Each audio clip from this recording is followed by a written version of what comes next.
Hello and welcome, everybody. At least it still has the fall out for hope there. At least that's good. Welcome to the stream. My name is Kismet, and I can't get through a stream without having to fix somebody else's mistake. I didn't do nothing, everybody. I just loaded it up. I updated it, loaded it up. Off the rails it goes. That's a standard Kismet stream, though. I spent most of my day today working on just a tons of stuff, IRL stuff, getting the giveaways ready for all of you guys. I was trying to get all the giveaways packaged and ready to send to all of you. I even had to have a battery replaced in one of my cars. Just, a very, very full day of just nonstop stuff, one after another. Yeah, I'm going to let them know that they just literally cost me hours and hours of time because that tutorial thing popped up and I couldn't get it to block. It still popped up. I couldn't get it to go away. I still don't know how to get it to go away. My feedback on that is it sucks. I was going to, because I brought it up, because I updated because I was going to try something that they added. But I clicked that thing to see if I could, get it to stop coming up because it's blocking my overlays. And then apparently it just took all my overlays out. All my overlays and all my advanced stuff that I set up and all my macro keys. And now my chat's not working.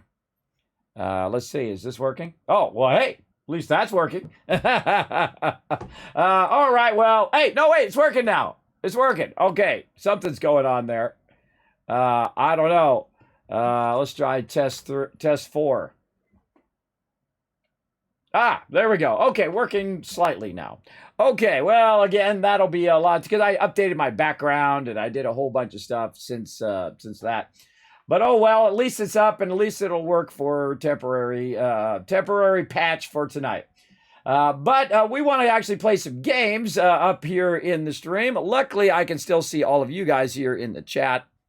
I appreciate y'all coming in, and at least my thing is also back up and working down there, so I got that working again.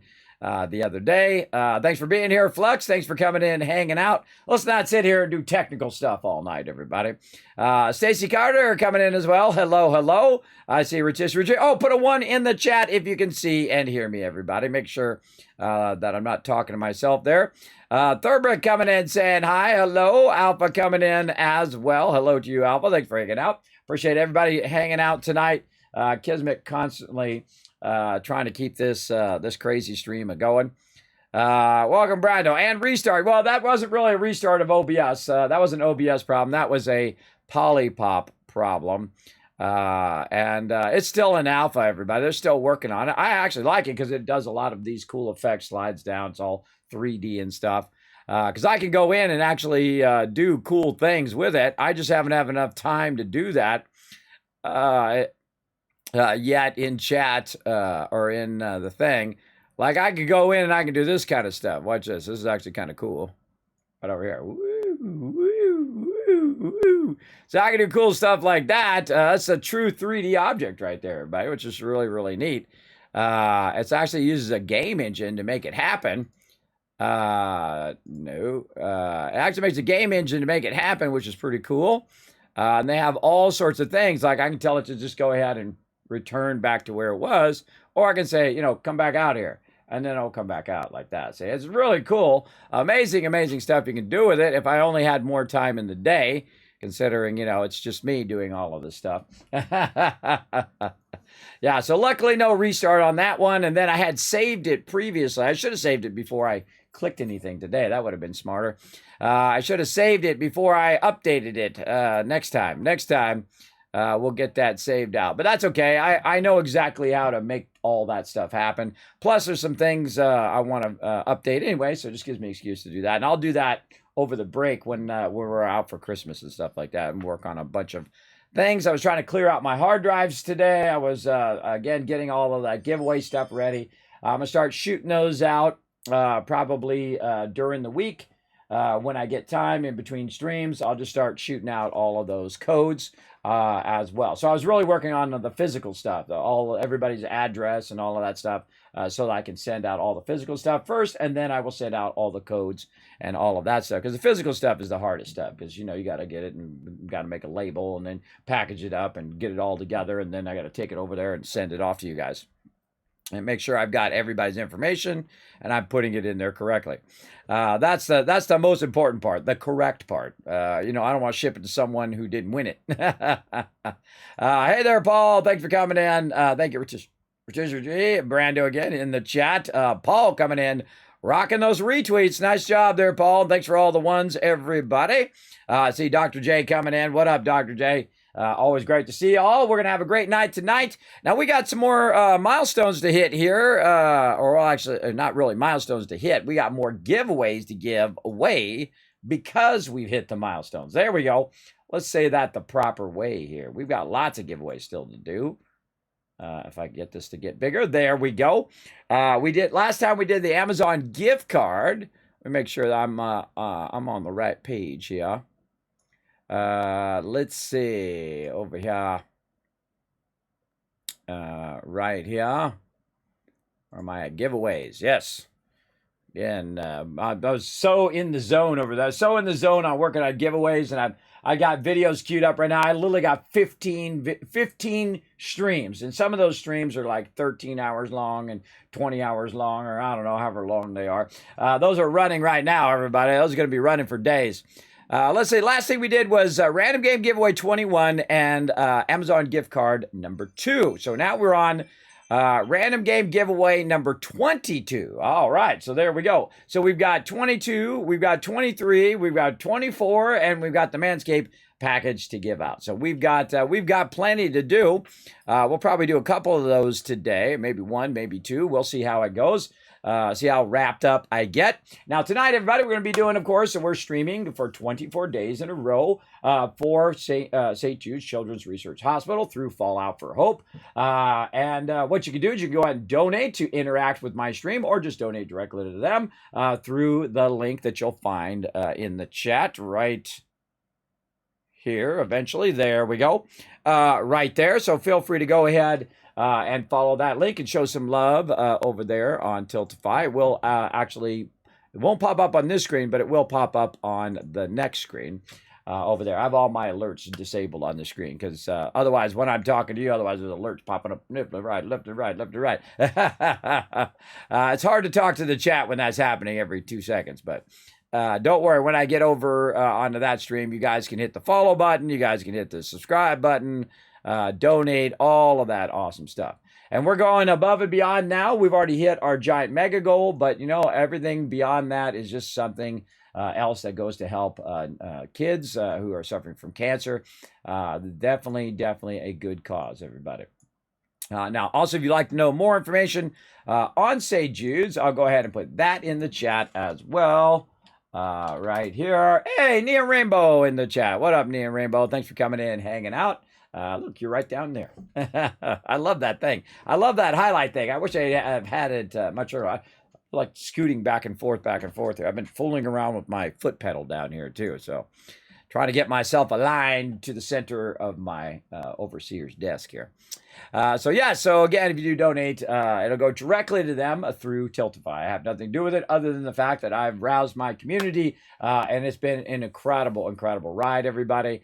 We actually got that goal done. I think it was day 9 or 10 or something like that. And we're on day 12 right now of 24 days. So we have 12 more days to go on top of all the things I've already done. Now, you might have noticed that I didn't stream earlier, and that's because I'm trying to catch up on all of this stuff. As I mentioned multiple times here on stream, that I need to take some time today to catch up on not only the stream stuff and the giveaway stuff, start getting that stuff rolling, but also my IRL stuff too. I had tons of IRL stuff I had to take care of. Constantly running them towels, everybody. Constantly running towels, constantly, trying to keep up with the bills and keep up with the kids and check out all that stuff. I don't think I get enough credit for how much stuff I do in a day. I do a lot of stuff in a day. I'm massively multitasking at any given time. Like I'm copying stuff off my machine. I'm running videos over there. Of course, I'm streaming. And then, of course, taking care of my other IRL stuff. People always asking me to help them with this, or this doesn't work, or this is broken, or I don't understand how this goes, or, that kind of thing. It's constantly problem solving every single day. And you know how it goes, everybody. I'm sure you guys do the same. I'm sure you guys are always in there problem solving. Foggy Beer coming in, saying hello, hello, hello, welcome, welcome. Thanks for coming in, Foggy. We're going to have some fun today. I say we're good to go. Let's go ahead and play some games.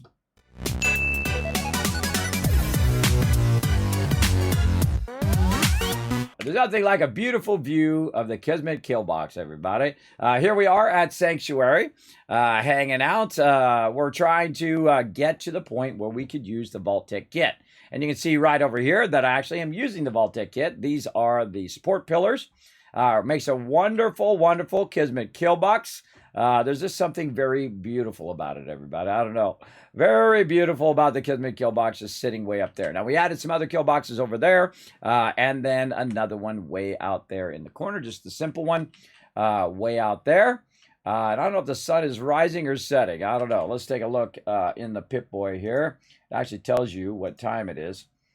Let's see. Map. 8:15 p.m. So it's going down right now. So what we're going to do now is we are collecting resources to basically build the giant Tower of Hope. And since we have about 12 days left, we got to get busy, everybody. We got to get busy getting tons and tons of resources. And we're going to talk about advanced building today. So what we want to do is go in and keep taking this purified water out of here. Now, I have so much purified water right now that the vendors could not even handle it, everybody. This is a massive amount of purified water. I have 53,000 caps worth of purified water right there in that box. I just keep taking it out and keep putting it off to the side over and over again. So we're going to talk about basically how to collect resources, how to manage your resources, resources in different places, and then also how to do more advanced building because it doesn't just work right. You know what game works perfectly when you're doing building? Satisfactory. Satisfactory has some of the best building blocks and techniques in the game, in any game. It does exactly as you think it would do. When I'm putting a foundation down, it puts it right where I want it, over here, that way, up on top of it, underneath, on the side, whatever I want, it puts it exactly where you'd want it to go. Where here, it can be very clunky once you compare it to a game like that to get it to do what you want. So I'm going to show you how to get around all of that. How to do some more advanced stuff, how to put stuff right where you want it to go. And that is probably the toughest thing in building in Fallout 4 and also in Fallout 76. Same problem as well. So what we want to do first, of course, is get ourselves tons of resources. So we're going to literally pick up 5,000 purified water right there and try to get rid of it all. So we're going to go over here to the bed. We're going to go ahead and forward time now because we have to get our vendors back up again. And we're going to go to every single vendor that we can get. Gray Fox in the chat, everybody. Everybody say hello to Gray Fox in there. Says, evening, Chad and Kismet. Hope you all are well. We are. At least I am. Hopefully most of the chat is as well. So thanks for coming in saying hi. Now, again, everybody, we're going to get some giveaways going on here in just a second. I said we just get it going now, because I'm notorious of forgetting said things. So let's see. We are on, again, giveaway number 22. So we want to go ahead and get this one going. And what we're going to do is we're going to do a 5-bomb of codes. So I'm going to go ahead and get those started right now. There we go. Giveaway underway, everybody. So make sure to go ahead and get that going on right over there. Now, if you're not familiar with how to use your Kiz caps, I'll go ahead and throw it in the chat for you so you know how to get it going right here. So exclamation giveaway right there so you know what the giveaway is. And then if you just add an S at the end, it actually tells you how to be part of the giveaways. Now, you can also find more information down below the stream. And later on, I'll have Saltbot coming up for those who don't know, who wandered in the stream. Okay, so here we go. Now it's daytime out here, and as you can see, I've got tons and tons of vendors all lined up. Let's go ahead and get our sound on as well. There we go. You want to do some trading? I want to do some trading. Let's go. I've got a few minutes to browse. Let me know what you'd like. I'd like to get everything you got. I'm not even going to look at it. I'm just going to go ahead and buy it all. Right over here. Here we go, everybody. Now, at this particular point of the game, I become incredibly overpowered. I am absolutely OP. Well, I was really OP at level 14. You know, that's the way it goes for me. But I am OP, and I'm going to show you why. There is 8,000 caps right there that I just spent on that gear. But if you look right there, that is literally 59,180 caps that I have made in the first 30 levels in the game. But that's not all of it. I've already spent that much already about this point. So what I'm going to do is simply dial in, since I have so much of a value, I'm going to go ahead and dial in 8205.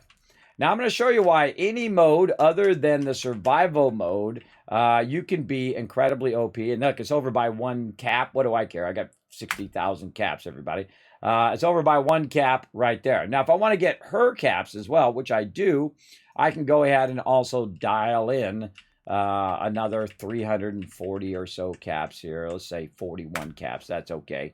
Or 42 caps. It's going to be over by 2. It'll say, hey, you know, they don't have enough. Are you going to waste those 2 caps? I'm like, I don't care. So we'll go to that vendor. Now we'll go to the next vendor. Work to eat. It's as simple as that. This is true. Looking for a weapon? Barter. I'll take a look. Sure. Let me know what you'd like. I got my fashionable glasses off. What's up with that? Why are my fashionable glasses off? I got to figure that out later on. Okay, so then I can go over here, and I'm looking for a combat rifle that has a 308 mod on it, and I'm just very, very unlucky in this playthrough. I don't know what it is. Usually I get it very early game, but sadly have not run across it yet. I'm just going to run down and see if I see a 308. No, that's not a shotgun. It's got to be the same thing as the weapon that you have. So in this case, it has to be a combat rifle like those right there with a 308 on it. And oh, there's a 308, but that's a sniper rifle. And again, if I go in and purchase that sniper rifle like this, when I take that mod off of there, it won't actually be the 308 mod, which goes right there. That's what I'm looking for. So I'm not going to buy that. Put that back over there. Hunting rifle again, revolver, heavy combat, suppressed revolver. And I'm really looking at the shape of it. I'm a very visual person. So I just look at the shape of it. Don't even look at the name of it because it's like blah, blah, blah, blah, blah, blah, blah.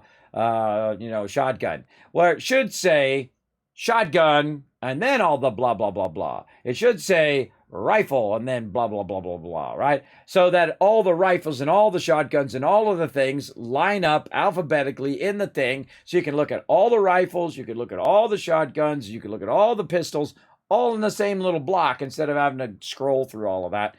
This person who ever came up with this did not actually play the game, at least as extensively as I have.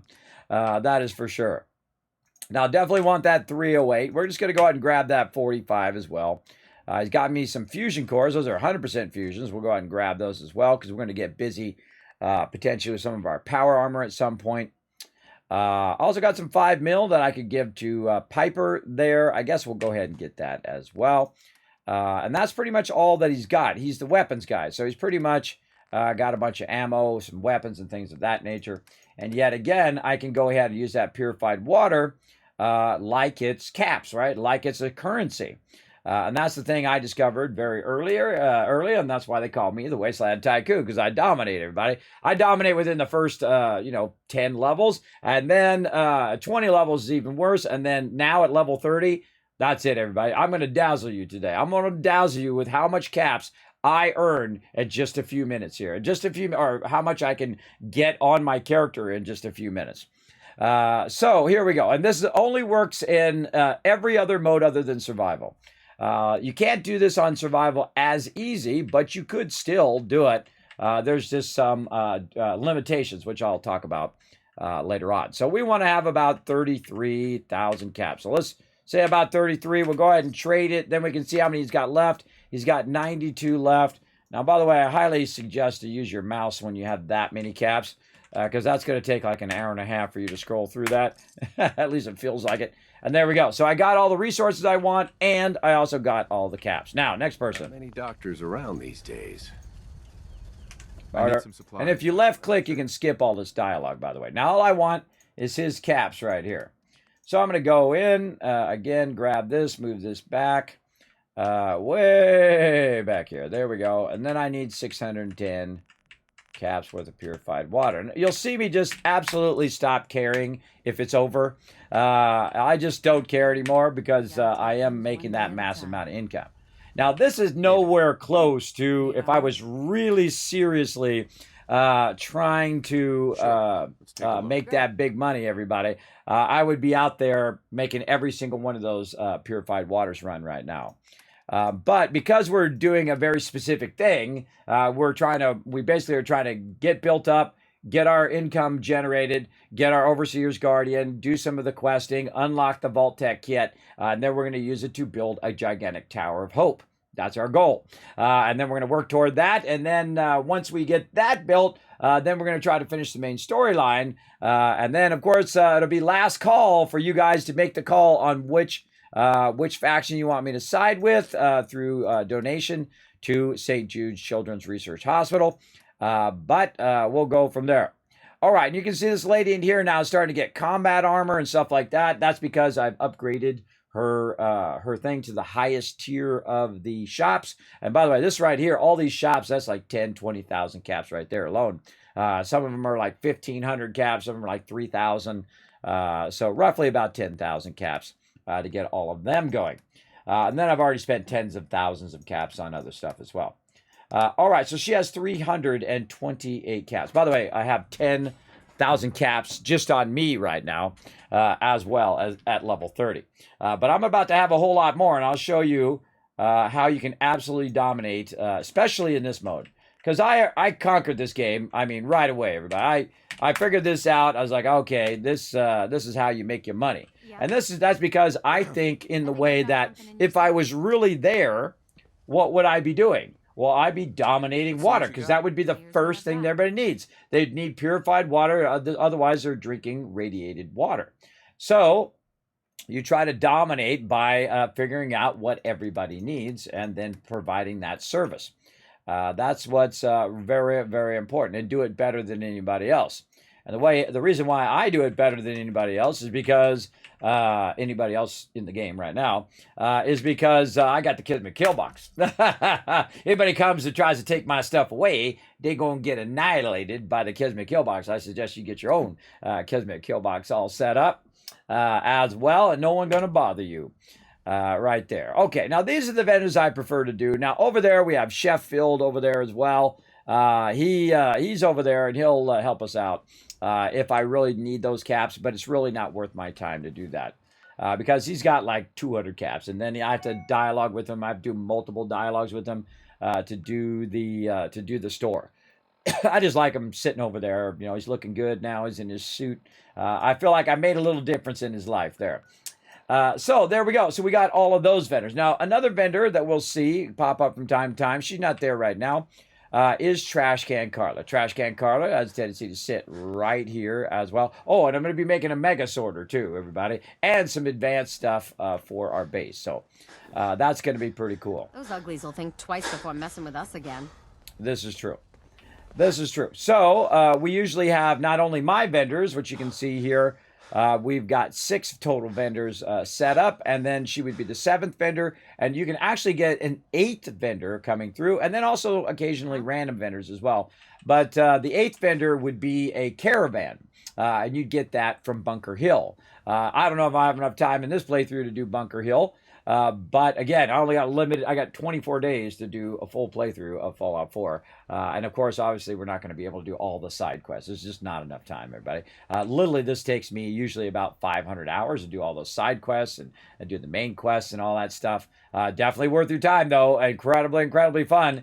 This is my 9th playthrough of Fallout 4. So yeah, I love this game. Every time that startup music, every time I try something different, like I've never built it out on this side before. I usually build it out on that side, or make me a tree house or some ginormous like spaceship looking thing over the top of this way up in the air. But I'm kind of enjoying doing it more at the ground level this time, because I rarely ever build anything at ground level. So I tried to build a ground level for my little shopping area, and then of course their little living area. And you can do this at every single settlement, everybody. You can really get crazy. You can go ahead and get them all dressed up in different outfits, and like my vendors, what I do is I get them in suits. You can see he's in like a clean suit there. She's in like a sequins dress over there. She's got a nice black suit. I've also got red dresses and different dresses you can give them. And that's because in the very beginning, you couldn't tell what they did. When you went into the mode here, into your build mode, you can see that there's a little thing up there. It says settler, and it's an assigned to that little icon, which means she's assigned to clothing. If I go to this person over here, you can see it's different there. I can also see who's just not doing anything, because Piper's hanging around with me. This girl up here, what's she doing? Well, I can roll. I'm overburdened. Can't catch her. She's going too fast. But I can see what they're doing. In the beginning of the game, you couldn't see what they're doing. So I devised this idea of dressing them up in different outfits. So just by their outfits, visually, I know what they're doing. Right? That person is doing the vending because they're in a very nice charisma suit.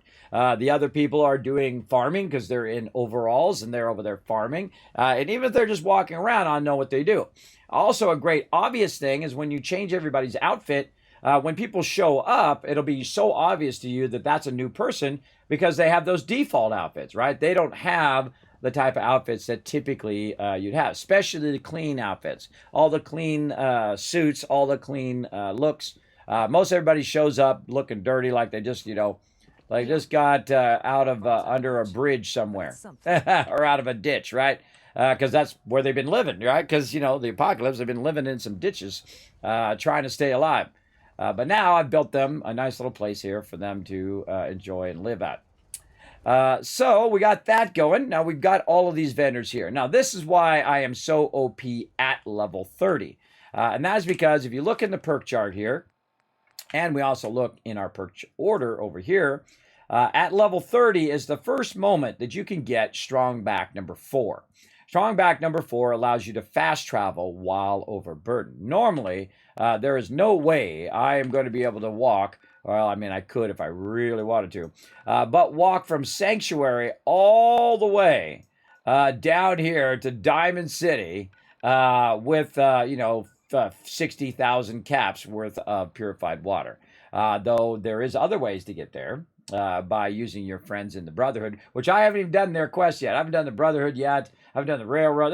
There's just so much awesome quests in here that we haven't got to. So that's why that level 30 is like a linchpin in every single playthrough that I've done in the normal mode. Because I can literally take right here, 2,000 down there, 2,339 weight, which I have right now. I can carry up to 380. So that's basically a couple thousand weight over my maximum that I can go ahead and take and just simply say, hasta la vista, baby, and teleport out of there while being overburdened. So I could take even more. I could take 100,000 caps worth of purified water, maybe 500,000, maybe 1 million. I've done it before. And I could go to every single vendor in the game and buy them out. And I get to a point where I could do it every 2 days. I mean, if you build up every single one of your settlements and it's doing purified water, or there's 100 other ways you could do it as well, everybody, not just the way that I'm doing it. You could generate chems if you want. You could go ahead and make armor and ammo and all of that stuff from all the scrap that you have and take that and sell that as well. It's really whatever you want to do.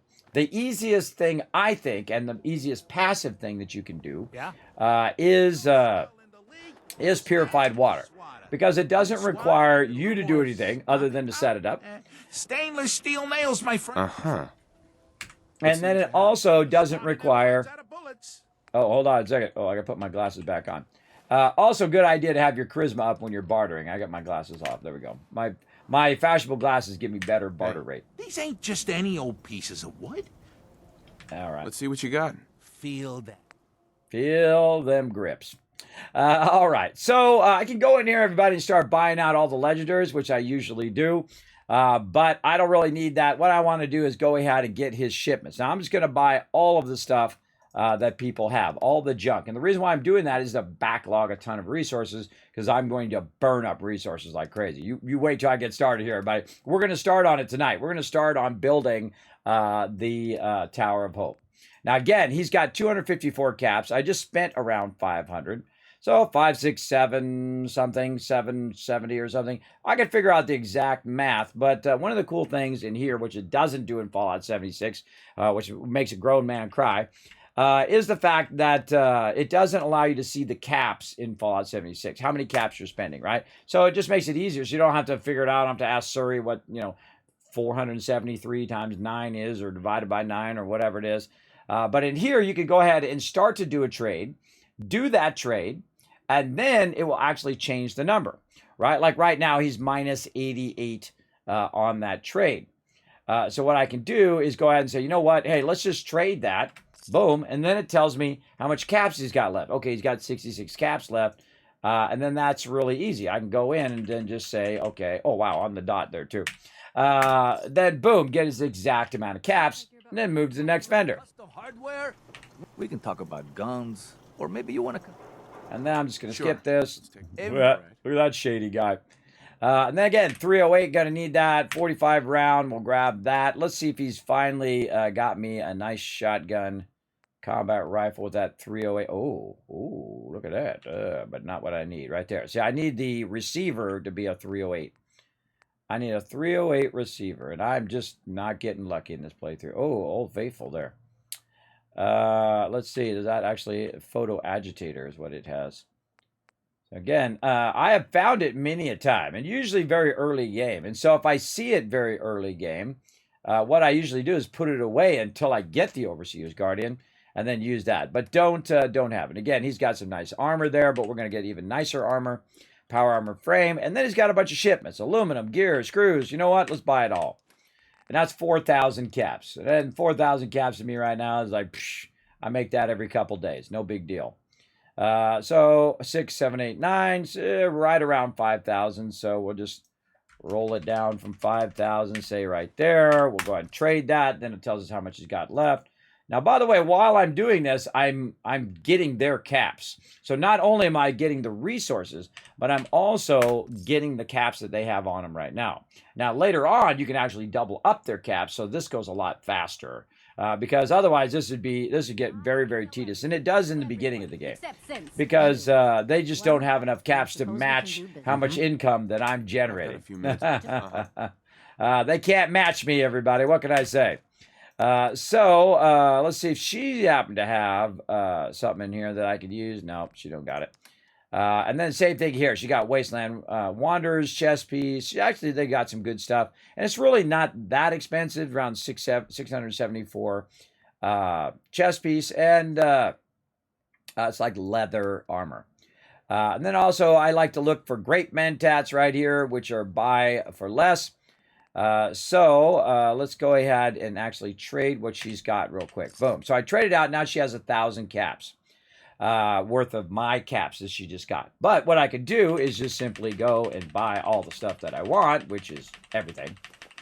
This is one of my favorite parts of the game, everybody. When I get to this point where I'm just literally just buying every single thing in there. Every bit of junk that she has there. That's 12,336 caps right there. But again, I've built up enough of this, kind of backlogged it, that I can go in. It's really 13,300 caps. So I'll say right there, get close, boom. Now it's 867 caps. I feel like it's always good to do a trade. One of the great things about the trade window in Fallout 4 is it doesn't close when you're doing a trade, right? It just stays open. And so it makes it real easy to come back and say, okay, that's close enough. Boom, I got what I need. I got myself some ammo, got all that stuff, and bam, good to go. Yes, giveaway going on right now. We're going to do a 5 blast. 5 people in the chat going to get themselves a free random game. So there we go. Let's go talk to over here in Fallon's. Now it's getting to be nighttime, everybody. So I got to get in here quick before they decide that vendor time is over. I'm almost starting to like you. What'll it be? Oh, you're gonna like me right now, girl. Sure. Let's take a look. Plenty of styles to choose. All right, she's gonna like me a lot, everybody, because I'm just gonna literally go in here and buy everything she's got. There we go. Boom.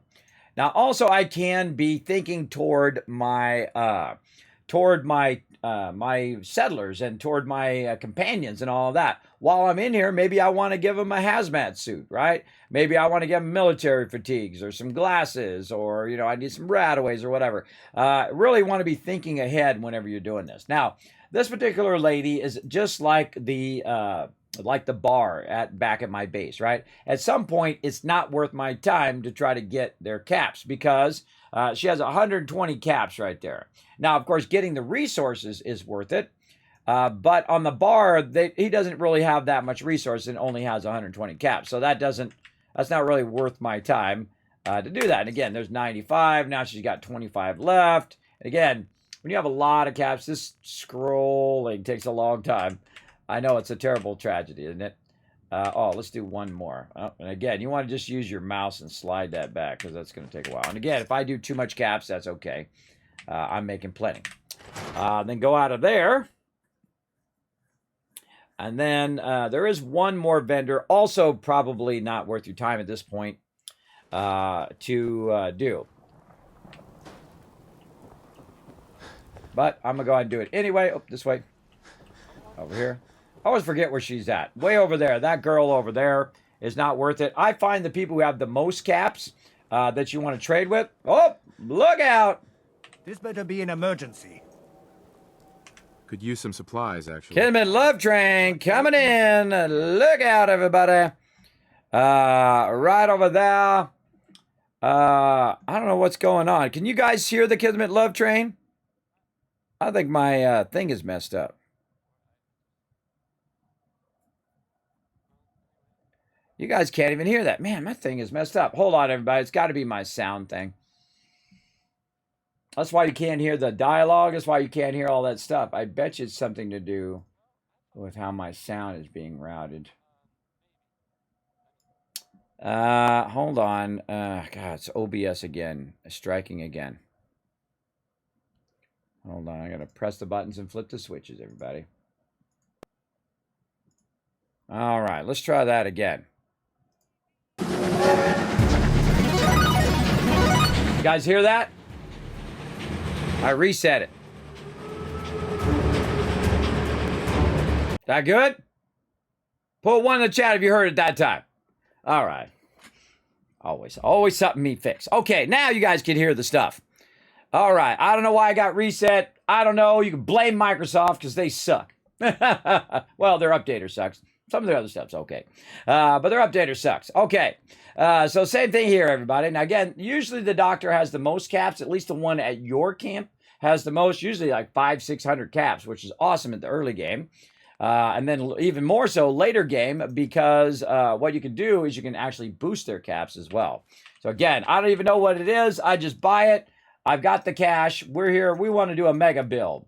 And so we had to get the vault-tec kit done, and now we're going to need the resources to start this up here. Yeah, it's pretty close. All right, there we go. And then 108 left. Now, you guys got the gist of this. I'm going to speed up a little bit. Now, again, if you have any comments or questions, you're like, Kismet, how'd you do that? Feel free to let me know in the chat. Make sure to use my name, Kismet, or you can actually highlight your message in my chat by getting that going on. Uh-oh. Oh, did I turn it down where I can't hear it? Yeah, there we go. I've got a few minutes to browse. Kim's for a balanced lifestyle. I turned the sound down because my headset has this awesome volume control on the side. Highly recommend, everybody. Okay, and this guy, same thing. He's got 239 caps. Again, this is a little tedious to get caps in the beginning. If you're doing it this early, it's very, very difficult because you have to go to all of these vendors and whatnot. And I haven't really unlocked all the vendors as well. There's a lot more vendors than just the ones here in Diamond City. So I'll get his caps, and then this guy over here is not a trader, by the way. If you talk to him... Pipe is kind of a troublemaker. Hey, John. Snip, snip, and bam, you're beautiful. See, he's not a trader. He's going to give you a haircut and all of that, but I would say not interested. Not right now. Did I come on too strong? I don't know. Were you coming on to me, bro? Just cut some meat. That's it. And the same thing with this girl here. You go barter with her. Again, I'm just going to skip the dialogue. She's got 120 caps. So, again, I could be going to a vendor that has way more caps as well. Now, there's also a vendor at Bunker Hill, which I'm not sure I'm going to make it to Bunker Hill in this playthrough. But again, every little cap obviously adds up. So we got that, and then we're going to go in here to the oh, wait, there's a thing I have to do in the dugout. I'm not going to go in there. There's a really fantastic storyline that goes along with the guy on the radio, but I normally will go in there and get those caps as well. So let's head back over here. Now, I'm using my action points down there to help me move faster while overburdened. And what happens at nighttime, and of course, you can actually get your own place here as well. A little spoiler there. And you can basically go in there and sleep in there in forward time and come back. But I just sit right here and I look over here. Now, Minerva here has a separate inventory from Percy, which comes out at nighttime. So I'm going to go ahead and wait. It's like 6, almost 7 o'clock, and I'm going to go ahead and go forward by 1 hour. And we're going to see that, boom, right there, they swaps out, right? All the vendors go away at this time. Not to talk to strangers. Well, then why are you talking to me? Keep running the bases, girl. And so they've all gone away. And the same thing, you can see Miss Fallon coming out of there. It's like they all have little lives, everybody. They all, at certain times, they go back to their homes and they go to sleep. And it's really neat, everybody. Really brilliant. Because it's like a giant simulation as opposed to, you know, like just a standard RPG.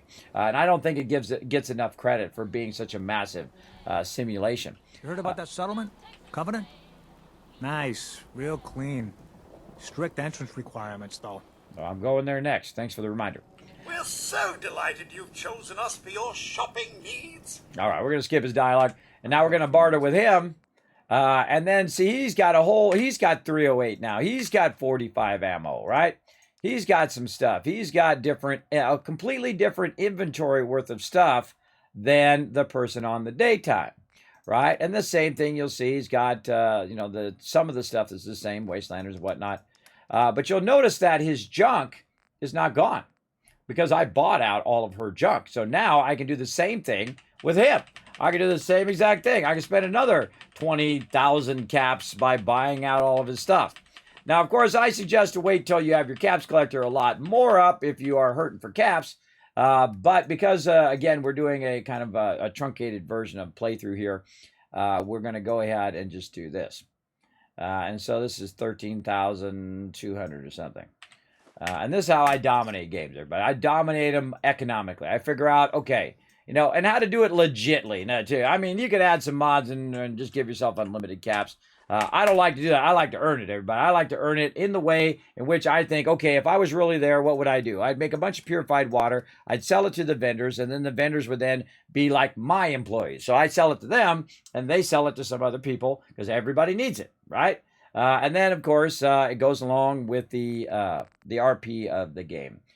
So very cool. So as you saw, I bought an absolute massive amount there.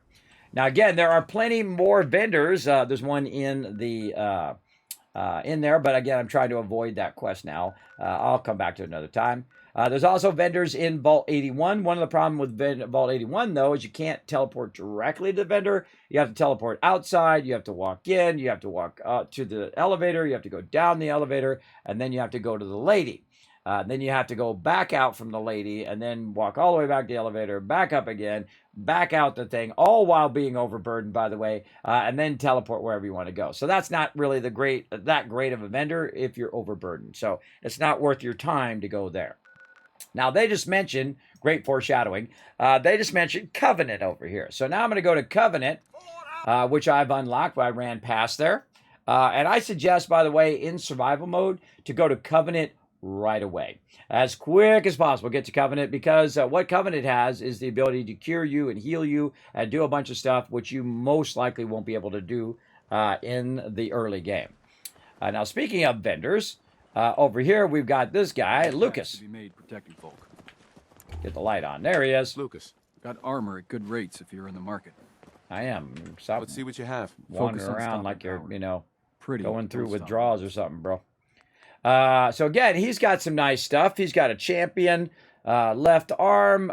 He's got some Manta stuff. So if you're looking for some gear, he's got some sweet stuff in here as well. And again, this is 10,000. This is 10,000. I could buy it right now. I got 13,000 caps, everybody. If I wanted to buy that stuff, I could buy it right now if I wanted to. And I usually do. I usually buy all that stuff. I buy every single legendary, and then I put it up in like a little legendary museum and stuff, which is pretty fun. And we'll do all of that stuff again, probably in our future HD playthrough when they come out with the updated version of it. So there's 3,000 right there as well. And again, eventually we'll reach a point, of course, where we are running out of caps, but we are getting our values worth. So this is 4.5, so roughly around 35. So again, I trade it. Oop, I try to trade it anyway. Messed it up there. So plus 15. So 250, say. 253. Close enough. Boom. There we go. Now we're left with 8 caps, which is basically worth 1. Because right now I'm trading purified water at 11. I was trading it at 8. And the reason why I'm trading it at more because my charisma is higher. Now, when I start with 10 charisma, everybody, I'm just getting massively awesome trade rates from the vendor. As well as I can convince people to tell me their secrets. I can romance people easier. That kind of thing. And I just bought out all of his junk as well because I need those resources. And that's really my primary focus right now. Get their caps, but also get the resources. No offense, but I've got a mountain of work to do. We'll get to it while you stand around the middle of the thing. Now, right over here, everybody, there is a little door, but it is now locked. Now, the reason why that door is locked is because it's nighttime. But it just so happens that there's a chair over here that I can go sit on. Sit right here. And do the same thing I did at Diamond City and just kind of sit around and wait, let's say, until about 7 a.m., for all these people to wake up and go do the thing. This is how I am in real life, everybody. I'm up all nighttime. Up all nighttime, playing some games, hanging out with all of you here in the stream. Yeah, that's how it goes. There we go. Yeah, thanks for those ones in the chat, everybody. Thanks for letting me know. Now, guess what, everybody? Of course, we're doing a giveaway right now. We're doing a 5-bomb of codes. Still not open. Oh, they don't open till... oh, here comes the doctor. We'll see if she opens it up.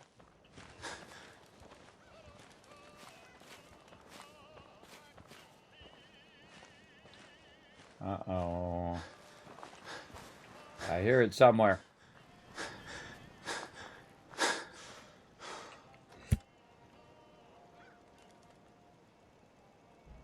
I know what it is about streaming. It makes me sneeze. All right, I hear it in here, but I gotta turn the radios off. There we go.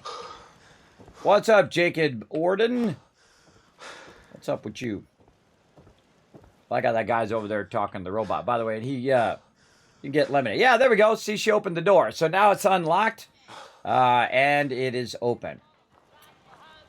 Another one over here. I turned that off too.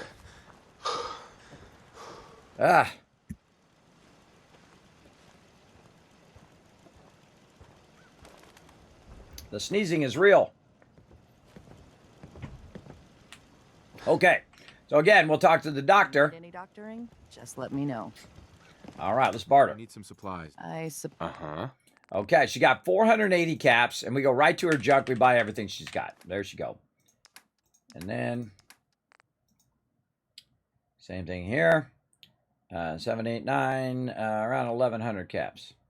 My goal is to, of course, use up all of the purified water I have to get all the resources and to get all the caps.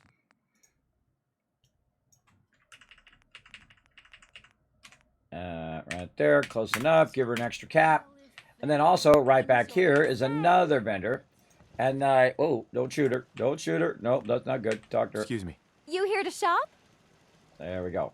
I have accidentally shot the vendors before. I've shot Trashka Carla before. I've shot her before because I'm trying to skip the dialogue. Get that 308, get that 45 ammo if we never seem to get it.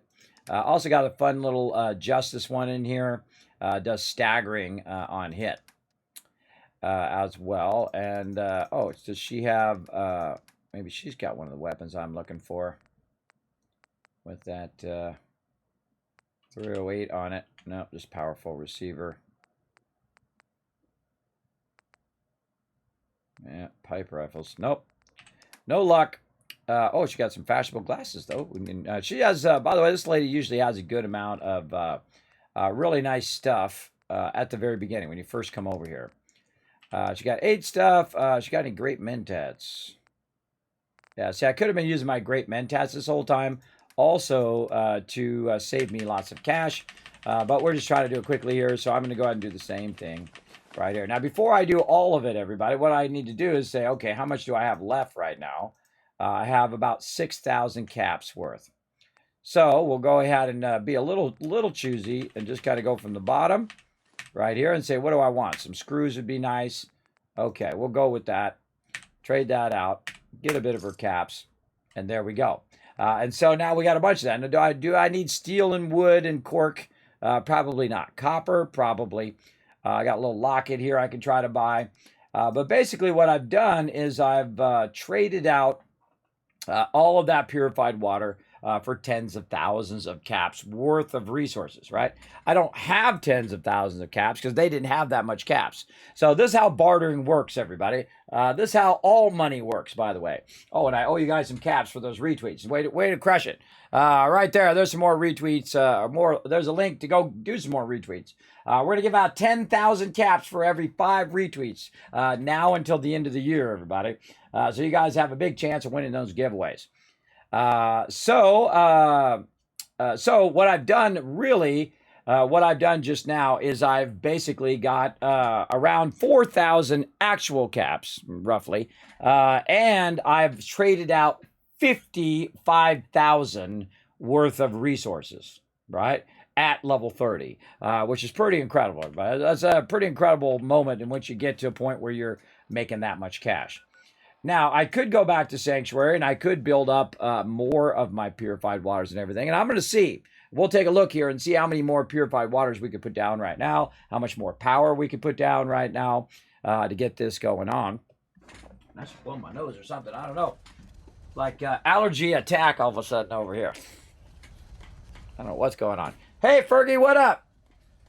Oh, I see those Banlish emotes. My buddy, my pal, the mighty Banlish. So there we go. So now we're back here. So now we can just take this stuff off of us. Watch this. I'll go from 503, boom, down to 121. So I basically had around 400 weight, which is a lot of weight for your workshop stuff worth of stuff. Now that I put that away, and also because it's connected throughout all my settlements, which have resources, I can go ahead and then try to build out, let's say, more purified water. Which you can see I have a ton of it going out here, all the way down, under the bridge, all the way to the other side, 740 water. I usually do over 1,000, sometimes 1,500, up to 2,000 plus water that you can do. But if we wanted to put some more down, we could put 6 more down. And you're like, well, Kismet, wait a minute. You just bought 55,000 worth of resources. Why can you not put more down? Because it's always one of your things that you can't do. In this case, it's oil. Now, if I had the same amount of oil as I have cloth right now, I have 198 cloth, which is the other lowest thing that I have. It would be half of 198. So let's just round it up to 200. I could put 100 down. So where could I get the oil? Well, as I was playing through previously, what I went through and did was I went and made a list of all the vendors and what they have. I didn't look it up online, everybody. I'm old school. I went and wrote it down myself, like I would really do if I was really there. I would write down, okay, I talked to so-and-so and they have this resource when I need it, right? That's what I would have done if I was in the game, and that's what I did in the spreadsheet here. Now, you guys can see the spreadsheet, by the way, if you want to check it out.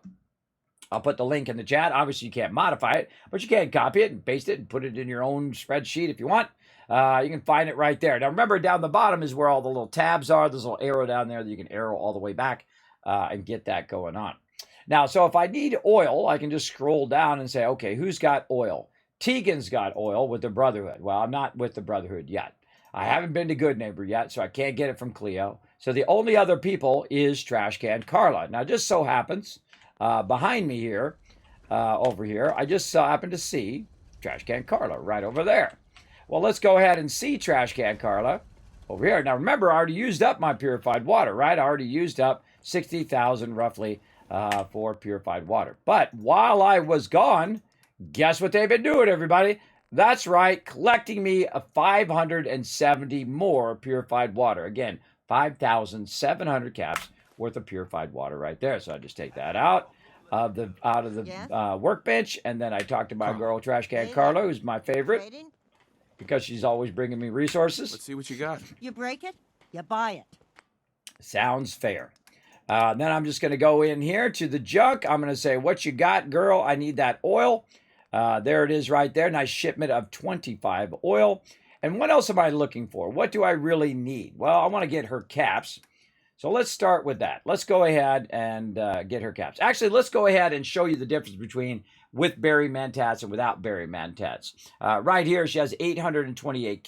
It's costing me 828 caps for that oil to buy that. So I'm going to cancel this. I'm going to say, no, never mind. I'm going to go use my berry mentats over here. Sorry, not berry mentats, grape mentats. I keep always saying that wrong. So I can buy for 10% lower, sell for 10% higher, plus my charisma goes up by 5. So let's go ahead and use that. Then I'll go ahead and talk to her. Carla. You again. Here to trade? Now, Cogsworth does not like it when you use mentats or other things like that. So watch out for that, because my reputation with him just went down. But that's okay. You know, we'll see what happens. And then we go in again, grab it again. That is a huge difference, everybody. So from 800 roughly down to 600. That's 200 caps I just saved from that. Overall, all of the stuff that I just did, if I was using those great mentats, I would have probably saved about 10 to 20,000 caps. And I did it on purpose so that you could see what a huge difference that is. 10% doesn't seem like a lot, but over the span of 60,000 caps, we could definitely figure that out for sure. You could definitely save a lot of caps. So you definitely want to have your charisma as high as possible because that affects your trade rates, as well as you want to have your buffs going on while you're doing it. Not only in Fallout 4, by the way, this also carries over into Fallout 76. Though Fallout 76, I've noticed, has a cap, and I'm at that cap, everybody. I have 15 charisma, plus I usually wearing the fashionable glasses, which gives me that extra 16 one and whatnot. So even if you hit a certain level, you will cap out on the lowest you can get. There's a certain percentage it'll go down to. Later on, also, when I get my caps collector perk up even more so, we'll get that going. But now you can see it's 600. So now's a good time to go in and just get crazy while you got that buff going on and get all the stuff. Now, from now on, what I would suggest to do is constantly either be making that yourself or be looking for it in every single vendor, because obviously if it costs you 100 caps to buy that great mentats, which is it's not going to, it's going to be way less than that. But if it costs you 100 to buy it and you save 200, well, guess what? You just made an extra 100 caps or saved an extra 100 caps. And saving money is making money. Just like at the bottom of my stream down here, everybody. Just like you use great mentats, well, guess what? Kismet stream is like great mentats. I'm telling you, right down here. You want to get yourself one of the best hoodies in the world? Boom, 15% off. Manscaped, take care of your business, guys. Right over there. Be more confident as a man. Go out there, get it done. 20% off. Right down here, I believe that's 10% off. Awesome Lucid Sound headphones. And actually could have got 100% off because I gave a set away. I'm sorry if you missed it. I'm sorry if you missed it. That's why you got to be lurking in the channel, everybody. I gave everybody a huge heads up. We gave that out over the weekend. So yeah, so my stream is just like using great mentats. So definitely go show those people some love. Show yourself some love this holiday season. Order yourself up and save yourself some money. So that's what I like to do. So now I just got all of that stuff for cheap. I mean, literally it's like 1,100 caps, which isn't that much. Now I'm going to go ahead and say, okay, well, how much can I trade out for her over here? I'm just going to do all of the caps, right? 7,967 caps worth of purified water I just gave her. So let's go get the stuff in what I would consider to be the most important, right? Circuitry, definitely. Oil, circuitry, those are right up there at the top. Copper in this game, copper not so much in 76, much more here in Fallout 4. Crystal's pretty obscure. Asbestos occasionally, but we're just going to go in order here like that. And let's get our wood spoon there too, because we got to get our wood spoon. Now, how about shipments of steel and wood? Maybe if you're building something really really massive like I'm about to do. Concrete, absolutely. Especially using the concrete kits, you definitely want to do that. Screws also high up there, especially making turrets and things of that nature. Ceramic, same thing. How about some steel? What about some wood? Well, guess what, everybody? Not only did I just buy every single thing that she had, but she still owes me double the amount of caps. She still owes me money. She owes me money even though I just bought everything that she got, right? So I'm going to go ahead and get some 308 ammo as well, maybe some 45 ammo. There we go. Okay, now she don't owe me no money other than those caps I just got. But there we go. So I just literally bought out Trash Can Carla with one round, everybody. That's every 2 days I can buy out every single thing that Trash Can Carla has if I'm using my Great Mantats, and even more so when I play with Charisma 10.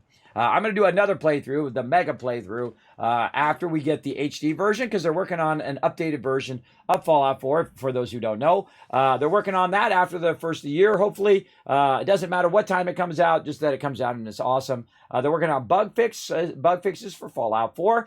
They're also working on a next-gen version for PlayStation 5 and, of course, Xbox Series X, S, 75, 29, weird names of consoles. I don't know why they do weird names like that, everybody. I don't know. But whatever. We try to roll with it, right? We roll with it. Thanks. You messed up. Yep. That's okay. There you go. You got it right the second time. I mistype stuff all the time. Don't worry about it in my chat. Okay, so again, I just bought out all of her stuff. And of course, I bought the oil, which I was lacking on, right? So now if I go in again and say, you know what, I want to make these. Well, guess what? Now I can make 22 more. And that's 22 times 10. So 22 times 10 is 220 more purified water.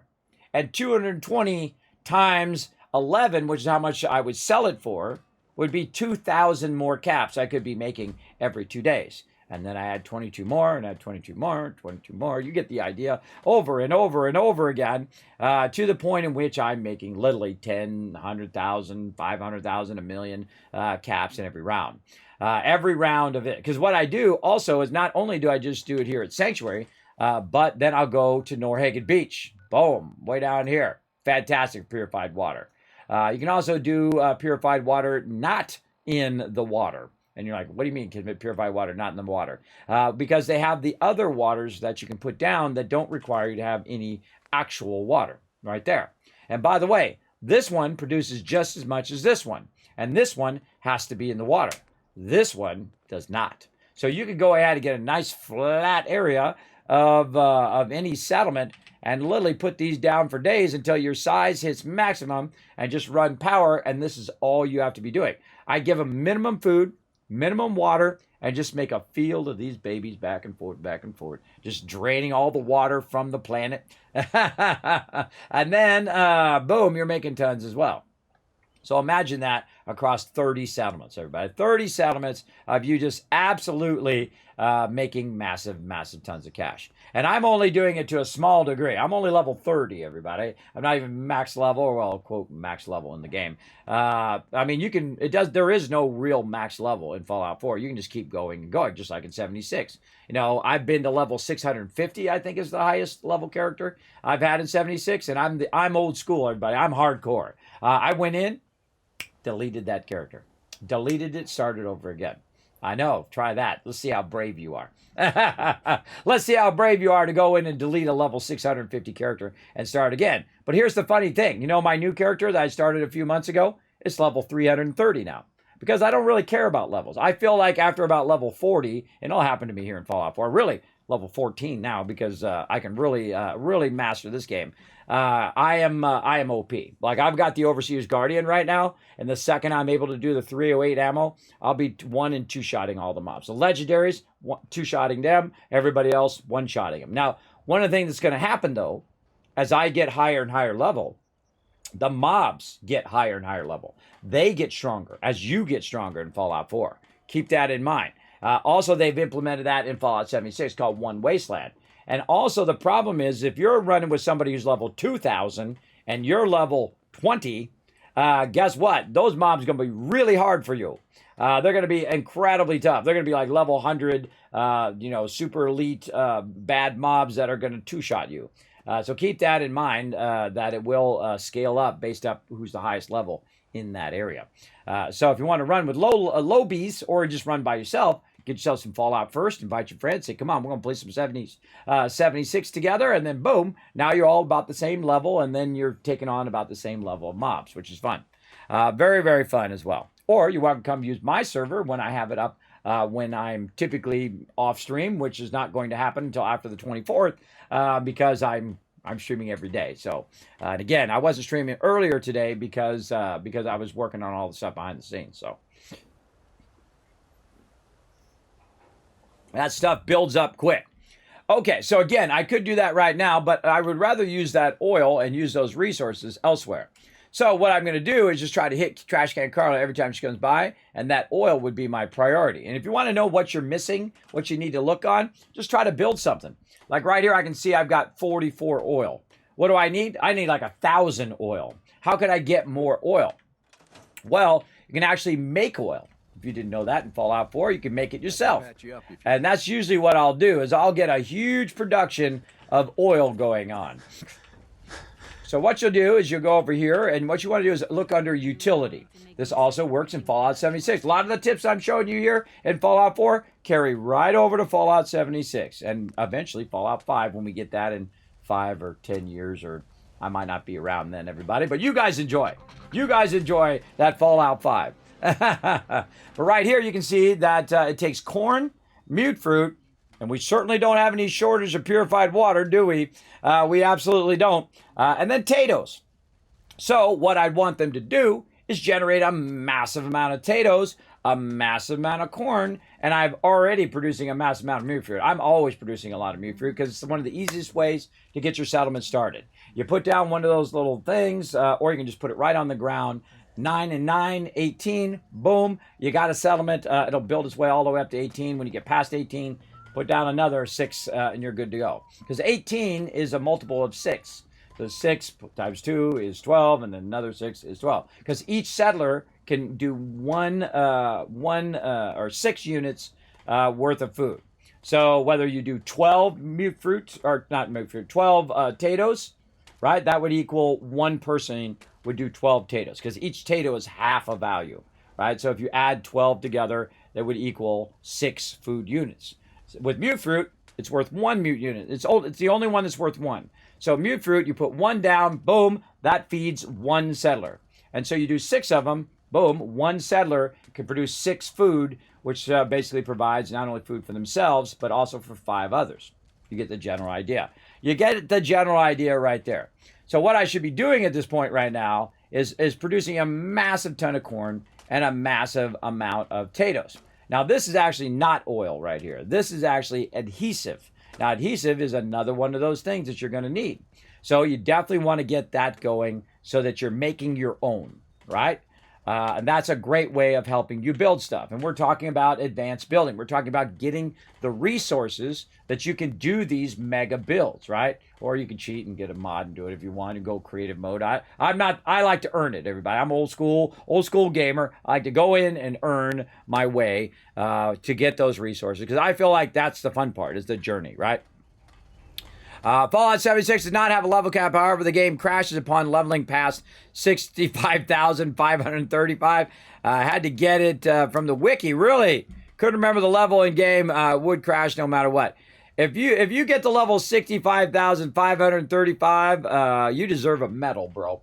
I have played a lot of Fallout 4, and I think out of Steam, in Steam, Fallout 4 is still number 1. Though 7 Days to Die is very close. Let me go look on my Steam. Let's see where it's at right now. Let's see. Where is my thing that tells me all this stuff? I think it's library, right? Your home with your library. Yeah. So look, see, now I'm leaving 7 Days to Die behind again. So I was 2,700 hours when I started this, and I've already added another 700 hours between the last playthrough and then this playthrough that we're doing right now, playthrough 8 and playthrough 9. So right now I am 2,778 hours into Fallout 4. Now, that may seem like a lot to some people and not a lot to some other people. They'll be like, Kismet, I got 5,000 hours. Kismet, I got 10,000 hours. Well, hey, congrats to having that much time that you get to play that much. I would love to play that much. I'd love to have all of them at 10,000, but, wife, family, got to do the towels, got to, make sure the batteries in my car work. That's what I was doing today. As well as, make sure my kid's okay. My oldest daughter's not feeling well right now. She has the flu. That kind of stuff takes away from your game time, right? You got to take care of your IRL stuff, right? And there was a time where I did other things other than stream. So when you're streaming, of course, I could game. Actually, I don't know. I kind of feel like I game less because I'm talking to the chat and I'm, doing battles and I'm doing all the other stuff overall. But you're going to work and you're doing all of that stuff as well, which I've done for, 30 years or so, doing all that other stuff. But that's the one with the most hours. Now, here's the thing. That's just Fallout 4. Across the whole entire Fallout franchise, I can tell you Fallout 1, easily over 10,000 hours. Easy. I was young, no girlfriend, plenty of money, amazing job, hang out on the weekends and play some Fallout 1. That's what I would do all the time. Playing Fallout 1 to the umph degree. This way, that way, try this selection, try that selection, try this way through. What if I do this? What if I do that? That kind of thing, because it was a revolutionary, I think, for its time. And that's why Fallout is my favorite series of all time. Another great thing about the Fallout series is a great parody of itself, right? It's like 50s, and it's kind of a dark subject, if you think about it, nuclear, destruction, but it takes a kind of a tongue-in-cheek approach to it. And it's not pure black and white, right? You're not a good Jedi or a bad Jedi, right? Or a Sith or a Jedi, right? You're not those two extremes. You are what you are. You are what your choices are, just like in real life, right? You make your choices. Sometimes you might make a mistake and make a bad choice, but you can always swing it back the other way, everybody. You certainly can, just like you can in Fallout 4. Sometimes you might, your companion's like, oh, I don't like that, Kismet. You're using those great mentats, right? That's what Cogsworth just did, right? He did not like that at all. And so every time you're around Cogsworth, do not use your great mentats. That's why he's not good to take to all of the different vendors. So if I'm using my great mentats at all the vendors, well, guess what? His affection's going to go down. And the same thing when you're doing certain things, right? If I got Piper with me and I'm doing experiments on people in Vault 88, not good, not good. Oh, my great mentats wore off. You get the general idea. By the way, there's also a great perk in Fallout 4 if you do want to use your great mentats and make them last longer. It's right down here. I'm going to get it toward the end of this playthrough if we get to it. Where is it at? It is the chemist right here. There we go. And it just happens to be in my second favorite line. Charisma is my first favorite line. Intelligence second. Strength third. So right here is chemist. So I could get it right now if I wanted to. My chems are going to last 50% longer. And then it'll be even more so. It'll last twice as long, 150% long, or 200% longer, which is a long time. I go to a lot of vendors in that amount of time. Getting that chemist. But it's usually one I do way down because I would rather have lockpicking and I would rather have, strong back and all of those early on. So there you go. You love corn. Yes, especially corn that's heated up on the barbecue. You had some of that, Flux? Imagine that right now, right? Go out there, you make up some barbecue, some ribs, some steaks, some hot dogs. Gosh, make me hungry. And then, of course, putting your corn out there and slow cooking it. Oh, it's too good. By the way, did you get some of your giveaways sent out today? I got them prepared, Big Mike. That's a giant undertaking. That's like 10, 20, 30, 40 hours of my time to get all that giveaways going and then go through and look at everyone's thing and coordinate, make sure, because literally hundreds of giveaways. So I have to go and make sure everybody's got it going and everything. But I did get a good portion of it going, including the peeps who need it sent out to them. I always work with the physical stuff first, because that's the stuff that's most difficult. So I go through and make sure I've got people's address and I have to write it on the thing. If it's international or if it's local, then I go into the little, click and ship thing from the post office and put it in there and then make a label and print out the label. And then I got to tape the label on there and then I got to get them all ready. And I got to take them and I got to take them all. I don't trust just leaving them outside, everybody. I don't trust putting them out. I take them directly to the post office so that I know that they have a higher chance of getting to you in case someone tries to take them out my front yard or something. I don't want them taking them out my front yard. I don't want them to take them anyways. But you can actually keep your stuff inside and tell them that you want to do a pickup and they'll come to your house and pick it up as well. But I would rather go to the post office with all the stuff and say, look, here it is. I brought it to you. So there you go. So again, that takes time, everybody. It takes time. So that's why I don't send you a code like right away, because, you know, there's you and 50 or 100 other people I got to send it to. So I was working on it today, and that's why I wasn't here streaming. But I literally spent, I don't know how many hours between 11 o'clock and now. So let's say, well, an hour and a half earlier. So 11 o'clock to 9 o'clock. So 9, 10 hours. 10 hours working on it today. But also I was working on other things too, like processing my videos, working on my personal stuff. You know, I had to get a new battery for one of my cars, and so on and so forth. And, you know, just one thing after another, now doing towels, doing all this stuff. Because when you stream every single day, everybody, you have very limited amount of time for all the other stuff you do. Like if you need to talk to somebody during the day, like if I need to talk to my doctor's office, you know how it is when you're trying to get a hold of them. They're not there. They say, leave a message. You leave a message. And then it's like an hour or two later that they have to call you back, and you're doing that kind of back and forth stuff all day long, burning up your time. Or you find something that's broken and you're like, hey, this, you guys screwed this up, you got to do this, and they call you back. That's basically what I was doing all day. And I've got a lot more of that to do as well. And I try to work that in when I'm streaming so much. But normally that's what I do when I'm not streaming. So when I'm, you know, on Sundays and Mondays, and of course Saturdays during the day, Fridays, that's what I'm doing. I'm trying to catch up on all that stuff so it doesn't become overwhelming.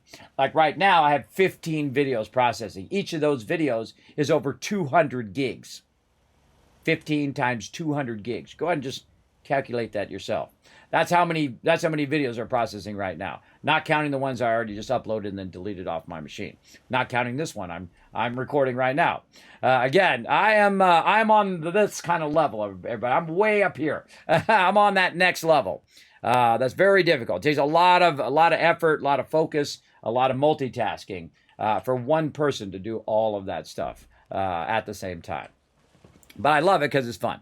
Very, very fun, and I enjoy doing it. It gets me out of the bed every day, inspires me every day whenever I get something cool going on. Stuff that doesn't inspire me is when my setup just got ruined and now I got to spend another 100 hours fixing it, because it just took away all my overlays and all my stuff, and that sucks. That sucks big time.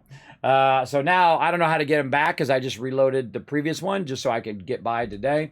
But we'll see how it goes. I'm going to revamp all that after the beginning of the year. Anyway, more features, more cool stuff coming to the stream. So, and more videos as well, which I hope to get to after the first of the year that we're going to get going. Okay, so we got all that going. I was just looking to see if I got any more purified water. Trash can Carla's still over there. Let's see. So we talked about getting more resources. Now, another way of getting resources, that's another thing I was going to talk about, was going through, you know what? One of the cool things about Fallout 4 is this, the take-all feature. You sure that's worth taking with us? I just took everything out of the workbench, everybody. Now, why did I do that? Well, I want to go right over here to the workbench. This right here, scrap it. Now, I have scrapper level 2 right now. So now I'm getting screws and other things right up here because now I'm getting additional resources when I'm scrapping. So I'm just going to scrap all this stuff.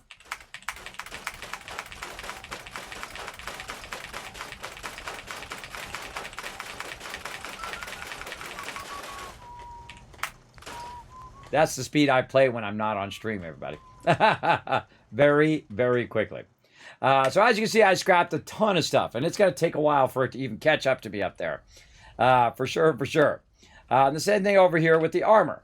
Now, normally I save the armor in here, all this stuff that I need, and then the stuff I don't need, I put over here to be scrapped. Hey, thank you very much for that Kismet Love Train. Flux coming in the chat as well. So again, while we're standing around, you can see that they actually putting stuff in the workbench for me.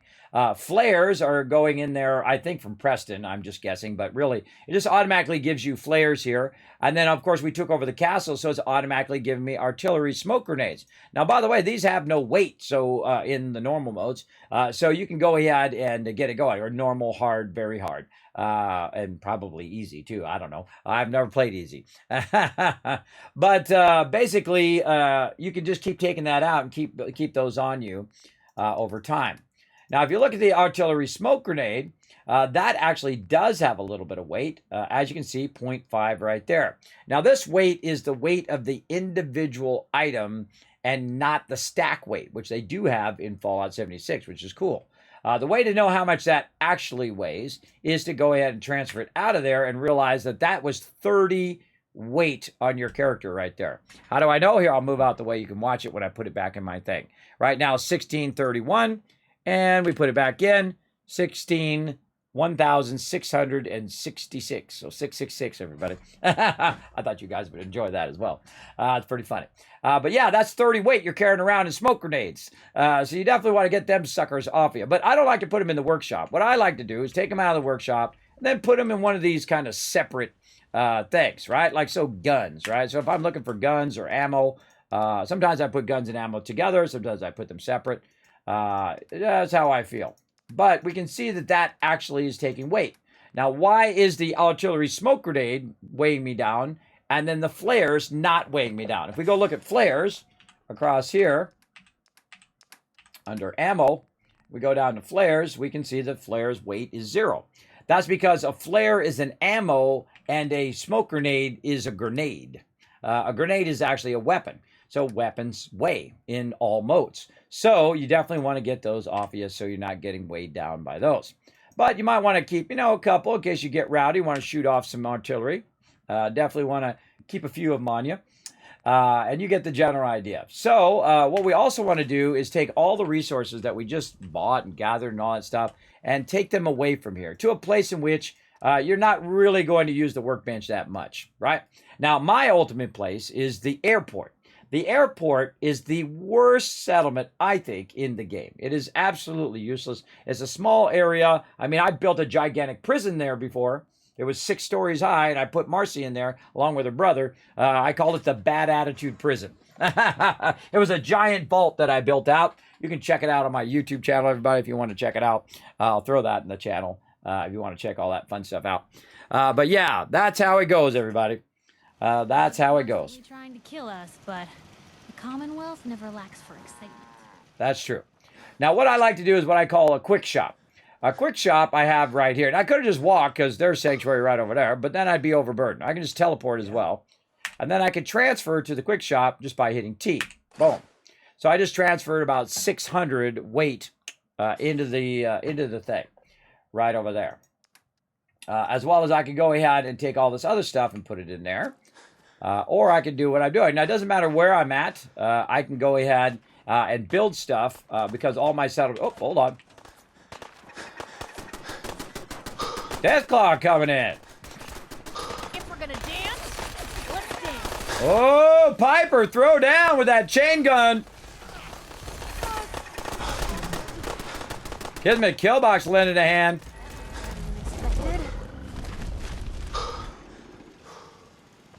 Piper throwing down right there. Good job, Piper. All right. No matter where I am, everybody, I can go ahead and use my resources because all my settlements are connected together. So what I'm going to do is go ahead and put that armor workbench down. And then we're going to go ahead and craft in the armor bench. Now, one of the cool things you can do in Fallout 4, which I've never really done, is actually scrap legendaries. Oh, wrong. And you're like, well, Kismet, why does it show up? Because, I don't know, reasons. But you hit scrap, it won't let you scrap it. It says right there. The item cannot be scrapped. Same thing in Fallout 76. You cannot scrap legendaries. I don't know why. I mean, you probably should get nice stuff. You can do it in Fallout Shelter, by the way. You can scrap legendary armor and weapons in Fallout Shelter. But why they don't have it in the game, I have no idea. So I just skip them. I usually sell those or give them to a companion. So usually I keep all this combat armor as well, but I'm just going to go ahead and do this. Now, one of the bummer things you can't do is some helmets you can't rename. But in mine, this particular destroyer helmet, I can, and it's a legendary. I'm going to put a Z on it. Now watch it, what just happened. See it drop to the bottom? Now what that does is make it a lot easier for me to go through and take all that stuff out. Like right here, I've got this vault suit that I got from Vault 88. I can put a Z on it. Boom, it drops to the bottom. That keeps me from accidentally scrapping it. It keeps me from accidentally selling it. And it keeps me from accidentally putting it into the workbench, which is annoying. Right over there. So now, oh, that was close. That was close. Cancel. It dropped to the bottom. See, it shouldn't do that. It shouldn't drop to the bottom when I'm scrapping. What it should do is scrap, return. Oh, see, that's because I renamed it. I got to get back out because it still thinks it's at the top. But then we go back in again and then scrap, return. There we go. See how I know that? I've played the game like a year or two, everybody. I remember that part. And it does the same thing in Fallout 76, except for it's much worse. Like, you'll be scrapping a whole bunch of stuff, and it will go whoop, whoop, whoop, whoop, whoop, whoop, whoop, whoop, and all the items. So it might jump to an item that you wanted to save. It might take out your armor and your weapon and your stuff. I don't know why it does that, everybody. I've done the same thing where I got out of the workbench, went back in. It still does it. It jumps all over the place. So be really, really careful when you're in 76. But the whole reason why I put a Z on it, again, is so it's out of the way, so I can very quickly do what I'm about to do. Let's go.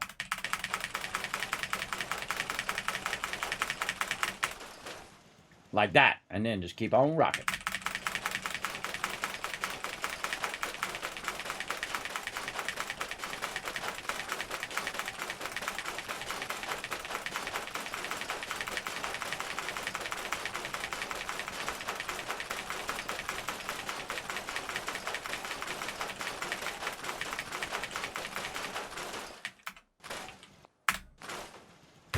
I know. That's fun, isn't it? That's why I build a bunch of it up, so I can do it all at the same time. And if you notice, that thing's going to be going forever now. It's added steel. It's added cork. It's added a whole bunch of things, and it's removed those things. So I just got a bunch of resources. If I want to see how much resources I just got, remember I put all the resources away into the workbench already. And so we can see, basically put it away so you can see how much you got. I just got 70 leather. Remember how I was hurting with leather earlier? Right? I didn't have enough. Got 100 steel, 5 rubber. Oh, wait. I just thought of something. I can just do this. Whoop. There we go. I can use my little Fallout shelter location down here. So there we go. So now you get the general idea. So I just made a massive amount of stuff, mostly leather from that stuff, because a lot of that stuff was leather. But you get the general idea. I just made a ton of stuff, especially bone and cloth and stuff of that nature.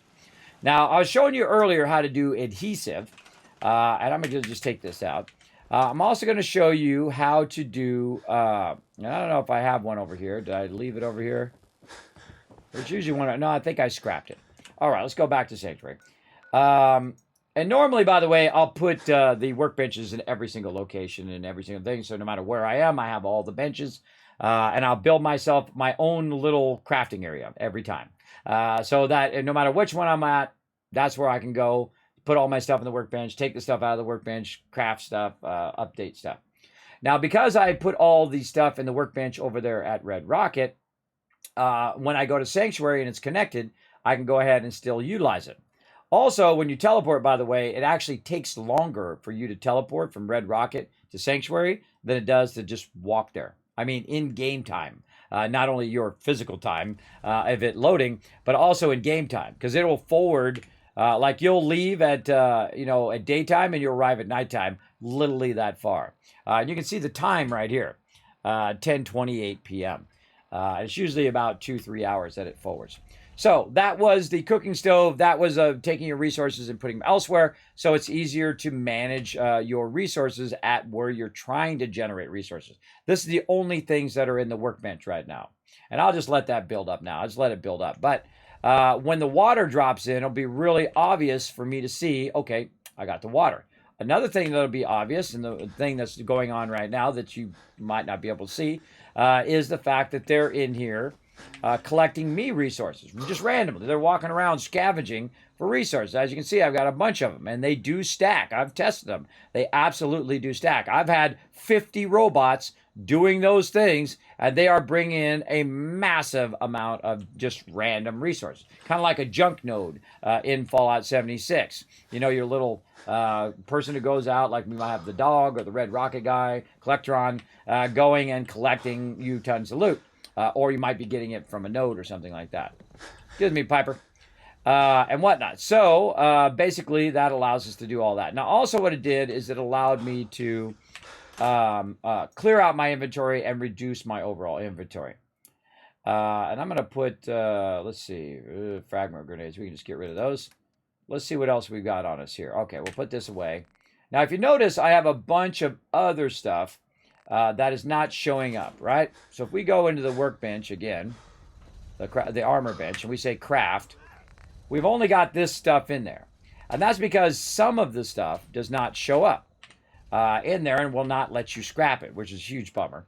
But if I go in and look under apparel, you can see I've got, gas mask here. I've got athletic outfit, dog chain collar, striped suits, all sorts of stuff in here. Gunner, camo, ammo, all of this. These are not really armor. They are apparel, or they're like clothing. So you can't do it. Also, I've got power armor in there. And even though it should let you sell it, it doesn't. So I've got a bunch of Raider power armor on my character right now with that. So what I could do with all of that stuff, of course, is go to the vendors. And of course, my vendors are out for the night.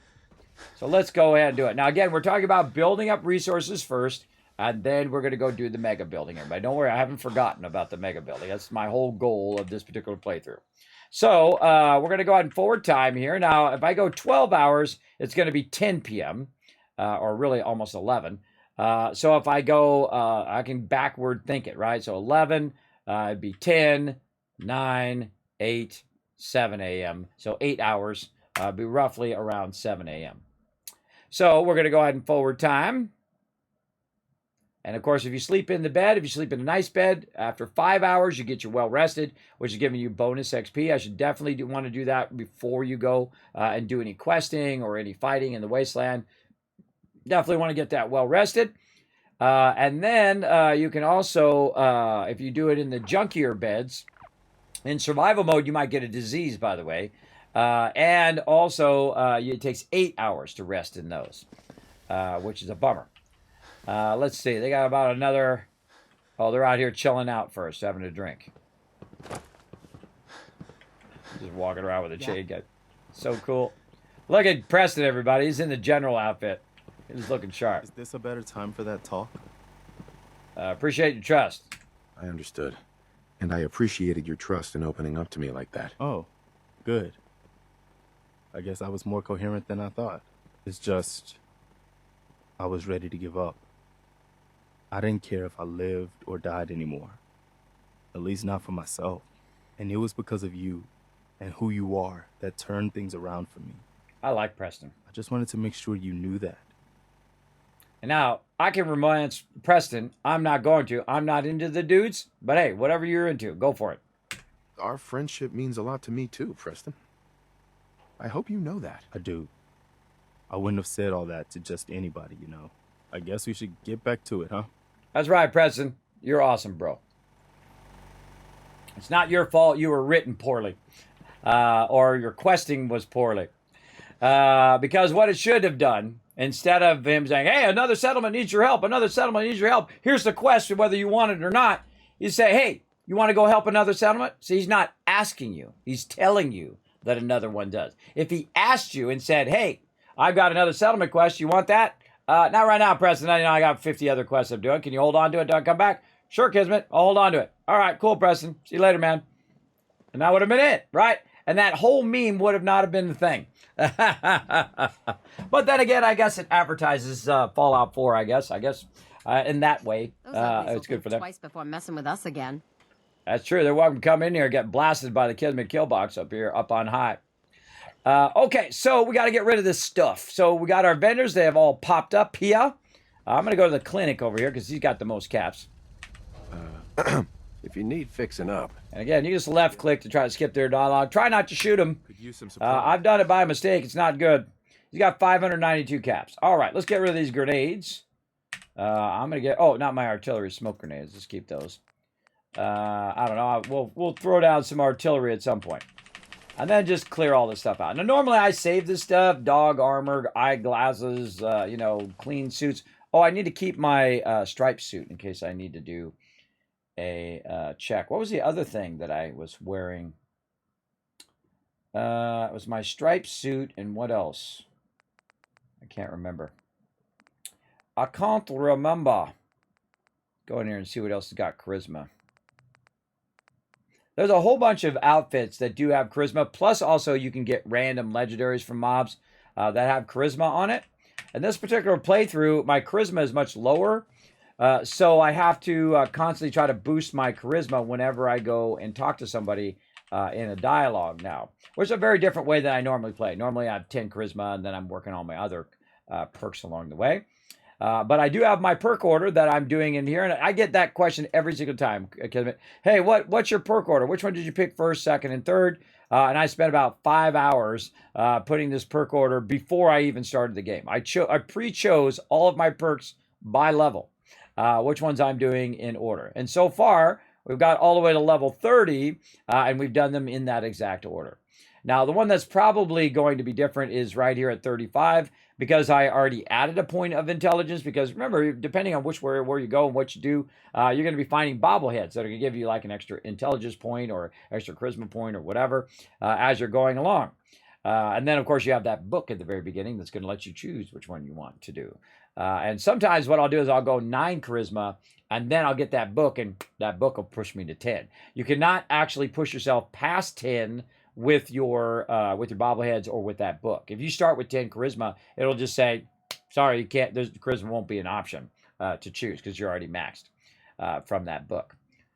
So that's probably a good reason not to be maxed, to go out and get every single bobblehead first, and then max each and every one of your things. By the way, in this particular perk or load order here, by the time I get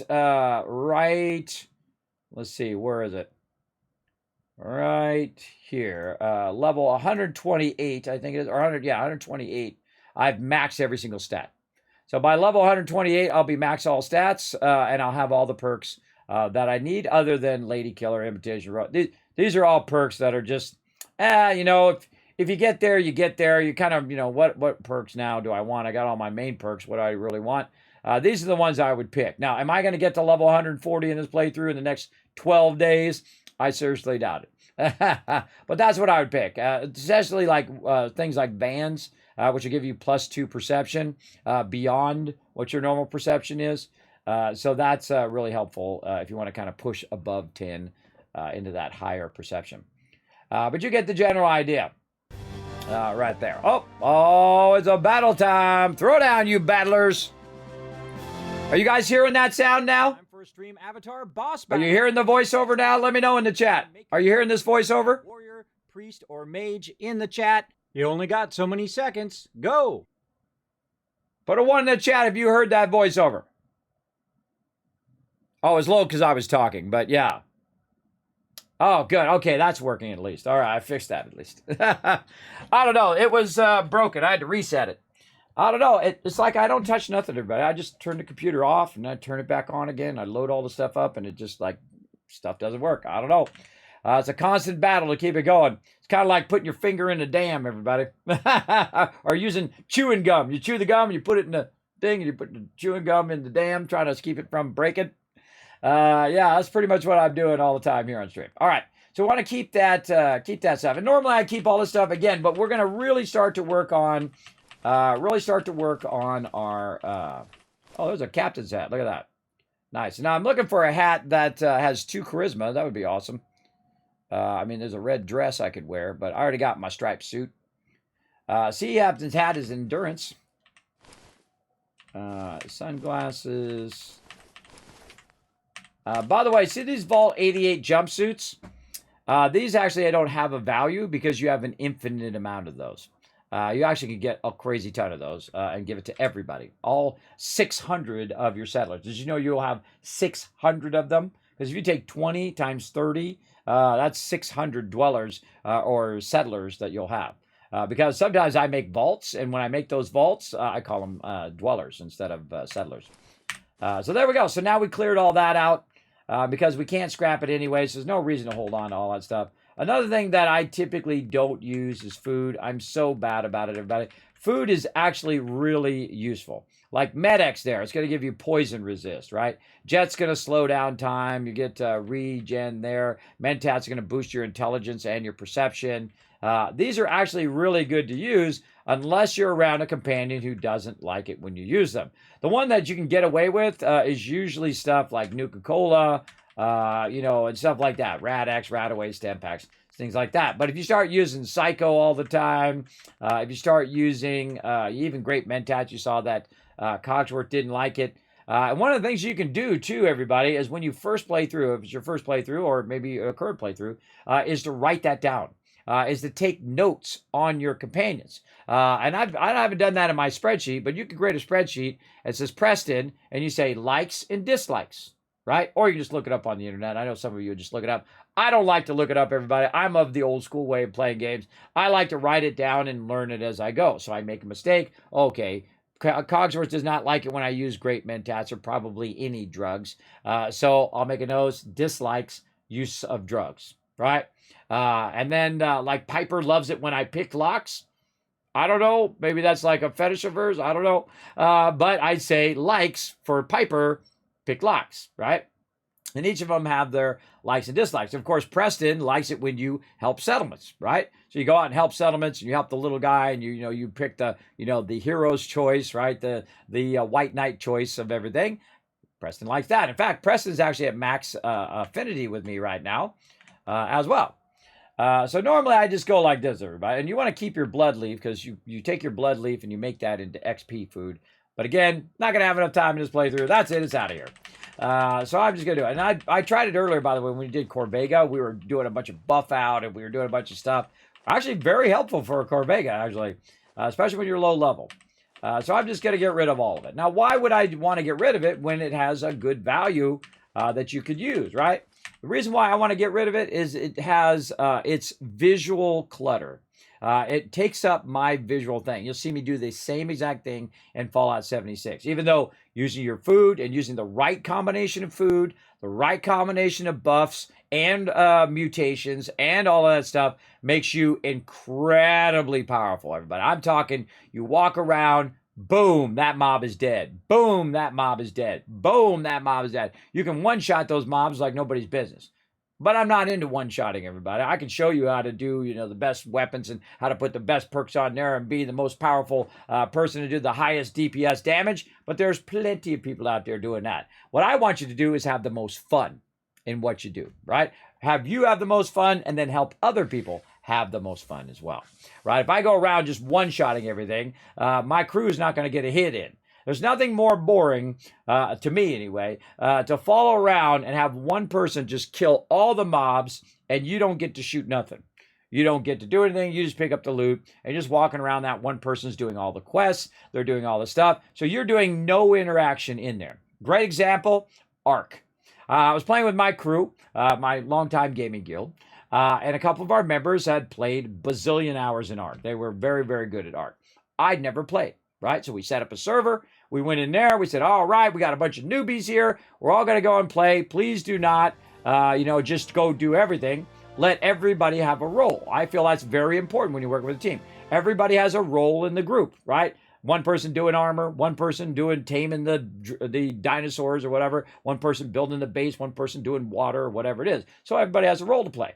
Well, some people just don't listen. I try to be real straightforward and honest with people and just say, hey, look, these rules are here for a reason, so it's fun for everyone. Well, they went and they tamed all the animals and they made all the stuff and they did all the things. They made all the best armor. They made all the best thing. So basically, the rest of us don't know how to make armor. We don't know how to tame the animals. We don't know how to do all this stuff. We don't know a bunch of the game mechanics. And we've already got to the end game with all the best stuff, but we don't get to do anything. We didn't get to actually play the game, right? So that's very important to find that balance. Great example, 7 Days to Die, right?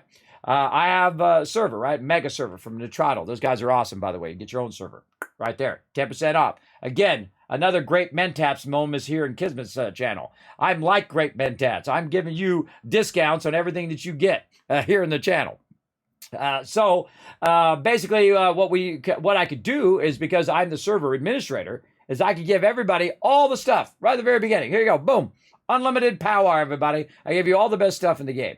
But it takes away from the thing. I could also be the everything person. Okay, everybody, I'm going to do the trading. I'm going to do the food. I'm going to do the forges. I'm going to do everything. And then I'm just going to give you guys all the best stuff. And then you get all the best stuff. But that's not fun for other people. I always let people choose the different role. And then also we switch roles when we're playing too. Like one time I might be the trader. right? Most of the time, I like building the base. That's like my favorite thing. And I like to iterate on the base or take over an existing house and then turn that into a Kismet kill box, turn that in because it challenges my crew to work together as a team. Same thing we do in Raft. We work together well as a team because everybody just chooses what they want to do. Like Greg's example, Alan likes to do all the electronic stuff, and he's doing the foraging stuff. Dio is in there doing all of the food and water and all that stuff, and create a nice little lounge for us. Binocular G, a.k.a. Rotisserie G, is doing a wonderful job of collecting stuff, fishing stuff, fighting all the mobs, going on the islands, getting all the loot. And what am I doing? I'm building up the raft. I'm coordinating. I'm putting all the stuff in the boxes so that everybody can find the stuff where it goes. Each of us have a role that we're playing, and then we can always overlap those roles. That's fine in there. But it feels like they're an important part of the team. That's what's really important, I find, when you're working with a team, right? Same thing when you're doing raiding, same thing when you're doing anything. And I've done dual 40-man raids, everybody. I mean, I'm way up here. I'm way up here when it comes to raiding and PvP and all of that stuff. I've done a lot of that with my crew. My crew is even more, man. They're way up here beyond me. They've got more time and are more talented in their respective thing. Like I'm a terrible tank. I'm not a great tank. It's just not a passion of mine to be a great tank. And I have some of the best in the world. Some of the best ones. Best healers, best DPS, just incredibly great. Some members, we go play a new game. They're already max level, got legendaries. They've already mastered the auction hall, millions of gold or whatever it is, and I'm level 10. Especially the ladies, everybody. Ladies kick butt. Don't underestimate the ladies. They some of my greatest members, just absolutely dominant for sure. But they all have a role to play in there, and they choose the role. I don't say you're going to be the cook or you're going to be whatever. I feel like that takes it away from it, right? I feel like it takes away from it if you don't let people. Oh, thank you very much for the tip of the hat there, the biddies. I feel like it takes away from it if you don't create that team structure. And that's what I try to do, and that's why I try to rotate people in. I say, oh, you need a daily done? Well, hold on. We'll help you with your daily, or we'll help you with this, or hey, you want to do that, right? And I'd love to have everybody in the group, but it doesn't matter, everybody. It doesn't matter how big your group is. I find with my team and, with MMOs or whatever, because what has happened to me in the past, like in Fallout 76, I can have 4 people in the group. If I can have 4 people in the group, then I have the 5th person. And the 5th person feels like, I can't get in the group with Kismet. It's a bummer. But then I'm like, hey, well, we got plenty of other people. Hey, group up with them. You're still getting XP. You're still doing everything. You hang around with us and go do the thing, right? So I find a way to solve the problem. If you have a 16-man or an 8-man group, same thing. I've always got that 9th person. 16-man group, got the 17th person. 30-man group, 31 person. 40-man group, 41st person. Dual 40-man groups, 81st person. Yes, I've done that before, everybody. Where you literally, doesn't matter how much big the group is, you always have that person who feels left out. And I don't like to let people feel left out because I don't like to be left out. I don't like to be left behind. That's why I don't leave people behind. Figure out what you don't like, and then that's what you try to do to integrate everybody in so they feel like part of the team. That's a great way a leader does it. Not just in game, by the way. That also translates to the real world. If you're a leader, you want people to do their best work. You want to basically facilitate their greatness, not just your own. A lot of problem with some people is they have a big ego. It's all about them, and they're the best, and they're the boss, and you do what I say, and all that stuff, and they yell at people and whatnot. It doesn't work. It's terrible. Everybody thinks you're an a-hole behind your back, and all of that stuff. No one wants to work with you, talk with you, or be around you, and the only time they put up with you is because they're trying to get their paycheck. That's the only reason they put up with you at all. Put a 1 in the chat if you've ever had that boss, everybody. I've worked with people like that before. I've had clients that were like that before as well. And I will tell them to them straight because I am nobody's beating pole, whatever they call it. Nobody's punching bag. That's what it is. Nobody's punching bag. So they come to me and they start going off on me. I'm like, hey, that's not the way we're going to talk to each other. Just so you know. Imagine somebody said that to you, right? I don't mess around. I say, that's not the way we're going to talk to each other. That's not the way this relationship's going to go. What do you need? Tell me plainly and calmly, and I'll make it happen. It is as simple as that. And they're like, oh, sorry, man. Sorry, I was a bad day, whatever it is. You see, that's a great way to snap them out of that behavior, everybody. It's like, Snap out of that behavior. Is be straightforward and honest, but not disrespectful, right? That's straightforward, honest, without being disrespectful to them, right? I didn't say, hey, you're being a jerk or you're an a-hole or whatever. See, because that just escalates it. But if I say, that's not the way we're going to talk to each other, then that's a way of de-escalating, right? De-escalating it. And you do it in a calm tone. You don't yell at them and scream at them and all that stuff because it just keeps going. So there we go. What up, Unforgiven? He actually typed yawn in the chat. That's scary. There you go. Oh, you got some food and you fell asleep. Jason's Deli. Ooh. What'd you get from Jason's Deli? Did you get like a ham sandwich or something or what? A ham sandwich or a sub? Now, look, now I'm making myself hungry. Now I'm making all you guys hungry. All right, this guy owes me 2,000 caps, everybody. I don't think he's going to have enough.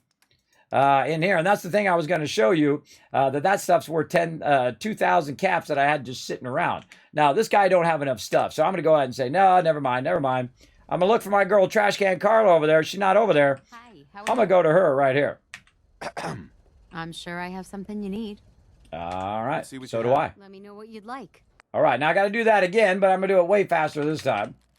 I go ahead and trade all this stuff out. And, again, I need to keep my clean suit. I need to change the name of that. I wish I could, but I can't. Your apparel, for some reason, or something, maybe you can on that. There's some things in the game that you can't actually change the name of. Like my fashionable glasses, I can't change the name of it. But in Fallout 76, you can. So they fixed that as well, which is very nice. Again, all this food. That's just dollar bills sitting in my bank. Get rid of that now. Definitely keep my stem packs. What else? Not that stuff. Keep that. Let's say 38. Don't need that. 45. Don't need that. 50 cal. 10 mil. Definitely. We'll keep that for that. Get rid of these flares. By the way, do you notice that it's producing flares? And my flares are worth 84 caps. So the actual flares are worth money too. So very important to think about that, right? To think about that. Wait a minute. Preston is actually making us money by those flares. Not a lot, but a little bit. Fusion cells. Nope. Fusion cores, we'll keep that just in case. Mini nukes. Missiles are the worst, everybody. They weigh way too much in all games, I think. Railroad spikes. No. Shotgun. Don't need it. Now, instead of it just being like 2,000, look how much I just got from my ammo. 6,000 caps over there.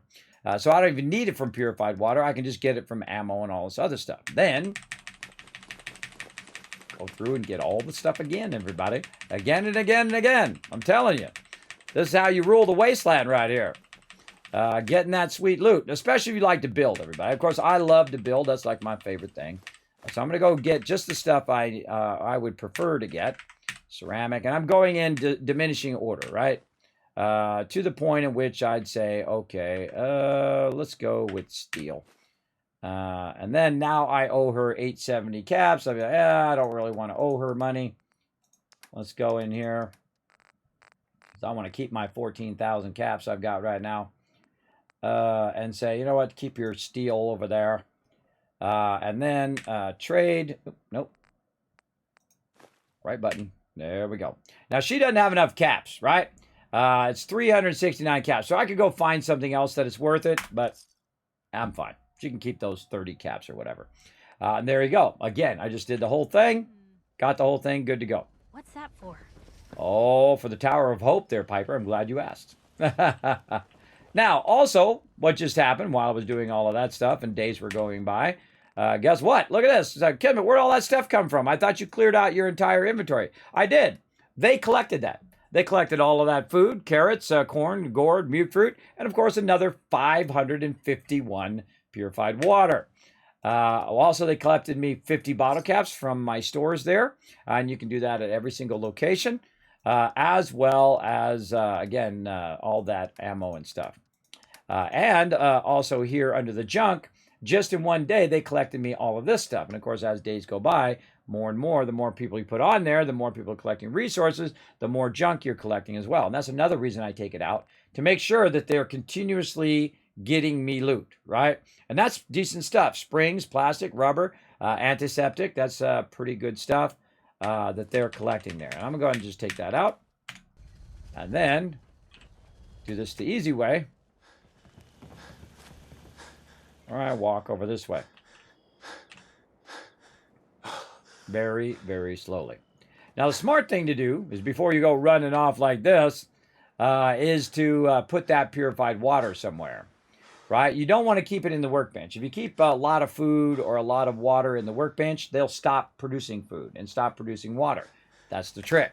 Keep taking it out and putting it in some sort of storage that you can use. Now, normally what I do is I put my whole entire location here over there. And the reason why I put it by the yellow house, one, I hate the fact that they're banging on that yellow house. I actually got a mod, by the way, that allowed me to take off those little points that they bang on the house. It's awesome. It's in my mod list on my Overseer's sheet. You can find it down at the bottom. You have to scroll way over to down here at the bottom down there. These little tabs. It's right here, my Mega Run ones with a bunch of links you can go check out and all those mods and stuff. In that link right there, the Overseer's Guardian. You could highlight it, click on the links, do whatever you need to do, copy it into your own spreadsheet if you want, and all of that. So that was a great mod, a great mod where you can just get them to stop banging on that house over there. Okay, so what I can do is normally I'd put it down to the ground level because Trash Can Carla walks through, right? And then what I do is I go in and create a container that I can just put this purified water in. Now, I just think it's funny to put thousands of purified water in this little tiny little cooler here. Which I think is kind of cool. Now, the bummer thing is you can't set it on the thing. It'd be awesome if you could set it, you know, up on the counter and just put it like right here. In Fallout 76, you can, by the way. You can do that on a lot of objects. I can set it here on the stove. Nope, I can't do that either because it acts as transparent. So I'm just going to put it in between the stove. And this is what I call a quick shot. This allows me to access the workbench as well. So I'll just go to the workbench from now on down here, grab the stuff out of the workbench, and then just put it right here next to my vendors so I don't have to walk it down every single time. There we go. Now I'm not overburdened. Now I can go ahead and run. And that's why you'll see me backlog that, and I'll backlog like I did today. If you missed it earlier, I just went out and got 60,000 caps worth of resources in one day. Went and got it all just now. If you missed it, that's what we did. There we go. Oh no, having the flu. Yeah, my oldest daughter has the flu. She is very sad and sick downstairs on the couch right now, watching TV. And she deserves it. She's a very hardworking, everybody. Very hardworking, been doing a great job keeping her stuff go because now she's transitioning to an adult. She's 17. So transitioning to an adult, doing all of her own stuff, taking care of her own food. She knows how to cook. She knows how to take care of her clothes. She knows how to take care of her room. She goes out, gets her own stuff done, takes care of her homework, all of that stuff that, I've been trying to instill in them their whole entire life to get to that point where then it is their time to take over those responsibilities and have those things as a habit. It's got to be a habit for them. So they do it every single day, every single week, keep that stuff and whatnot. When you're young, you don't want to do that. You just want to sit around. And in my day, you want to go outside and play. But nowadays, everybody just wants to be on their phone. But you get the idea. You didn't want to stay inside and have to do your clothes and all that. You want to go outside and get in some mischief. At least in my day. You want to go outside and, play some kickball. You want to run around on the rooftops. You want to play lawn darts where you have these big long darts about this big and they're like deadly and you throw them up in the air and then everybody runs. Yeah, that kind of thing. Oh no, you got the flu too, Flux? Oh, that sucks. Should I go pick up the bobblehead when I see them and not wait? Yes, you should pick them up right away. I strongly suggest if you're going to pick up a bunch of bobbleheads to not have max of any stat, right? That's my biggest tip on that in Fallout 4. Now, in Fallout 76, the bobbleheads are different.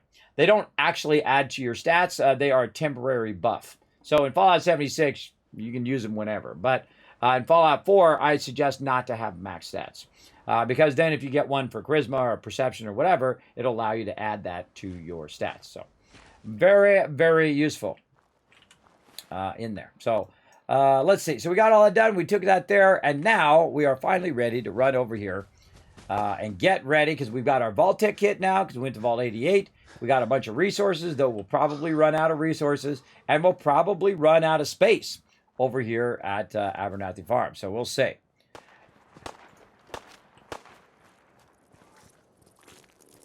Glad that's over. Oh, that was a quite the struggle, bro. That was quite the struggle. I'm amazed you made it. Taking on one bloatfly right there. It was like he saved the whole universe. All right, everybody, we're gonna come back over here to this spot right here. Now you can see we got the Kismet kill box watching after the settlement here. We got massive tons of food. And this is where that potatoes come in, right? Potatoes and corn and all of that stuff. Abernathy Farm is awesome for that. Normally, I don't do this much watermelons, but I thought I would do it and then see if I could sell it to the girl, but she doesn't give me that option anymore. I think you can only do it once. And then she doesn't get it. It's like the daughter of all of them. What's up, peeps? Out there scavenging. I thought they were going on things. This girl right here, Lucy. I just want to trade a few things. Go ahead. Now, see, Lucy, she's one of your settlers now. So you don't really like go in there. By the way, sometimes I give like Lucy and all of them like big chain guns and all sorts of cool stuff, and give them like combat armor, and they got military fatigues, and they're like looking like they're in the military. I mean, you could go in and put them in power armor if you wanted to. I might do that. I might do that in my mega playthrough that we'll do in the future in survival mode. Try to do that in survival. That's tough because you can't quick travel anymore. So no matter where you're going, you're walking there, and especially at the beginning of the game. If I was trying to get to the castle, everybody, way down here, way down here, I'd have to walk there from up here every time. So every time I want to go here, I go there, and that's why I unlocked the Brotherhood as quick as possible in that mode. Because the Brotherhood are my bros, my pals, and they got vertibirds. And those vertibirds will come pick you up and take you where you need to go, even if you're overburdened. So a great tip for you when you are overburdened, you just call a vertibird in, get on your vertibird, off you go. Same thing in the regular modes, too. You can use vertibirds when you're overburdened. But I just, by level 30, I got that level 30 perk going on, and I'm good in the normal mode or any of the other modes other than survival mode. So I can just teleport down there at this point. Let's see. So we got that going. We're coming over here. We were talking to Lucy. Now, one of the things I thought I would try, and I just thought of it, is I wonder if she becomes a vendor again at nighttime. So let's go ahead and forward time until, let's see, that would be 10 p.m., 11 p.m. Let's go ahead and forward time to 11 p.m.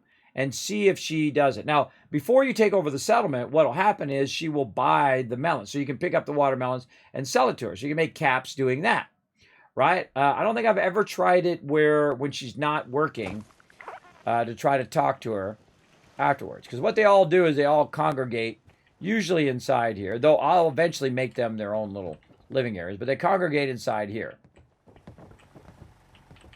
Out of the way. Out of the way. I got to talk to Lucy.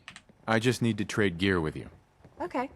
Now, so you should still trade gear. So before you take look at them all trapped back there. Yes. Here they all come. Hi, how are you? Doing Connie good. sharp sometimes with the words, but it ain't personal. That's just her way. Trying to get out of here. There we go. And so everybody goes inside at nighttime. They all hang around. You can leave all that stuff in there, by the way, all the chairs and tables and stuff. Now, I usually build them their own place for them to hang out. But actually, I'm going to tear all of this down. I'm going to tear all this down. I just gave you a general idea of what I normally do. But all of this affects your budget up there in the upper right-hand corner, that little size that's up there. That does affect your budget. So if I don't want them to be doing that, I will take it out. Now, the ones, again, I would suggest to do very early on, and you actually get one of these right here at this location. Chemistry station's usually around the corner, around that way, around the outside. You can go in and, again, craft that utility, cutting fluid.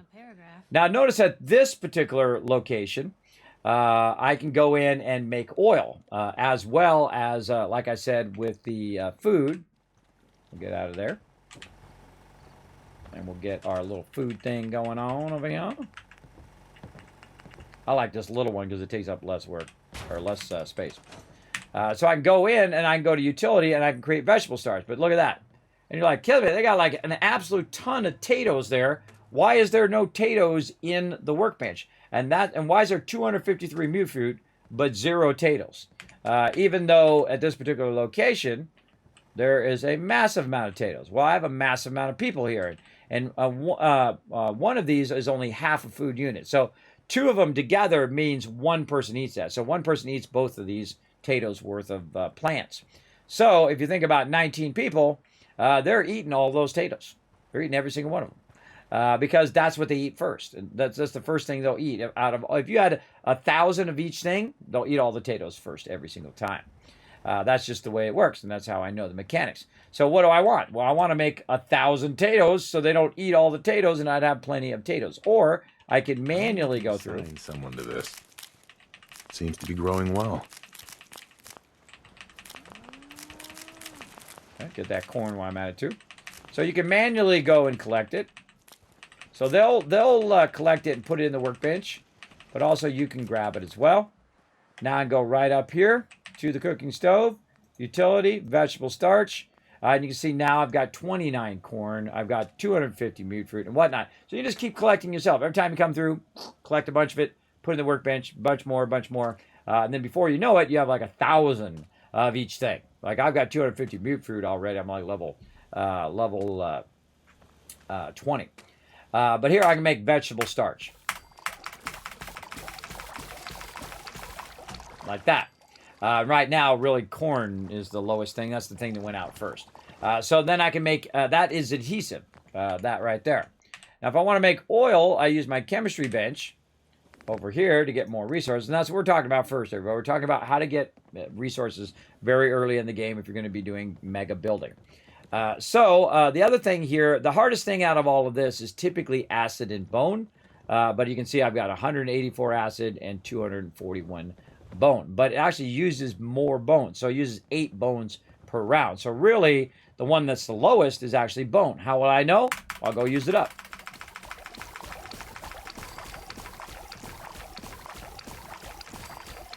Let's see which one runs out first. Like I said, the bone ran out first. But that was a massive amount of oil that I just did right there, everybody. That was a massive amount I just created. And then if you see earlier, we could create a certain amount of purified water right here. And now if we go in and try to do the same thing, instead of just 22 purified waters, I can make 71. That's 3 times more than I had earlier. Yeah, 71 of them, and put them down. How much is that going to be? 71 times 10.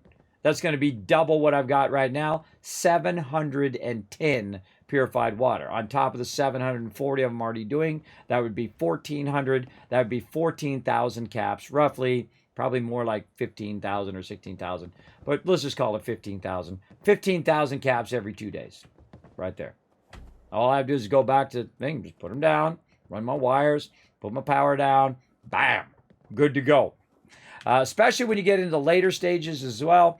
When you get in the later stages, you can really scale it up because you have your more advanced power, right? So you've got your fusion things. Now, Science 4, you don't get to the later stages of the game. So if I go look and say, okay, where's Science 4? Well, there's Science 3 right there at level 28. Science 4 is level 42. So the earliest I could get that fusion generator is 42, which is not true in Fallout 76.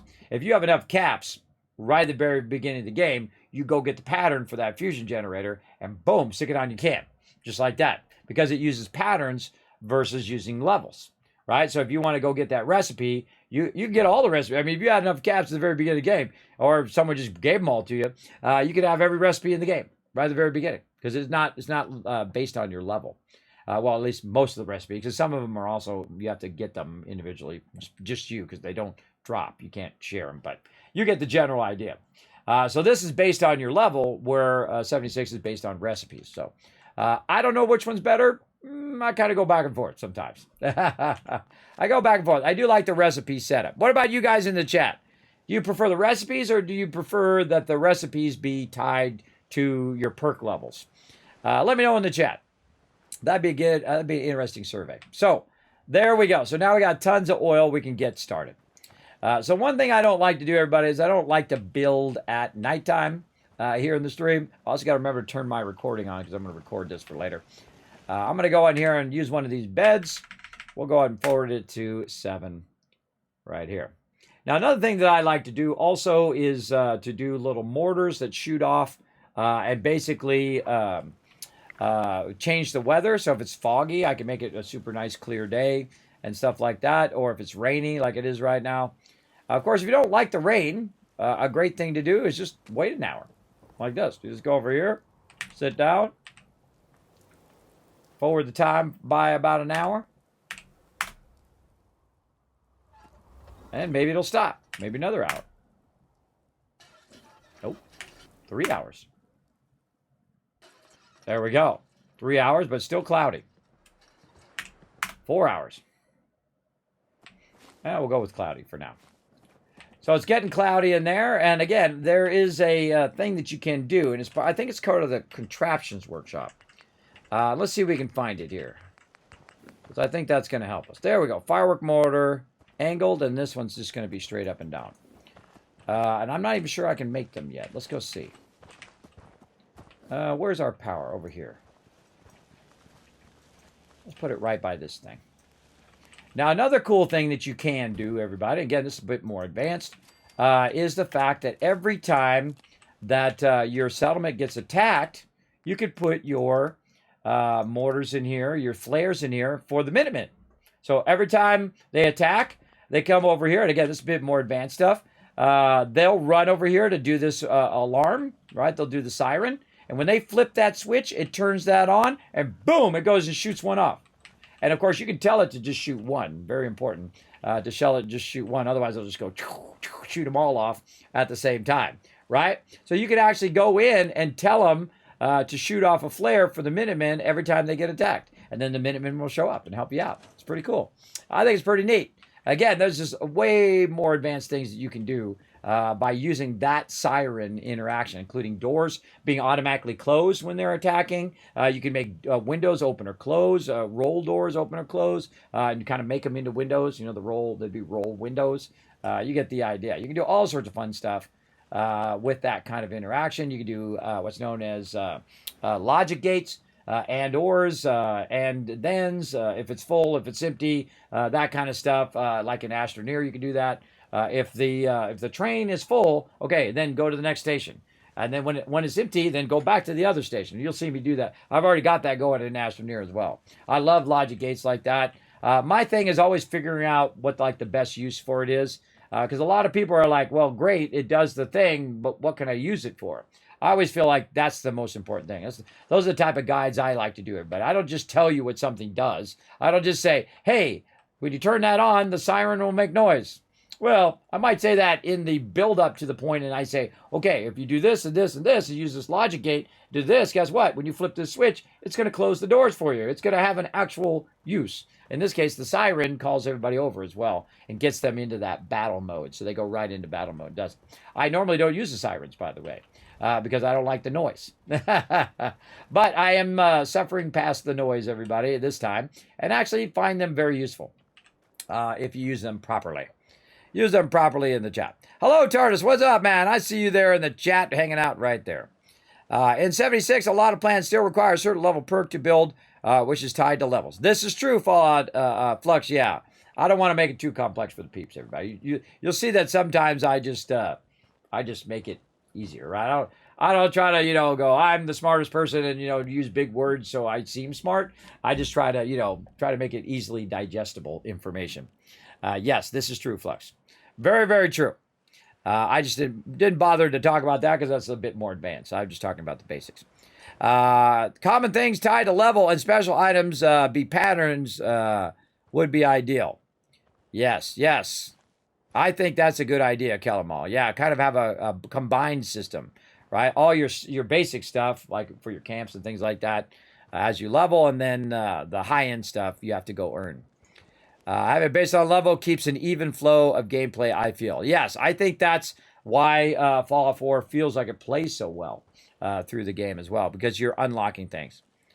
Dr. says, I'd say perk levels. Makes you work harder for them, but I do like the convenience sometimes. Yeah.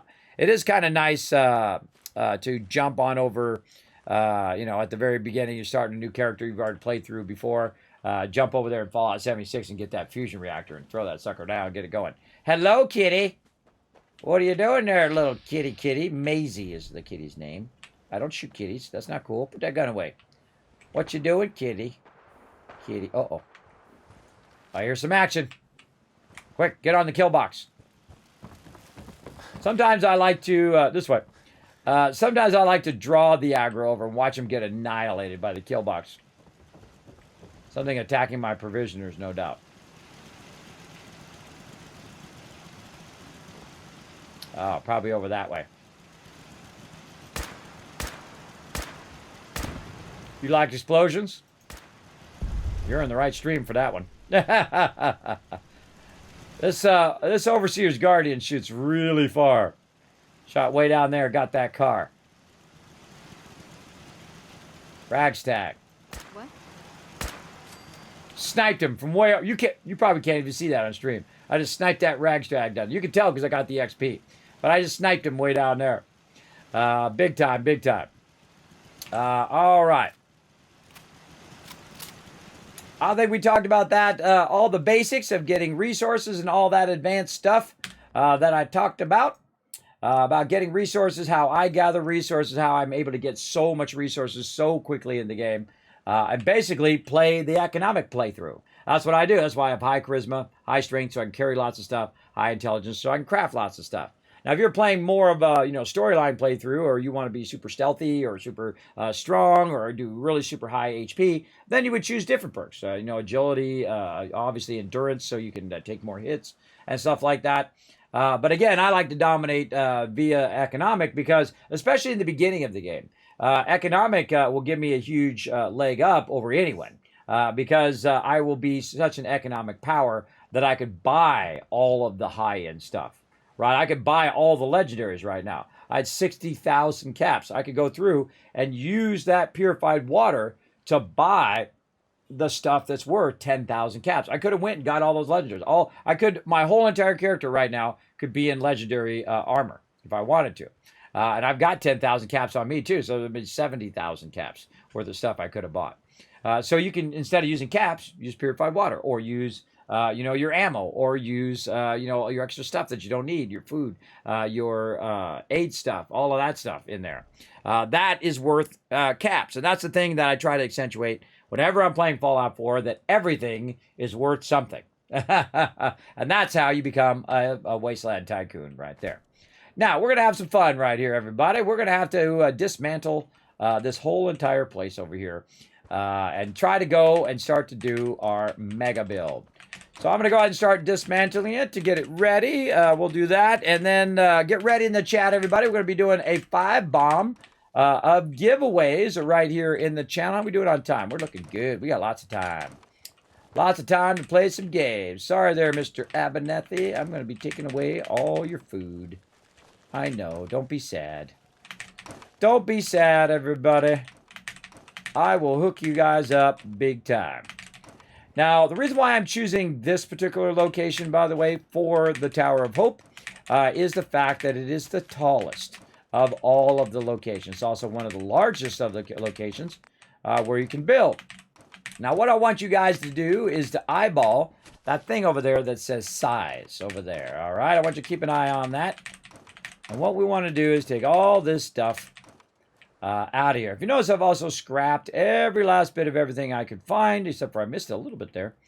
I've scrapped all the stuff inside, outside, everywhere, and I've scrapped it all.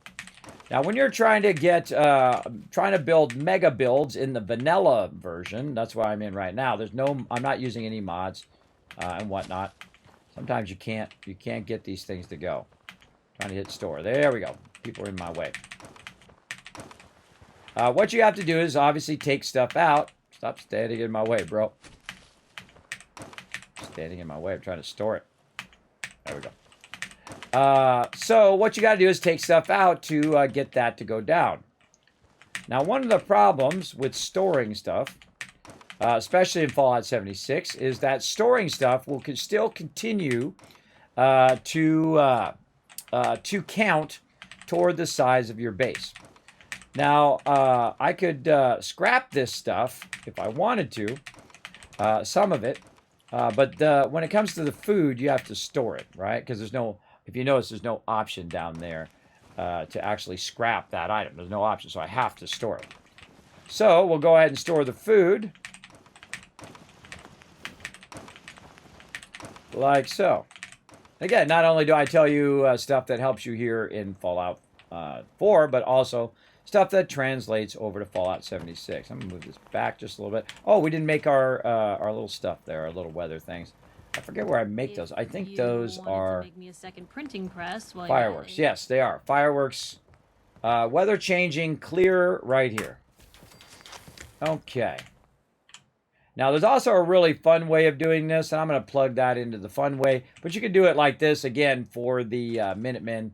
If you want to put a flare in there, it'll call the Minutemen.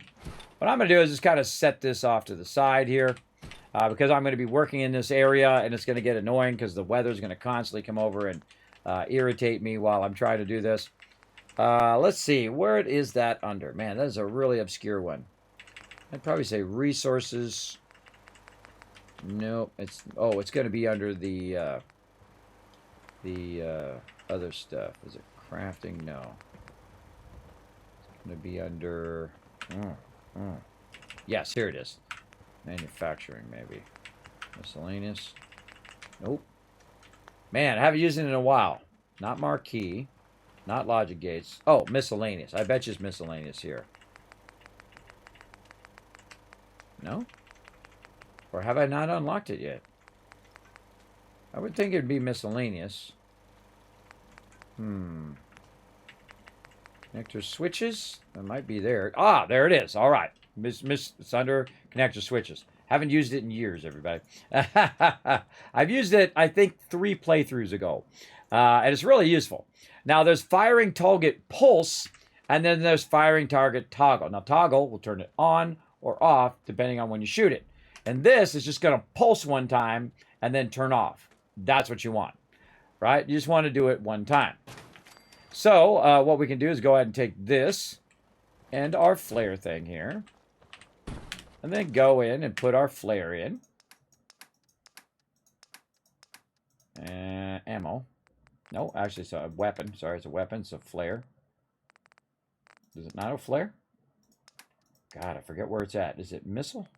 Miscellaneous? Yes, miscellaneous. They have these horribly badly organized, everybody. That's not a miscellaneous. That would be either an ammo or it would be a weapon. There we go. So mortar right there. Now you can see it's a bit cloudy. It's not a beautiful day. We want this to be a beautiful day, don't we? Now, of course, we're going to need some things. We're going to need some power like this. And we're going to go ahead and grab some power up here. Not from this. Otherwise, you have to turn that on. Which I don't want to turn it on because I don't want to listen to it. Right there. Now, does this have enough power? No. The reason why it doesn't have enough power is because that's one, and something else apparently is plugged in as one. Over here. But also, it doesn't have enough power because I haven't activated it, right? It says no power. But this does have power. So what you want to do is look at this, and I think I do have enough power. This is, that would be 1, this would be 1, and this would be 1. So it does have enough power. So, what I can just do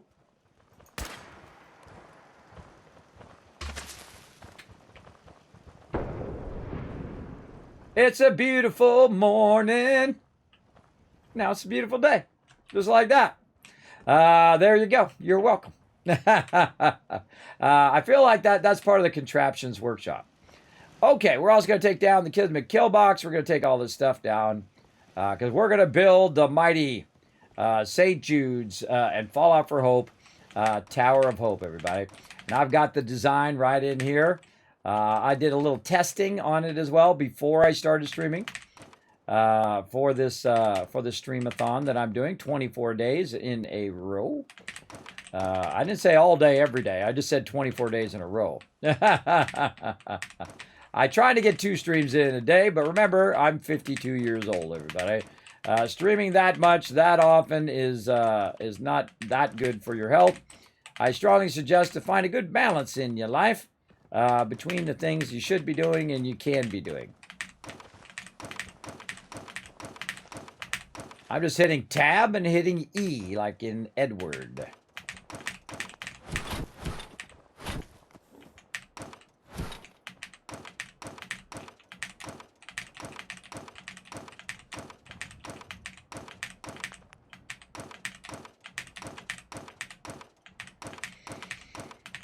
I love if there was a function where you could just say, put it all away, right? Put it all back in the workshop. And did you know that Fallout 76 has that function? Who in the chat knows what function will allow you to put every single thing that's in your camp back into the workbench so that you can go ahead and do it again? Who knows it in the chat? How do you do that? How do you put everything back in your workbench in Fallout 76 so you can then just rebuild it however you want again? Let me know. Let's see who knows in the chat. Now, if you notice that my size did not go down to 0 in there. Oh, that's one way to rebuild it. But how do you get it to go into the workbench? How do you get everything? Say you build a big old thing and you take everything and it goes back into the workbench into its basic components like beds and walls and all of that stuff. How can you get it to go back into the workbench? It's tricky. It's almost a trick question. Blueprinting is a good idea. That's how you would rebuild it. But how would you get it to go all back in there again? Dr. J knows. I've done it myself, especially early on. And it's sometimes you do it by accident and it make you want to cry. It's heartbreaking. There you go. Flux got it. That's right. You simply move your camp. You go in and now they have multiple camps. They didn't used to have multiple camps. You only had the one camp. But you need to be in your proper camp that you're at. Like my base I have now in Fallout 76. If I took my camp and I said, I want to put my camp down again, and I put it down, all of the stuff that I built would go into the workbench. And then I'd have to build it all out again, which I've done by mistake multiple times before I learned that. I mean, moving camp is something I do. Yes, me too, Neon. I do the same thing. I will say, you know what? I'm tired of this camp. All of it goes back in the workbench, and then I'll design something new, which is fun. But then, of course, they now let you have multiple camps. So very, very fun. Now, I will be doing a giant mega build in Fallout 76 eventually when I get my Fallout First back. I am sponsored by Bethesda for Fallout First. I appreciate them, though I would get it anyway. But shh, don't tell them. Don't tell them I would get it anyway because it's super worth it. Absolutely, hands down, totally worth it. Especially right now, we got the ammo box, you got your scrap box, you got your tent that goes down, plus you're getting your bonuses on every season. Just awesome. Awesome, awesome. Now, you might be saying, Kismet, why you got that wall there? Well, behind there is the mighty Clarabelle. Clarabelle is a beautiful little cow right here. Look at that. Look at that cute little moo-moo. Let's target her. Look at Clarabelle looking at me. Now look out. Look at that look in her eye right there, everybody. Look at that look in her eye. She got that crazy eye because she's a crazy moo-moo. Watch out for them crazy... Oh, whoa, she's going to kick me. I'm getting out of there. Watch out for them freaky moo-moos, everybody. They freaky. They crazy freaky moo-moos. Yeah, freaky moo-moo.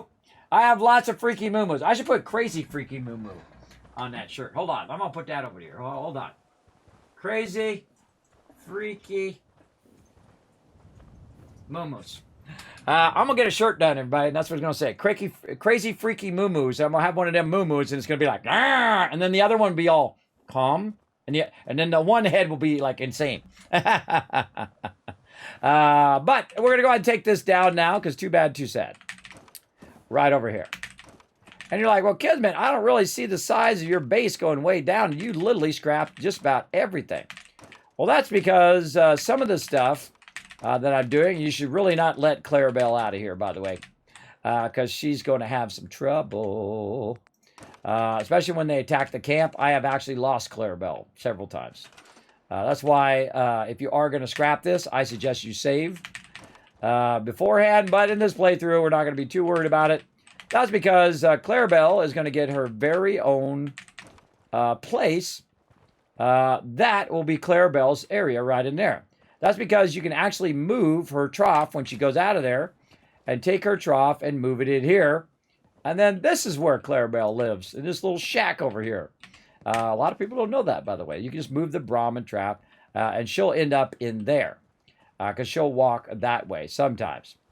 Now, she don't do it right away, and sometimes you got to leave, come back, and do all of that rigmarole. But you'll see that she'll actually stay there. There she goes, being crazy moo-moo. But there we go. Now, why did my size not go down to 0? Well, the reason why my size didn't go down to 0 is because I have saved a bunch of this stuff in the workbench. So if I've got this, you can see that I've got 10 of them down there at the bottom. But I can go in and scrap them. But the problem is when you're doing stuff like I just stored all that stuff, is it didn't take it out of my size. So if I go down and I put this down, say, and then I put this one down and just put a whole bunch of them down, just get crazy. Like that. Then I've used them all up, right? I probably used a little extra too. But instead of storing them, I want to scrap them, right? Scrap, scrap, scrap, scrap, scrap them all. And you go, well, wait a minute, it didn't go down that much. It went down a little tiny bit. That's because we have a bunch more stuff in there that we will need to get rid of, right? Maybe we have some extra stairs. Maybe we have some more roofs. Maybe, again, we have some walls or we have the doorways that we might have stored up in there. And you can just scroll over it and it'll show you down there how many you have. Like a great example is we were using the wood kit because we didn't have enough resources, right? So we have 14 of these shack floors. I'm going to show you something great with shack floors, by the way. If you want to move shack floors by half, this is an advanced tip here, everybody. So we're getting into advanced stuff. So again, turn on your advanced mode of your brain. Ready? Watch this. See how I did it straight across like that? It went straight across. Now, one of the things that it does, if you do it right, and you aim down like this, and you have to aim it at, of course, my people are going to get in the way because that's just how they are. If you aim down like this, and you go like this,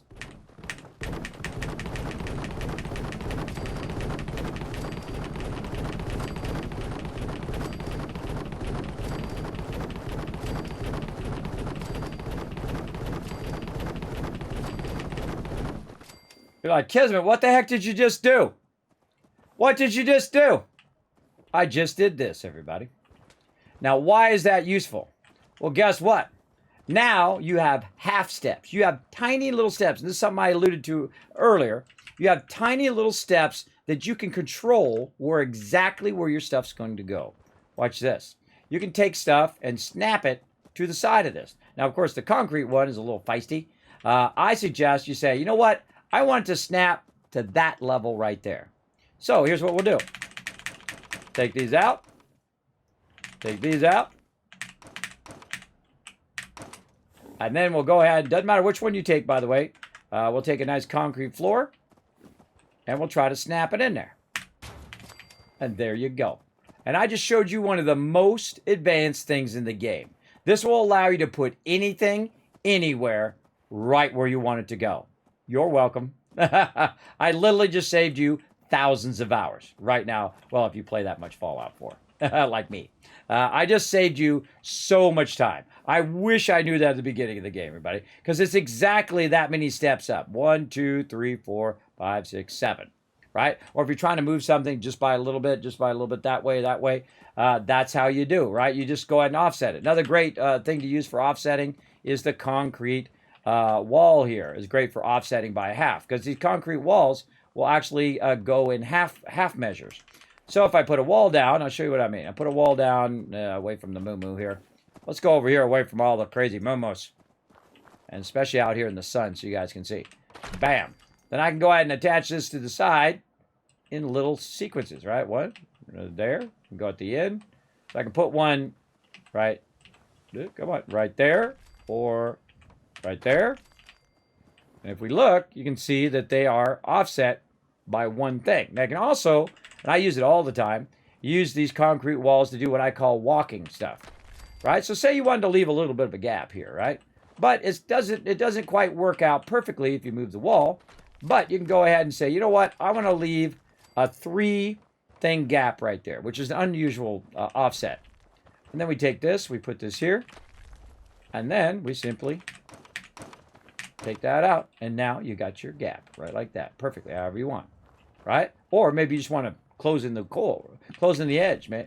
Maybe you got some walls that are lined up kind of awkwardly, and you're like, oh, God, it's not filled in. I want to fill that in. Well, easy enough. There you go. Now you got it blocked. Of course, you got a little bit of a gap here over that way, but you get the general idea. So this is how you offset stuff perfectly. Again, this is an advanced technique. It does take some practice to get it right, but you get the general idea. But also you can see that my size went up. Now, I just wasted a bunch of resources on purpose, everybody. So you can see that advanced stuff. Now, what I'm literally going to do is scrap all that. Oh, scrap that stuff back out again.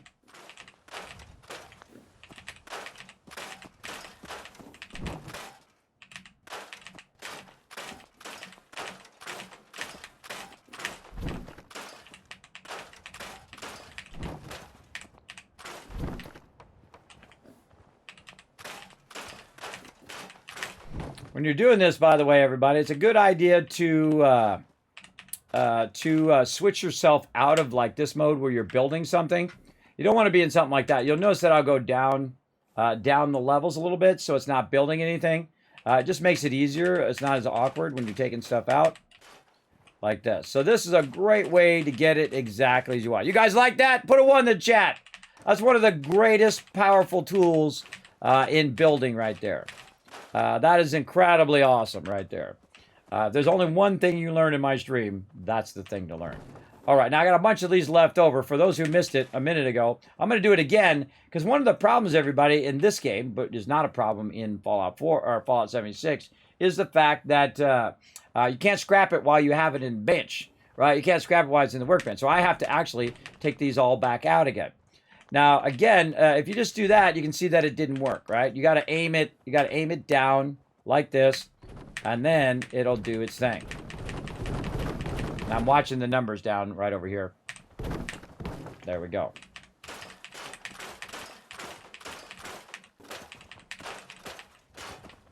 Totally worth it to master that technique. Okay, and there we go. So we got rid of those floors. Anything else we've got? We got a few foundations. Now we're going to be using concrete foundations and 21 walls, everybody. If you didn't know, you can also put all of this stuff in the same exact spot. So I'm going to get rid of these 21 walls. I'm going to scrap them.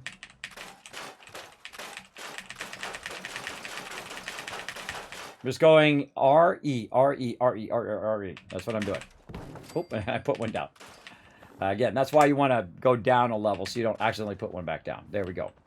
All right. So I'm basically just getting rid of all this stuff. Now, one of the problems, again, in this game is it doesn't show you what's saved in your thing, right? Like I've probably got a bunch of stairwells here, which I'm going to keep the stairwells because I use the stairwells for scaffolding.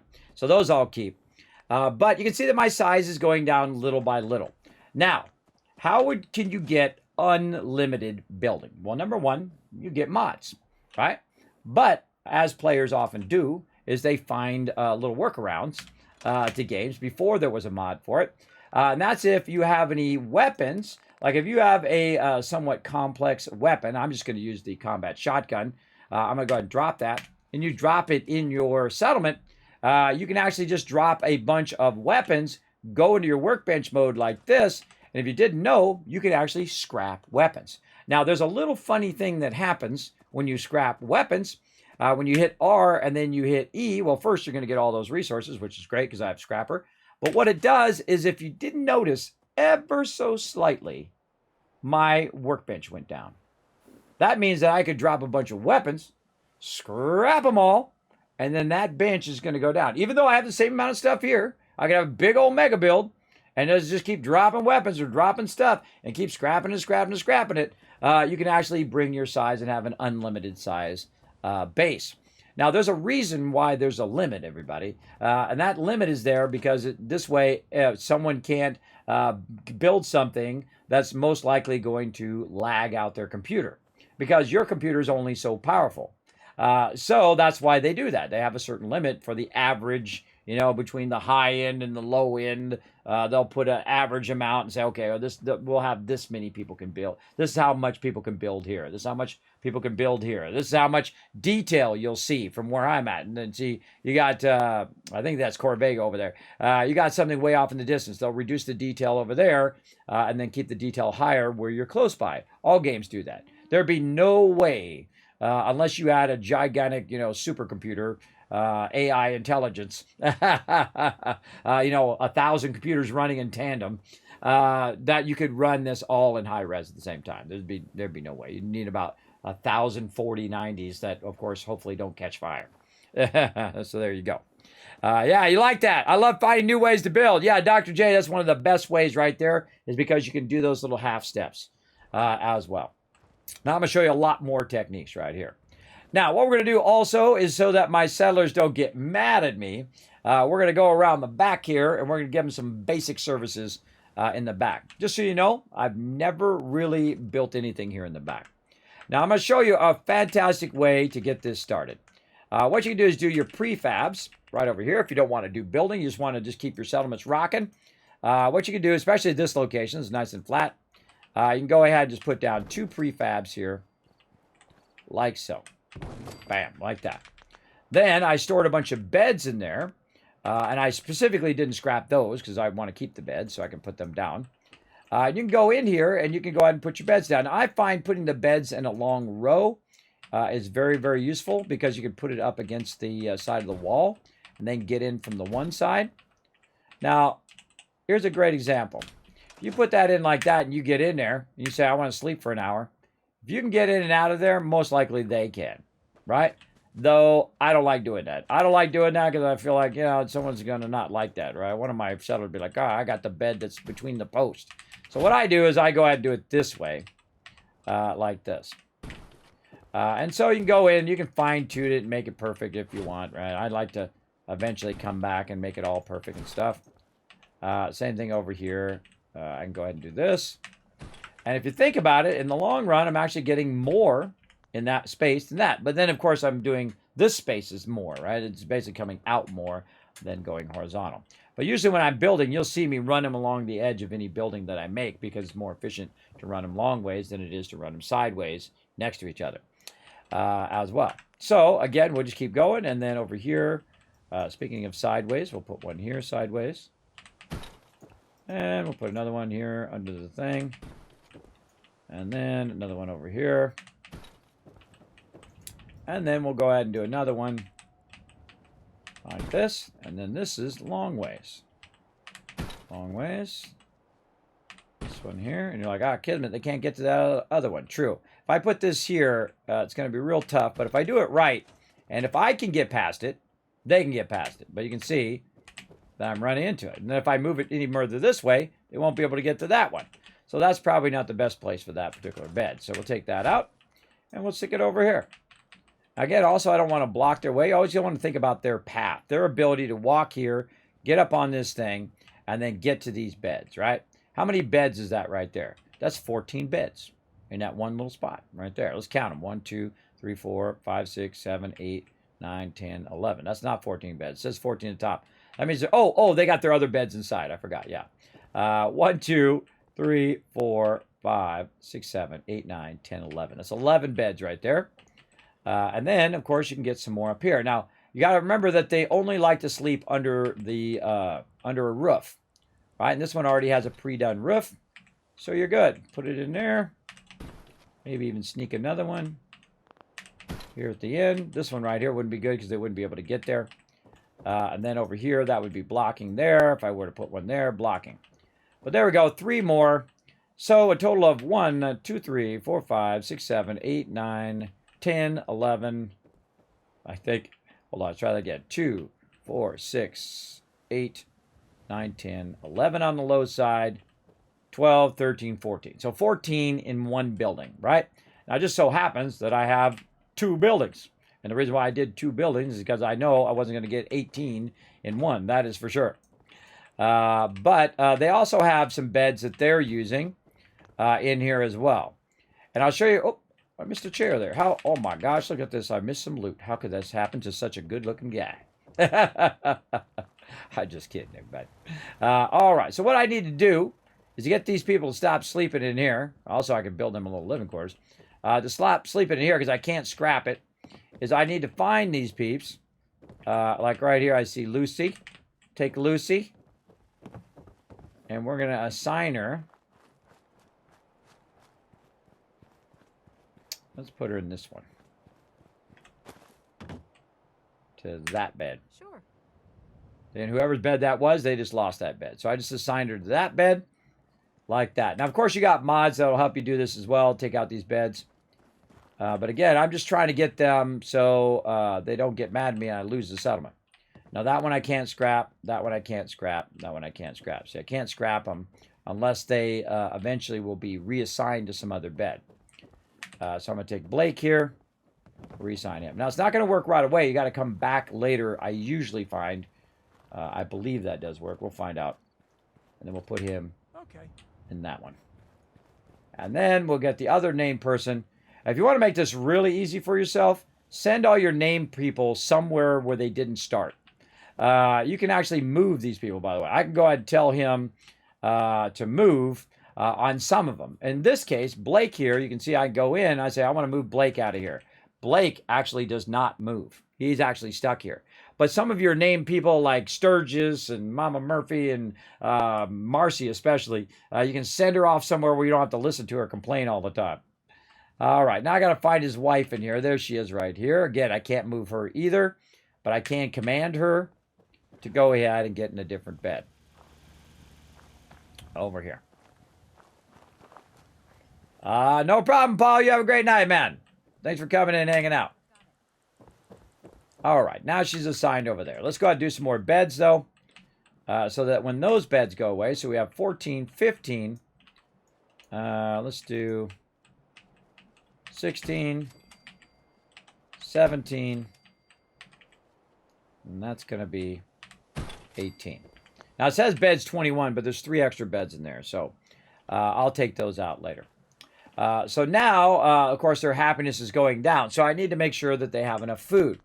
Now, the easiest food for them to do is going to be mute fruit. That's the easiest food for me to put down as well.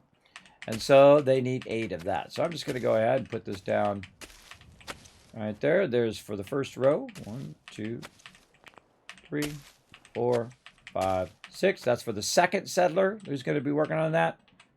And then 1, 2, 3, 4, 5, 6.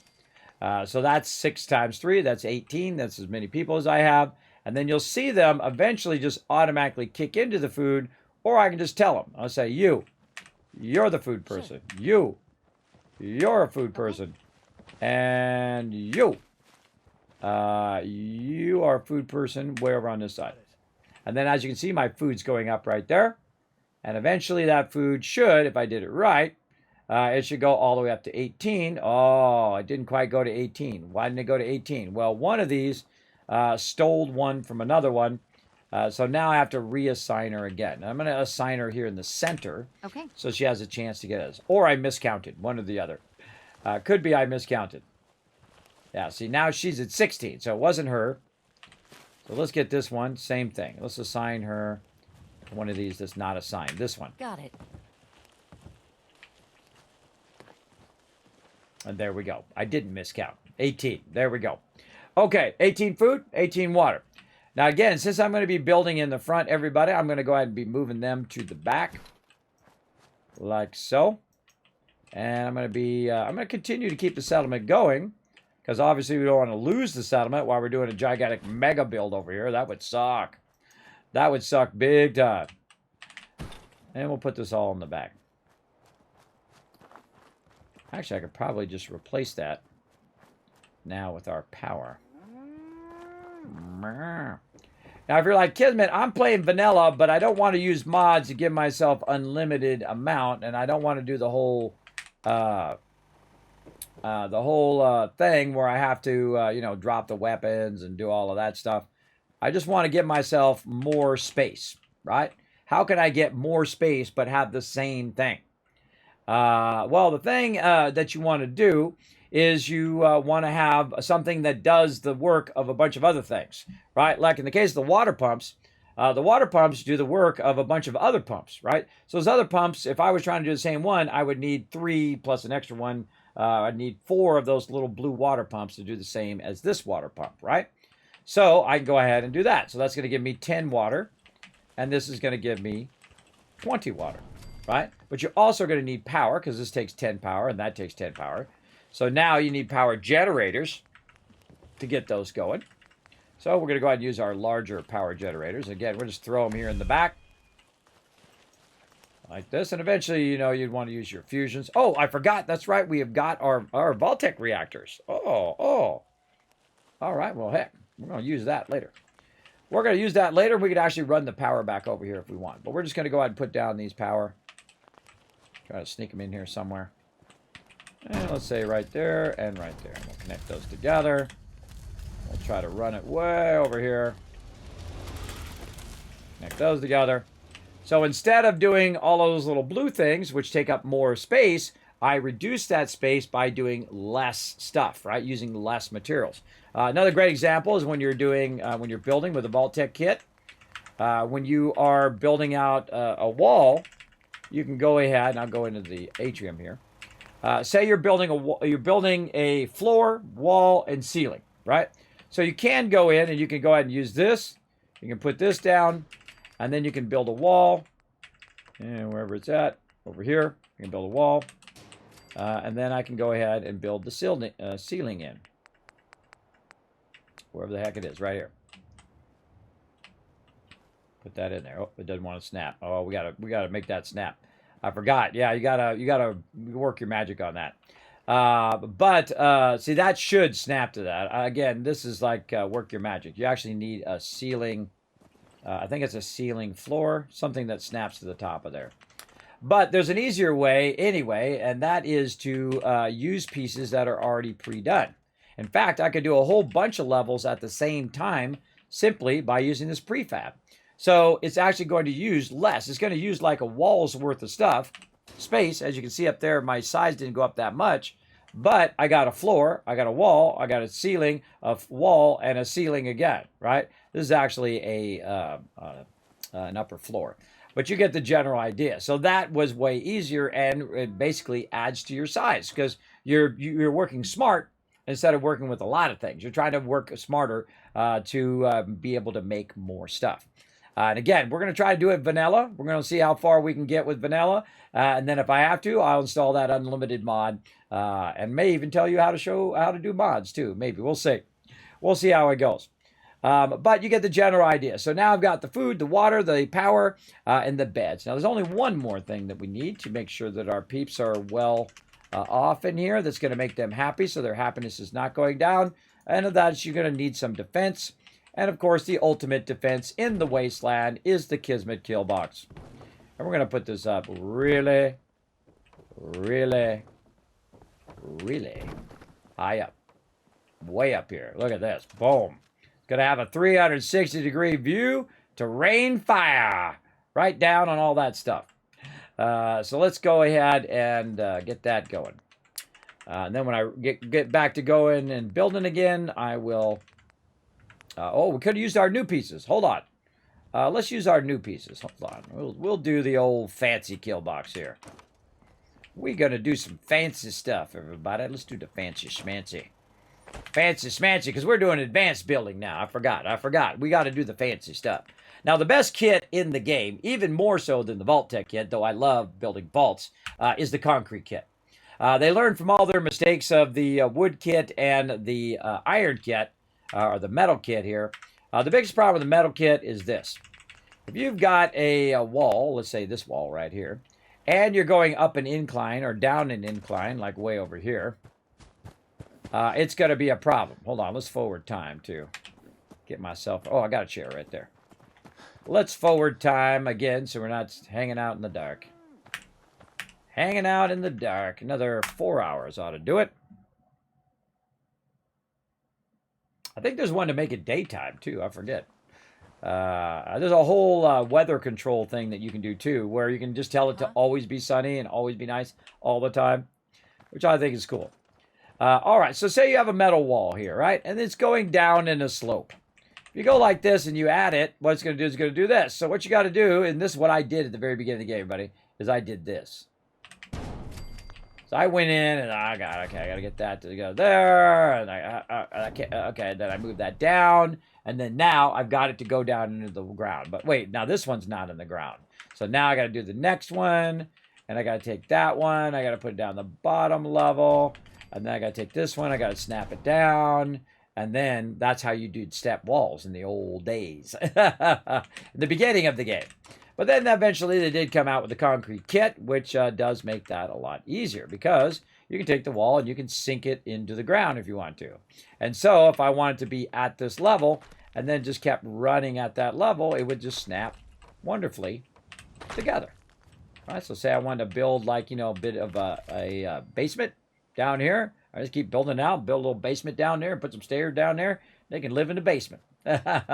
Or whatever I wanted to do. And you'll see me use that a bunch in this particular build, where I kind of try to get it lined up perfectly with the rest of the base. And what I'm going to do is use all of this area here. The whole thing. All of it. From right over here, all the way across, all the way to the end, and then 19 stories up. Yeah, or 20 stories if you actually count it from the low end down there. Yes, we're going to be up as high as that is up there. Right there. And you know we're going to do that? Right after I take a break.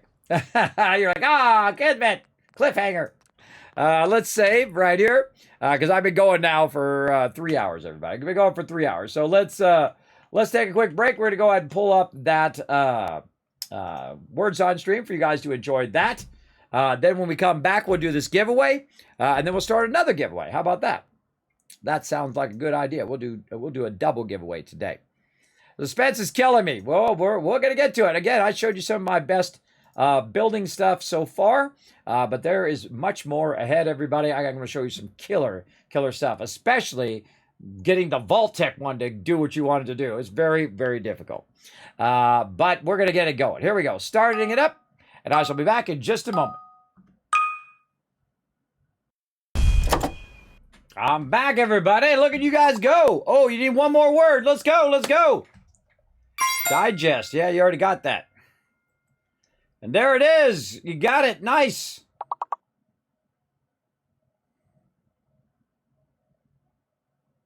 Crushing it. Crushing it. All right, everybody. Again, that's real fun. I think you guys enjoy that much more than the highlights. I don't know. Sometimes I have the highlights come up too. It shows highlights of my stream that we've done in the past. A lot of fun. Okay, it's building time, everybody. It's building time. So I'm also going to try to remember. Look out. It's the same key that also makes him do the elbow thing. I got to be careful. We're going to do some recording here. All right, we'll put that away. We'll go right here. And what we're going to do is start building this out. Now, of course, the basics that you're going to need is your foundations. Now, the problem with having so many people is this. This guy going to be up in my business. So all these people need something to do. And I know exactly what they can do, everybody. If you've already got enough food and water or whatever, they need to be helping me out with some resources. So I'm going to go over here to resources. I'm going to go over here. And then what I'm going to do is, where did I put my bell? Over here. Then I'm going to grab this bell. I'm going to move this bell way back over here. And then I'm going to hit that bell. Now, while all these slackers are making their way back here, I'm going to go ahead and put some more of these down. Now, I already have 8 of them. And how many people have already used? 3 people for food. And so if you take 18 away from 3, that would be 7, 6, 5. You get the idea. Then all the rest of those people could be collecting me resources. So basically, I could make a whole bunch of these. So I got 1, 2, 3, 4, 5, 6, 7, 8, 9, 10. There we go. 10 times 3 would be 13. 8, 7, 6, or 8, 7, 6, 5. So I would need 15 more. And I'll just go ahead and put them over here. 2, 3, 4. And we'll put the other one over here, number 5. And then everyone who's not doing anything, that guy, boom. Or that guy over there. You, there. Come on, we need some resources for this Tower of Hope here, people. Come on, we got things to do.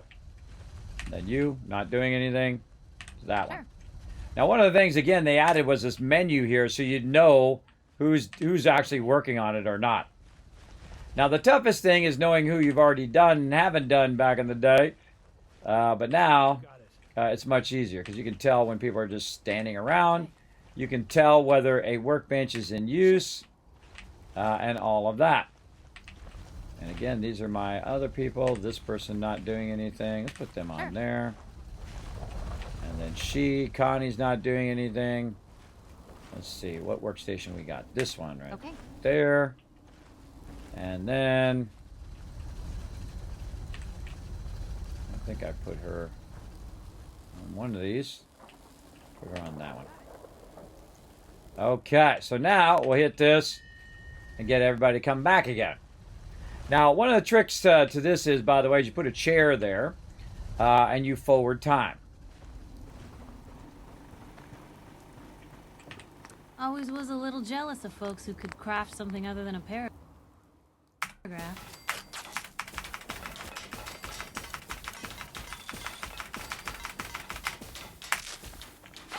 Make a bunch of those. Take them.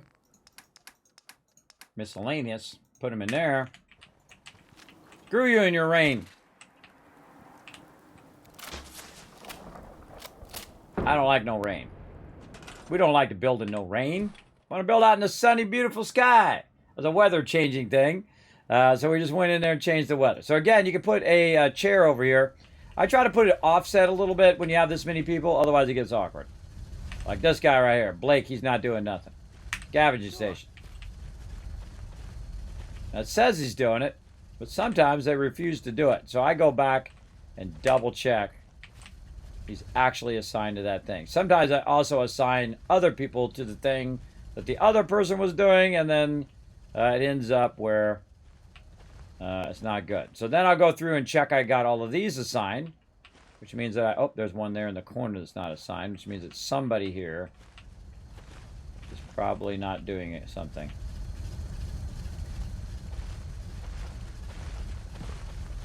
It looks like we got all these people.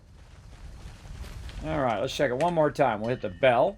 We'll go to the chair. Oh, one of them's my there's provisioners as well. I forgot for Sunshine Tidings. All right, so again, I forward time. They end up right here. Before they walk away, hit the bell again real quick. Need something? Yeah, I need to know who's slacking off. I can see Piper slacking off. All right, and again, just double check them all, roll over them, make sure they're green, make sure they're not showing the red. And there we go. I got 15 people there collecting me some scrap. And, most importantly, they're out of my face. They're way over there as well. So now I can potentially be able to put this down and get this going. All right, so what we're going to do, everybody, is instead of using the other kits, you also got this kind of cool stuff you have left over from your vaults. Instead of using the other kits, which would be the wood kit, the metal kit, the concrete kit, the warehouse kit, the barn, you also have scaffolding, boxcars, doors, elevators, ball tracks, and miscellaneous, like totems and buses and trailers and all sorts of fun stuff. We are going to use the vault-tec kit right over here. Now, the first thing you want to do with the vault-tec kit, just like any other kit, this is just like a concrete block, is you want to use your supports. Now, if I go ahead and put my support up here in the front, I can then go ahead and try to snap this back here. Now, one of the things that's really awkward is trying to get that to snap in there. So you put it down, you pick it up, and then try to snap it in there and see if it'll go. And in this case, it's just quite not enough where it's going to let you snap that in there. Now, one of the things I also suggest you do is that you rotate it like this. You rotate it to see if it'll snap in there. Same thing over here. We rotate, try to get it going, see if it'll snap to this other support. Maybe out here in the front, it's going to snap. Now, see, the thing is I know it'll snap. And that's the most important thing, is that you have the knowledge that you know that'll work. I know that'll snap to that one. right? I know that it works, but it's just getting it to do what you want it to do is the hard part, right? Getting that to snap in there, right? And the same thing on the other side here. What if I got up on top of here and then I tried to snap it there? Maybe get back out, then go back in, then try to snap it. Maybe put it down and then pick it up and move it over here and see if it'll snap. And of course, people love to be in your way, everybody. They just love being in your way. That's so annoying. It's very, very annoying. Just when you about get it right, that's when they walk in front of you. But that would snap there. Now, what's an easier way to do this, everybody? If I wanted to go ahead and put a nice long thing of supports here, what would be easier? Well, easier would be to just do it up where it's not being obstructed by the ground, like this. And you're like, well, Kismet, how are my people going to get up there? Well, you don't worry about that now. What you're doing is just trying to get your support line all the way across the settlement like this. So you go in and you build it all the way across. This will also let you align it to the whole entire settlement, so it's kind of squared off with whatever you want to square off. Now, I'm about to show you one of the most powerful things in the game. You ready? Everybody ready in the chat? Put a 1 in the chat. Oh, hey, I forgot to give you a bunch of caps, too. Hold on. 1,000, 2,000, 3,000, 4,000, 5,000, 6,000, 7,000, 8,000, 9,000, 10,000 caps for you guys for crushing those retweets. I forgot to give that to you earlier. We need one more retweet. I'm going to give you 10,000 more. All right, you guys ready? All right, here we go. Now, what you do is you aim your thing right over here. Now, sadly, this does not work in Fallout 76. You have to use blueprinting instead. But if you hold down E, boom, I just grabbed all of it at the same time. I can also use my scroll wheel to scroll it away from me. Now, another great idea is to back up as far as you can, right? Back up as far as you can and just kind of sneak up on it if these people were not in my way. Sneak up on it and get as far back, just tapping forward with W there. Hold down E. And then move it where you want it to go. That's right. I could even run it into the building if I wanted to. I could clip it inside the building in certain areas, especially using the rug trick, which we'll talk about. We're also going to talk about the sign trick as well as the pole trick on making it go exactly where you want. But as you can see, I'm moving the whole entire supports at the same time. So what if I wanted to start right here up against the side of the building? Well, that would make that a lot easier, right? Now, sometimes there's stuff on the ground that's going to make it tougher for you to line stuff up. Also, your NPCs are going to be in your way. As you can see, they're just going to be annoying the whole time, everybody. You watch. And then I can put that down and bam, there we go. Perfectly aligned there. But of course, maybe it's not straight. And you're like, you know what? I want that to be straight. Okay, hold down E again. Rotate it. Straighten it out. Bam. Much more straight. Maybe not perfectly straight, but at least much more, right? So I just showed you the most powerful thing in the game, right? Pretty awesome. It's a beautiful thing, exactly. Now, one of the problems with this also, and cool things if you wanted to do it, is that I could run it outside the side of the settlement. That's right, I can hold down E right here and go to town on running this thing way over that way, if there's nobody in my way. And again, hold down E, and then try to move it outside the settlement if I want. Now, it's only going to let me go and do a certain amount of stuff because it's going to clip through the back here. So I'm going to hold down E, I'm going to move it forward, and then I'm going to move it this way, and I'm going to run it out here like this. And again, you can find that max limit as to how far you can run it into the ground. But you can see that if I get too far out of the settlement, it'll say, nope, can't do that. Or if I run it into a wall or something like that, it won't let me do it. But again, you can tinker around with it and try to figure out how far out the edge you can go. Usually I find it's just a little bit off the edge. Now, if you decide, I don't want to do that, I want to put it back where I had it, hit tab, it goes right back where I had it before. Great thing for walls, too. If you got a wall in your way, go into workshop mode, pick up the wall, walk to the wall, hit tab, wall goes right back where it was. Works fantastically like that. Now, this is not too centered. I would like it to be a bit more centered, so I'm going to go ahead and go right over here, hold down E, and then try to nudge it this way, like this. Let's say that. Does that look centered? It's getting better. This side over here is in the ground, by the way. See how this whole piece right here is further in the ground that you could actually normally do, I could not take that piece up and try to put it back down there. Wouldn't let me do it. It's too far in the ground. So that's a way of actually getting around that problem of you not being able to put it in the ground like that. So what we can do, again, try to center this. Hold down E, pick it up. Now, this is one of the most annoying things when it does this, everybody. When it does that jumping, right? I suggest, again, be as back as far as you can. Hold down E. This guy gets out of my way. Way to stand right in front of me, bro. Make me want to get my weapon out and shoot you in the face. Get out the way, bro. I'm working here. Hold down E. Come on, Connie. I love you. Nice bat, by the way. Hold down E. There we go. And again, I can go ahead and back up a little bit and then try to control the level at which it's going up and down. Now, there is a great trick, and this is another fantastic trick. And both with everything I'm doing, by the way, is in the vanilla version. So you can do this on console. You can do it on Xbox, PlayStation, or PC like me. And that's where you could do this. And you're like, how the heck are you doing that? Maybe you could do this too. What the? Oh my God, that's like one of the most epic, amazing things that you can do. And what I'm doing is I'm holding down the E key like I did when I first picked it up, but I've actually got it down right now. And so again, I can hit tab to do that. I can hold down E. I picked it up. Oh, too much? Okay, hold on. Let me back up a little bit. Let me hold down E again. Back up so it drops down. Now I'm not holding down E. Hold down E again. Scroll wheel. Up it goes. So you have control over the height of it as well. And I feel like that's one of the toughest things to get going in the game is that precise control over how high that object goes. Just like I showed you with that wood trick, there's another trick right here by holding down E. You can control the height of stuff and align them much easier to the height that you want. Now me, I want the height to be fairly low so I can go ahead and run it across the whole settlement.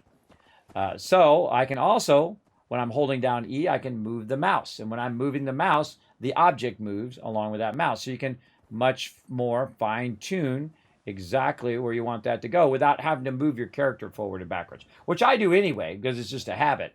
But you can go ahead and just use your mouse to fine-tune that into position, also side to side. That's powerful. That's a really powerful trick right there. Especially the bringing it up trick is very, very nice to get that to go where you want. You can rotate it and hit tab, put it back where it was. So there you go, general idea. So if I go over here and say I want to go more to the left, I can pick it up in the center and then just take my mouse and move it to the left or move it to the right by first holding down E to pick the whole thing up, let go of E, then I have the object, then I hold down E again, and then I can move the mouse left and right. Now you have an appropriate, I know, 7 Days Die, doesn't it, Dragon Wolf? Wouldn't that be awesome? Of course, you can do that with it. You can grab it and then move it. One of the drawbacks, of course, again, is all the people who are going to be in your way while you're building. So what I usually do is when I get to a certain point and they're being too annoying, is I will lock them into the actual settlement. I'll make a wall to block them and put them in a vault and lock the vault so they stay in there. I'll literally make no door as an exit. And now I've got them doing scavenging. So one of the things that they do is they walk around, they look for loot, and then they go back. But I need those resources, so I want to get that going. So let's go ahead and take a look at this and see if we like it. Now, how would we know if we're going to like this or not? Well, the best way to know is to start building off the end of it. Now, again, you're going to have this problem, the same kind of problem, right, when you're going off the ends of the supports here and whatnot, trying to get it snapped in. And so we'll get that snap. There we go.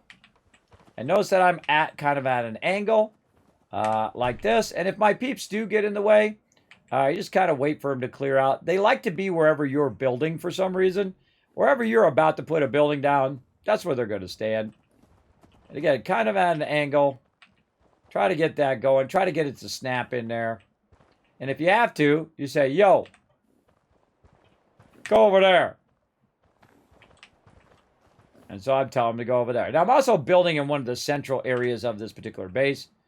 So that makes it tougher. But just about when you're about to snap it, I'm doing this on purpose too, everybody. So you know you're going to get frustrated with this because this is really obnoxious. That they go stand where you're trying to work, right? You're trying to put that piece down. If I put the piece over here, then for some reason they'll just like go over that way. Perfect time. Look at it. You did the exact thing, right? And see, they're literally standing where I want to put this piece. But what you can do is try to get it in there in such a moment that there isn't too many of them. Bam, snap it in. And then same thing here at the end.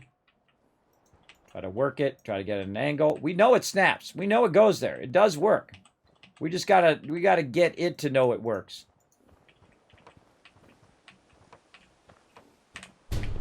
And there we go. Okay, and I don't know why it just doesn't snap better. You think that would just snap easy. Now, also I find when you get up above and you're standing on the piece, watch how much better it works.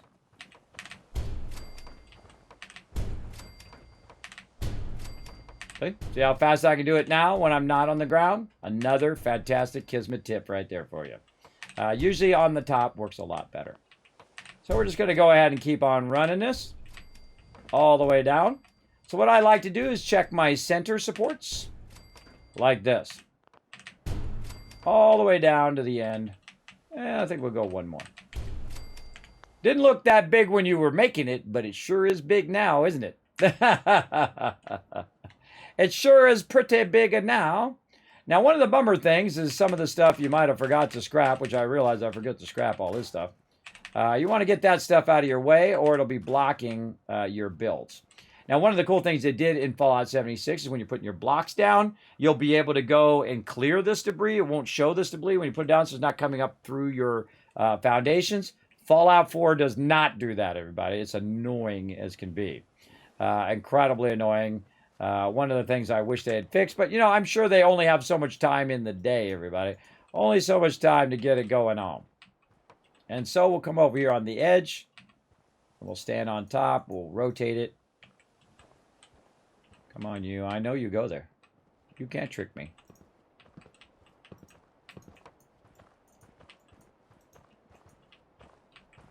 So we had it there for a split second.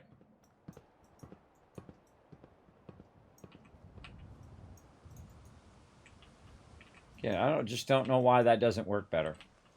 And this is the vault-tec kit, everybody. The vault-tec kit, again, is one of the worst kits, I think, when it comes to... I mean, it's great what the pieces that it has, but in its snapping and all of that stuff, it just doesn't work as good. Now, another great trick, everybody, is to scroll it really far away from you, and then you move back. Because sometimes you're too close. Let's see how good I did on straightening here.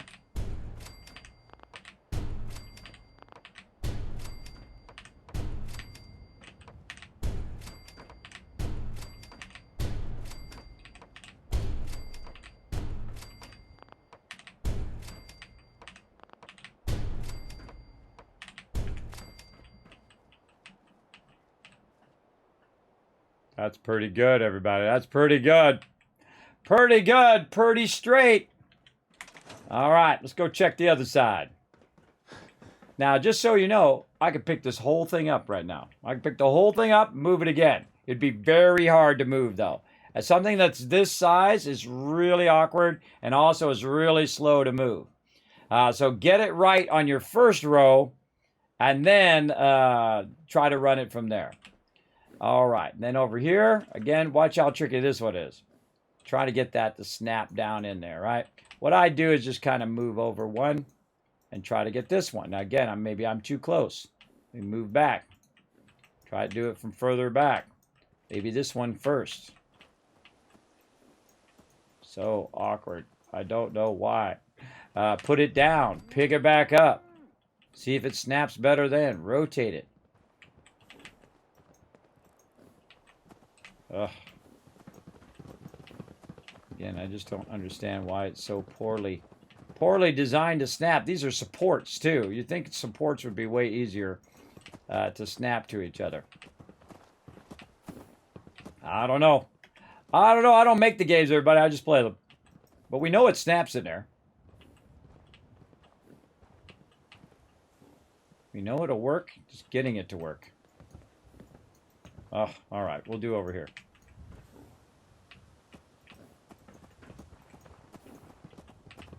Oh. Oh, God, it's not snapping at all. All right, got to get out of the workbench. Out of the workbench. Back. If you see nothing is snapping, get out of the workbench. Go back in the workbench. Try again.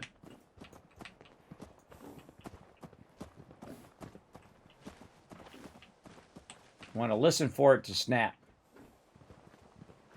These are all exactly the same pieces. There we go.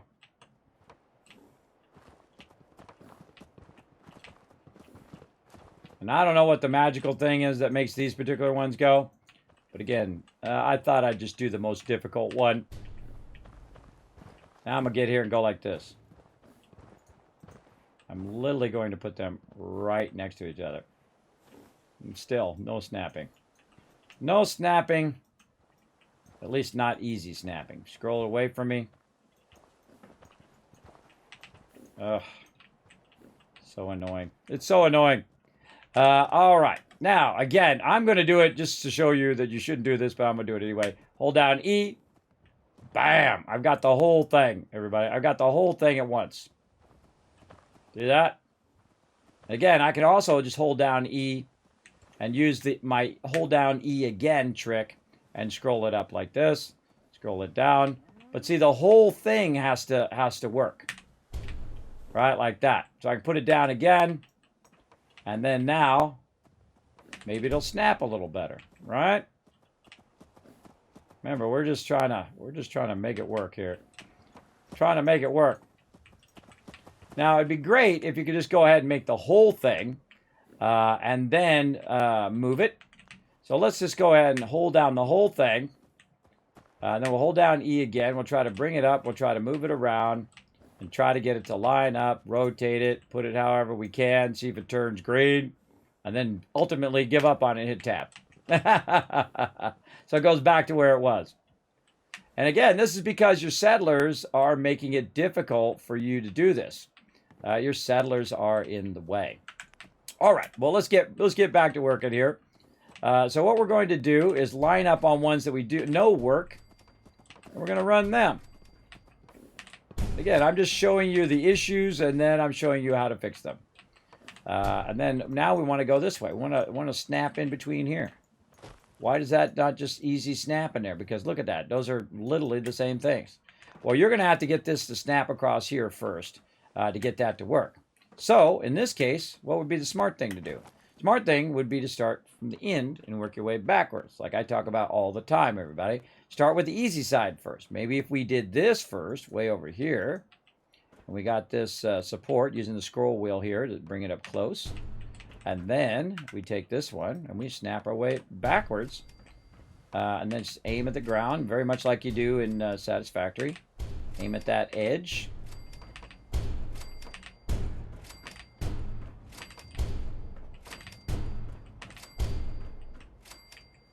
See that? How it's starting to get awkward? See how I'm aiming at the thing? This is really difficult to do right here. Very, very difficult to get that to go in there. Because it just thinks it wants to sit there. I mean, if you're perfectly aligned straight and you go the thing, you might be able to put it in there. But I would take all of this out. I would do them in rows. Take all this out. I'm just storing that in the workbench, by the way, not scrapping it. And then my guy feels like jumping. There we go. And then same thing again.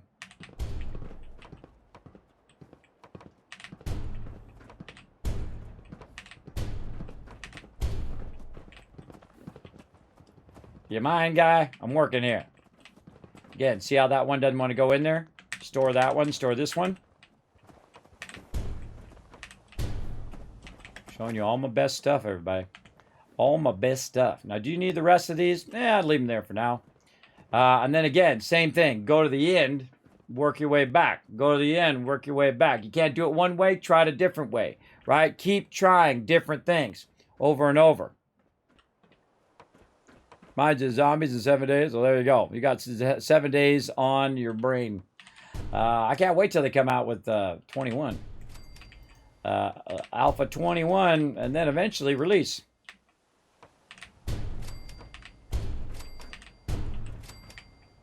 Now, you might wonder why I was buying all that steel and rubber earlier. Now you know why. 930 of these I can put down. Oops. Get in there, you. Now, again, I'm just going to build them out now because you got the general gist of this, I think, and what the kind of problems are you're going to have. But you now got it perfectly lined up, so you can go ahead and just build it out as best you can. And sometimes it takes, you know, thinking around the problem.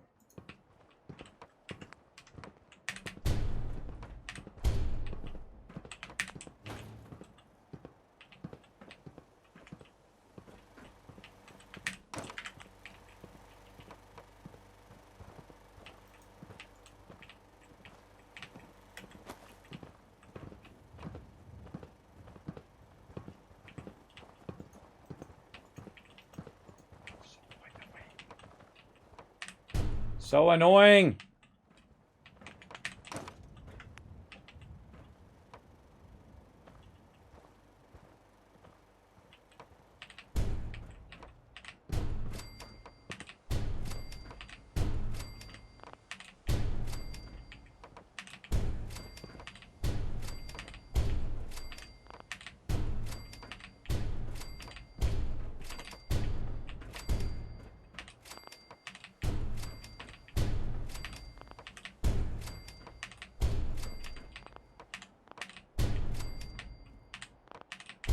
See these over here? Take them out. Store them back in the workbench. Put them back in later. They're going to be in your way.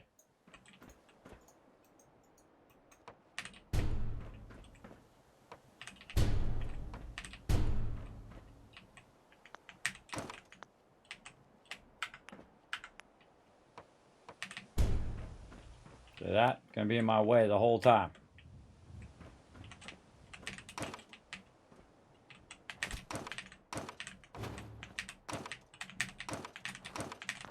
So first, I use that first row to line everything up. And then I'm going to go ahead and fill this in. Now, obviously, it would have been smart to start on the sides, but you get the general idea. As long as the end result is what you want, it doesn't matter what you do and how you do it. As long as it ends up at that end result that you want. And again, this is the long and tedious part, the putting down of 1,000,000 of these things. Oh, okay. Thought I had it there. There we go. And what I'm doing, everybody, if you see the little green square there, I don't know, I'll move it. There's a little green square, and I'm aiming at the edge so that that lines up a little bit easier. You want to find that magic spot that works very consistently when you're doing this. And this edge seems to work really well on these. And aiming down works really well. Oops. Store that back on the workbench.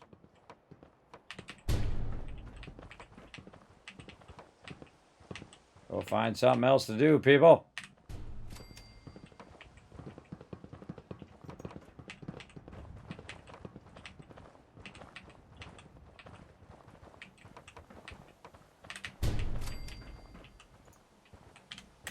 Sometimes it's better to get out of the bench and back in the bench so it aligns it nice and straight.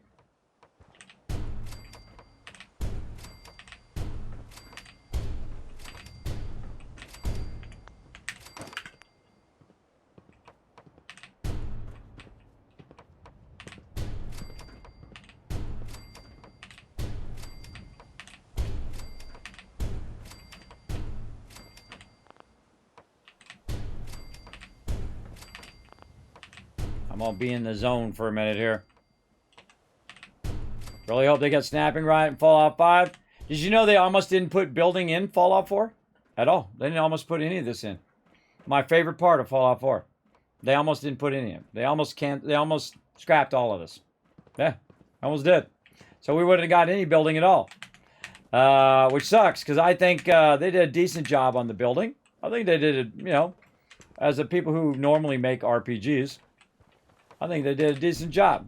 It's definitely my favorite part. It's the only reason why I like Fallout 4 just the smallest amount more than New Vegas. New Vegas, way better story, way better mechanics and things like that, I think, in a lot of ways.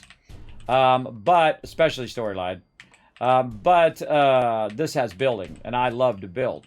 So if you give the power to build to a builder, obviously they're going to like that more. But there you go. Of course, I like all the Fallouts. I mean, it's hard to pick a favorite. I was like picking a favorite child, right? You know, you don't want to have favorites. I don't have a favorite child, everybody. I don't have a favorite child. I love them all equally. And my love is never ending. It doesn't run out. There's not a you know, certain amount to go around. It's an infinite supply. Come on, fingers. Work with me here. That's me misclicking.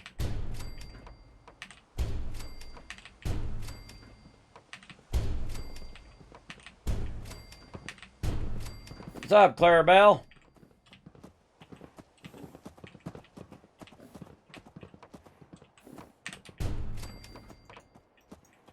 Again, I'm going to be in the zone for a bit here while we get this done.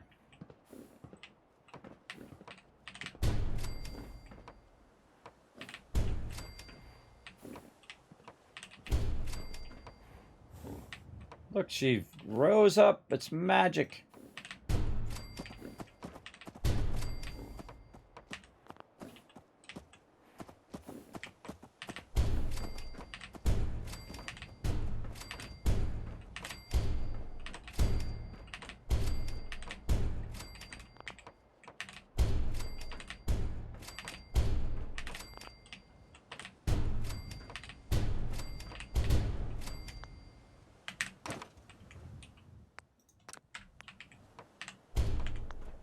And there you go, everybody, a gigantic mega foundation. And you're like, Kismet, it's floating underneath there. It's floating. I don't like it. I don't like it when it's floating. I agree. I agree. Now, how can we make it not float? Well, we can go ahead and count how many we got. 1, 2, 3, 4, 5, 6, 7, 8, 9 across. Right? And I got to probably squeeze in another one. Or squeeze in another one on the other side. But if I squeeze 2 more, it'd still be odd. But we'll go with 9. Right? So 9 is actually good if you want to do a center one. So what we can do is just go ahead and take this corner one out. Because they actually have some bigger supports in there. And then what you can do is just snap that in. I know. Super cool, right? Because you're working from the top down and not the bottom up. That's what I just did. I just showed you how to work from the top down, right? So now it's actually in the ground. It's actually into the ground like that. Just so you know, if you try to take this and put this into the ground, it actually will go into the ground. That's because they learned their lesson from the wood and metal kit, which totally suck. And you can't put it actually down into the ground. So you can go ahead and do that. Now, of course, it works out perfectly because if you take 9, and actually let's say 8, and you cut that in half, it would be 4 and 4, right? So 1, 2, 3, 4, and then the 5th one would actually be the middle one, right there. And then again over here, right? So you got 1, 2, 3, 4. You got a support on this side. 1, 2, 3, 4, and then bam, you're good. And I can add another one, right? So 1, 2, 3, 4. Take that out. Add another support. And if you love your symmetry, everybody, you're welcome. Right there. There we go. And you're like, Kismet, this one's not good. This one right here is no. How can you get one underneath there? I'll show you. You simply go ahead and do a little bit of this and try to get that support under there. Maybe you could try to put it out over here because it will snap to this. But here's what you want to do. Use the smaller support. The smaller support will snap right there. Then you can try to go ahead and try to get it underneath there to go underneath there just simply by snapping this one and then snapping a very large one. And again, remember you hold down E to make it go up and down and rotate it and then try to get it to go right where you want it to go and snap it in there. Now, this particular thing is too far down. It won't let me go that far down. There's something obstructing it underground. But you can do that and get it underneath there. Now, I feel like it's a waste of my piece right now, because it's fine. We'll go with it. That's just one more piece that I'd be using. I could be using on the tower side over there. So there we go. Totally legit foundations down there. It's not, yes, that's right. It's an engineering marvel. I like that. I'm totally going to give you some caps for that one. Boom, 1,000 caps for that one. So there we go. Look at this beautiful sunset or sunrise, whatever's going on over here. Oh, it's such a beautiful day in the neighborhood. Now, it's time to see how high up we can go. You ready? I'm probably going to kill myself, so I'm going to save, because that was a lot of work right there. That was a lot of work. All right, you ready, Piper? You're going to die, because you like to fall off the ladders all the time. Now, I just happen to have a bunch of ladders laying around, so I'm going to use these little chippy ladders. I'm going to line it up, and let's say like this. Now I'm going to walk forward. Now I'm going to keep on doing that. Again, and again, and again, and so on, and so forth, and keep going, and I'm going up ever higher. Now, see how I can't go that way? That's because the thing's in my way. So I'll just go ahead and rotate that around, try to get that to snap in there. It's never easy to get that one, but, you know, if you do it just right, you rock it. And then doing it forward is much easier. And we're still going, by the way. Still going. Still going. How much more will we be able to go, everybody? How high up will our Tower of Hope be? I mean, dang. And you're like, Kismet, you're using mods. This is no way is this in the vanilla version. And you would be totally wrong. Because I'm playing the vanilla PC version right now. Still going. Aha! See how I can't put another one down? How it turns red, but it's snapping? That means we've reached our max height. And it says outside the building area. And here we are, everybody. Booyah! We are way the heck up here. We are in Barstow right now. And this is why this is the beacon of the wasteland, everybody. It's the tallest settlement in the wasteland. Right over here, Abernathy Farm. You're welcome. And just for fun, kamikaze! Splat. Got to get a good death in every playthrough, everybody. Got to get a good one in. Got to get a good one in. Now, one of the cool things about dying right there is that I will respawn, and it will also reload to where I last saved. Rip! But you know, it might notice something is gone now. I did that on purpose. Did you notice I saved first before I put down the ladders? That's so I don't have to take all those ladders back out again. So basically I saved, I went up there, I died, it reloaded automatically to my last save, and boom, I don't have to put them, I don't take the ladders out, just like that. Great little trick for you, everybody, if you want to test something, and then you can just back up without having to undo all of the stuff that you did. Okay, now, what we want to do is try to find the center of this, right? Where is the center of this particular thing? Because we want to build a big old tower here. The beacon of the wasteland, the Tower of Hope. Let's count it out. 1, 2, 3, 4, 5, 6, 7, 8, 9, 10, 11, 12, 13, 14, 15, 16, 17, 18, 19, 20. So it's 9 by 20. Because if you don't remember, you counted, it was 9 that way and 20. Amazing how I can remember that, right? I can remember that it was 9 wide and 20 long now. But I can't remember people's names 5 seconds after I talk to them. I don't know why, everybody. I think, you know, people have certain types of talents, right? So this would be 9 width, we're going to call that, by, and I'm going to write this down, by 20 length, like that. And of course, it's going to be 19 levels high. Now, if there is mods where you can go in and make it unlimited, you can build as much as you want. Just make sure you don't burn out your graphic card. Be real careful because you can cause a massive ton of lag. Now, the thing is we need to decide, where do we want the tower? Do we want it in the center or do we want it at the end, right? We put it at the end, it's going to go right here, way off the end. And then we're going to get this whole hanging off the end vibe. right over here, right? Right there. Or do we want to put it closer here, maybe right here in the center, so we have the both sides of it, right? Or we can go ahead and put it really close to the house, and then we'd have this big kind of front yard of stuff. Now, I think you can look around at different monuments and things like that and see that most monuments or most buildings have what's known as like a skirt or an area around it that is usually equal on all sides. So what we could do is we could take half of this out and just make it perfectly square and then do like, Washington Monument or something like that in there. Now, of course, the Washington Monument also has a big, or the Lincoln Monument as well. They have a big thing of, like landscaping and things like that just around there. Plus, they also have that giant pool that they have as well, which you've probably seen in movies before, like Forrest Gump and things like that, which actually changes the shape to more of a rectangle than a square. So it basically changes the shape of it based on stuff you add to it, right?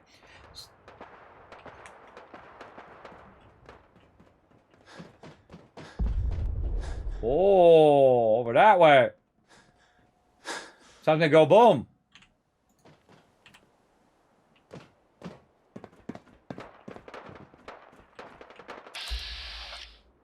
It's attacking my provisioner.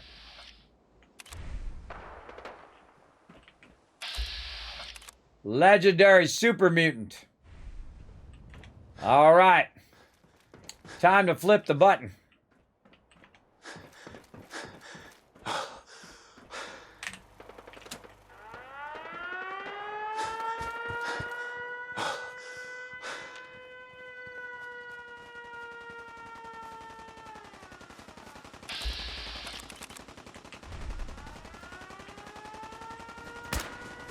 What was that?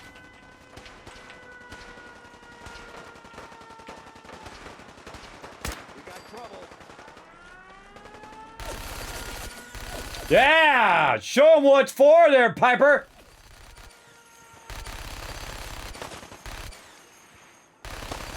See him coming down?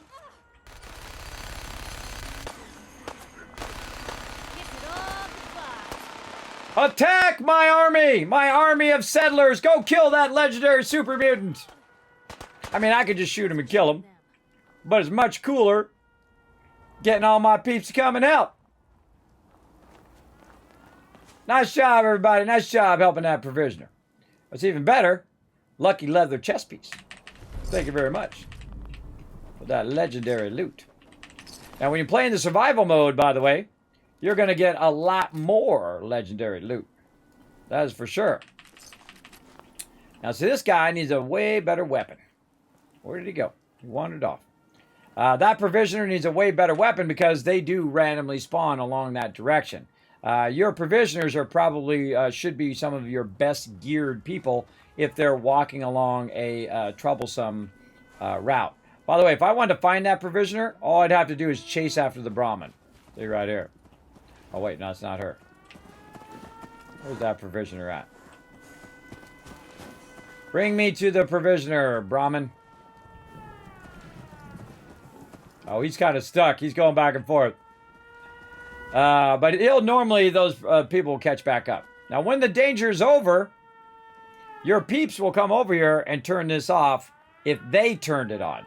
So I'm going to turn it off because I don't like to listen to it. Shush! Quiet! That's enough. Calm down. Shush. All right, much better. All right. Now, another thing I want to do, everybody, is I'm going to put down a bed right here while we decide the toughest decision in your building thing. And that is where you're going to build it. I'm going to put a bed right here. I'm also going to put a bed down for my girl right over here for the wonderful Piper. Right there. I'm going to sleep in the bed. We're going forward some time here. We're going to go 8 hours. So it's about 8 o'clock in the morning. Sounds like top ramen. Top ramen? Top ramen. There we go. Piper comes in with the heavy. You like that? Yeah, I gave Piper the chain gun. I couldn't help it. Oh, look at that. You got 10 retweets. Crushing it. Let's go, baby. 1,000, 2,000, 3,000. Oh, we got to do a giveaway. 4,000, 5,000, 6,000, 7,000, 8,000. 9,000, 10,000. All right, here's what I'm going to do, everybody. You got 5 minutes. You got 5 minutes to enter that giveaway. Hey, Suri, set a timer for 5 minutes. 5 minutes. You got 5 minutes to enter that giveaway, everybody. Go for it. I just gave you a bunch of caps. You guys are styling. He's got 10,000 caps, which is just like 100 times more than I give out, or 10 times as much more I give out normally. But you guys go do your thing. All right, do your thing over there. All right, and now I'm going to try to decide what the heck I'm doing. Now, me, because I think it would look cooler, I would put it at the end, but I would still leave a little bit of an area. Now, what we're going to do is experiment around a little bit with building, right? Because I'm not only building, and I could just sit here and just build it, everybody. I don't think that's as fun for you guys watching. You want to know how I built it. You want to know how you can make your own killer, amazing, ginormous build in the vanilla version of Fallout, or you can go ahead and get those mods to unlock unlimited. Now, the first thing I would do is I would go all the way to these end pieces. These end pieces are gigantic. You see this? These are huge pieces that you can use to do it. Now, one of the things that I wish they had is without the ceiling. It's just like a really double wall that you could use without the ceiling. Now, you got your towers, which are awesome for Kismet Kill. Oh, that's right. I never went back and used it for my Kismet Kill box. Hold on. I forgot. How's my happiness of everybody, though? Yeah, it's 72. All right. Let's put it way back here in the back.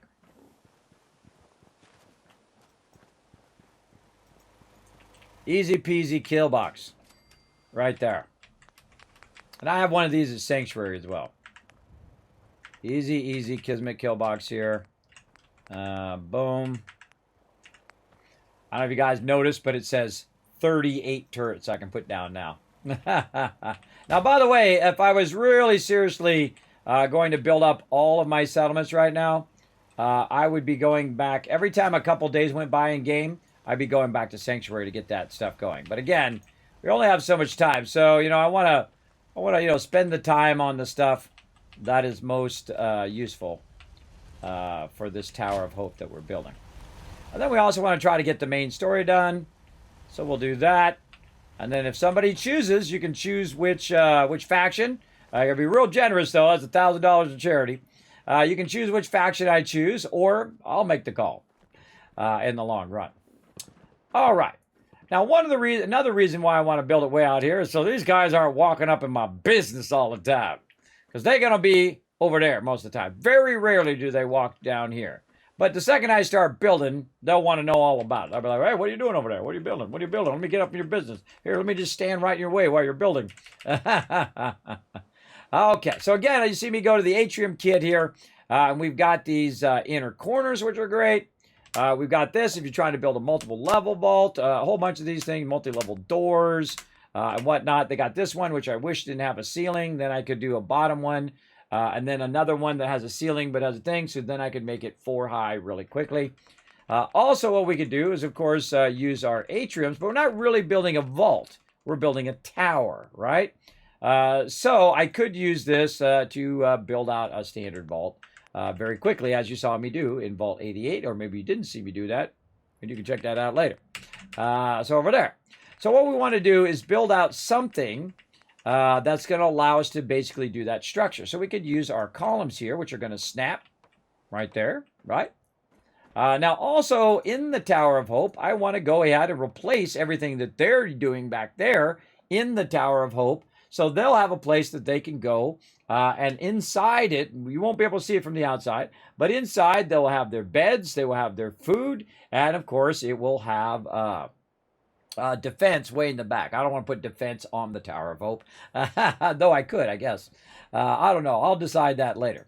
Because no matter how much you think it out, like I've already thought it out, did a little testing and that kind of stuff before I started streaming, just to make sure that those pieces would do that, what I wanted to do. And of course, one of the things you want to do is be able to basically bend it to your will, right? Make it do what you want to do. Now, if you put that down and you try to take this and go like this, that will snap like that just great. Now, another thing you could do is go ahead and take the wall now and just make this kind of go out here by itself. and try to snap it to the back there. But see, it doesn't snap to the back of that object. If we take one of the big objects, I'm going to be scrolling back and forth a lot. We take one of the big objects and we try to put it here. It doesn't turn the way we want it to go. Oh, all right. All right, here we go. Boom, it's time, everybody. All right, you guys have been very patient. Here we go. 5 people are going to win some games. Make sure that you are present to win. And you need to whisper me. Here we go. Bam. Drag Danger Copter. Boom. Flux is number 2. Number 3, The Last Splash. Number 4, Blurring Fire. And number 5, walking away with the code AMZ. Now, here's what you want to do. You want to throw some serious amount of GGs in the chat. Be a good sport. The more you guys are a good sport in the chat, throwing those GGs in there, if I see it's kind of be like a meter of the amount of caps you're going to get, right? The more GGs I see in the chat, the more that meter goes up, and the more Kiz Caps I give to you guys for the next giveaway. Now, we need to go ahead and see if Flux is in there. Let's see. Flux, you in the chat. Now, again, they got 2 minutes to say something in the chat, or otherwise I have to re-roll. I don't really want to re-roll. I would rather not. I would rather not re-roll. So let's see who we got. We got The Last Splash in the chat, confirmed. Blaring Fire, confirmed. AMZ in the chat. AMZ and Danger Copter. We're looking for Danger Copter in the chat. No. Not in the chat, huh? I saw him in there earlier. Oh, there he is. He's in the chat. Confirmed. Confirmed. I see you there, bro. Went on a bio break. Don't worry. You're still good. You're still good. We got you. You came back in time. Your bladder did not make it where you missed out on your deal, bro. You got it. And let's see. Did we already get Flux? I saw Flux in there just a minute ago. All right. I think we got everybody. We get everybody. I don't know.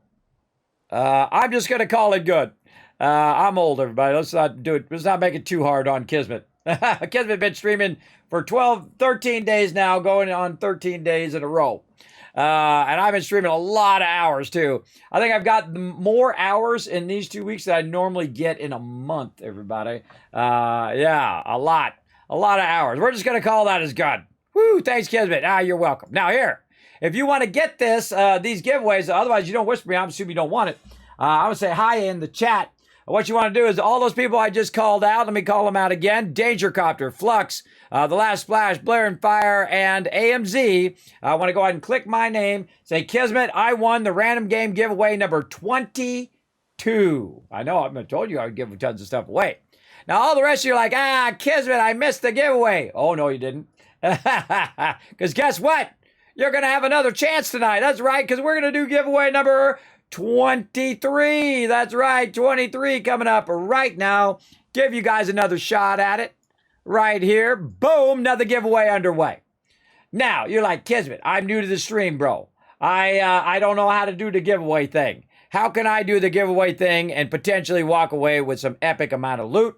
Well, here we go, everybody. Here comes Saltbot. Tell you all about it. Tell them about it, Saltbot, so I don't lose my voice.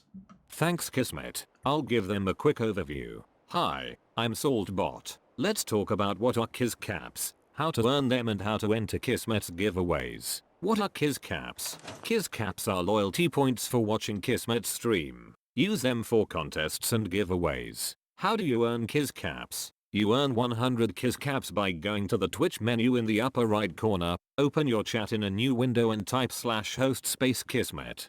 You earn 1000 Kiz Caps by hitting the follow button, plus get free emotes to use in Kismet's channel.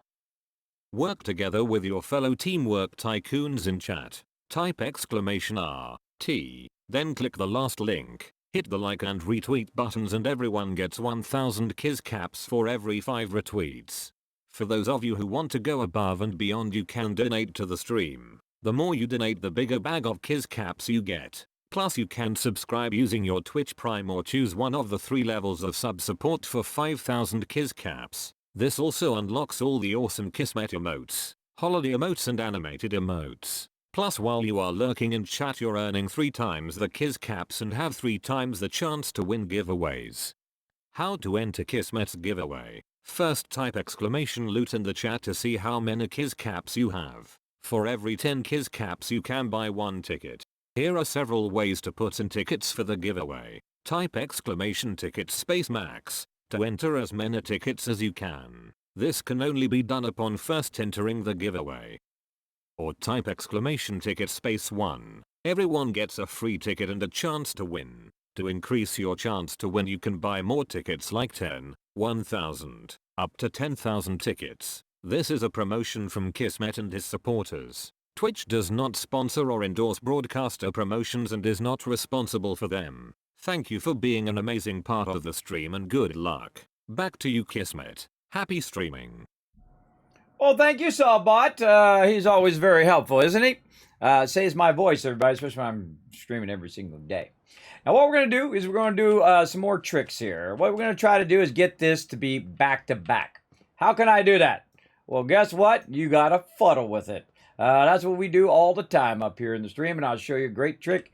You put that down like that. You put this down right here. You try to rotate it. It's going to just fight you the whole time. Everybody's going to fight you. Maybe if I move to this side and I try to go this way, it's going to do it. Maybe if I move my cursor up, then it's going to do it. If I move my cursor down, it's going to flip it the other direction. If I move my cursor up, it flips it the other direction. You're welcome. Now, how can I get that to be like that, but right there? Well, I take this, I rotate this around, and what's going to do now is that this piece right here is going to help it snap in position. So if I go like that, bada bing, bada boom, we got it right there in position. Easy peasy, lemon squeezy. And so that's what we want to do.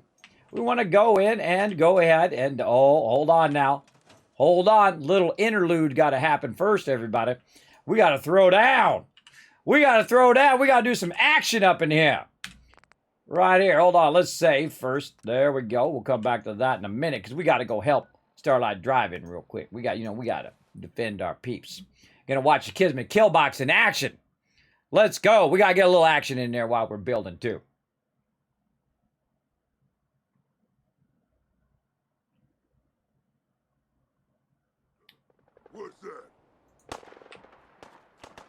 Kismet Killbox, do your thing!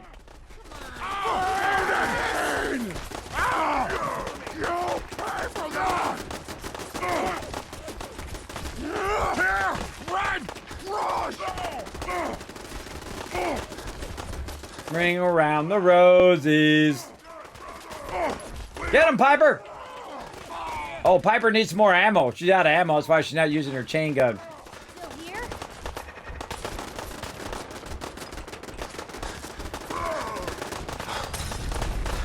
Oh, he threw a thing at me.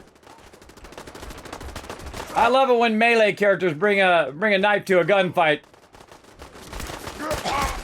Sit down. I was just watching that movie again. It was on TV the other day, everybody. The Untouchables. Don't bring a knife to a gunfight. What just happened? Super mutants attacked. Did you not see him? There's a guy up there on top. Ha ha.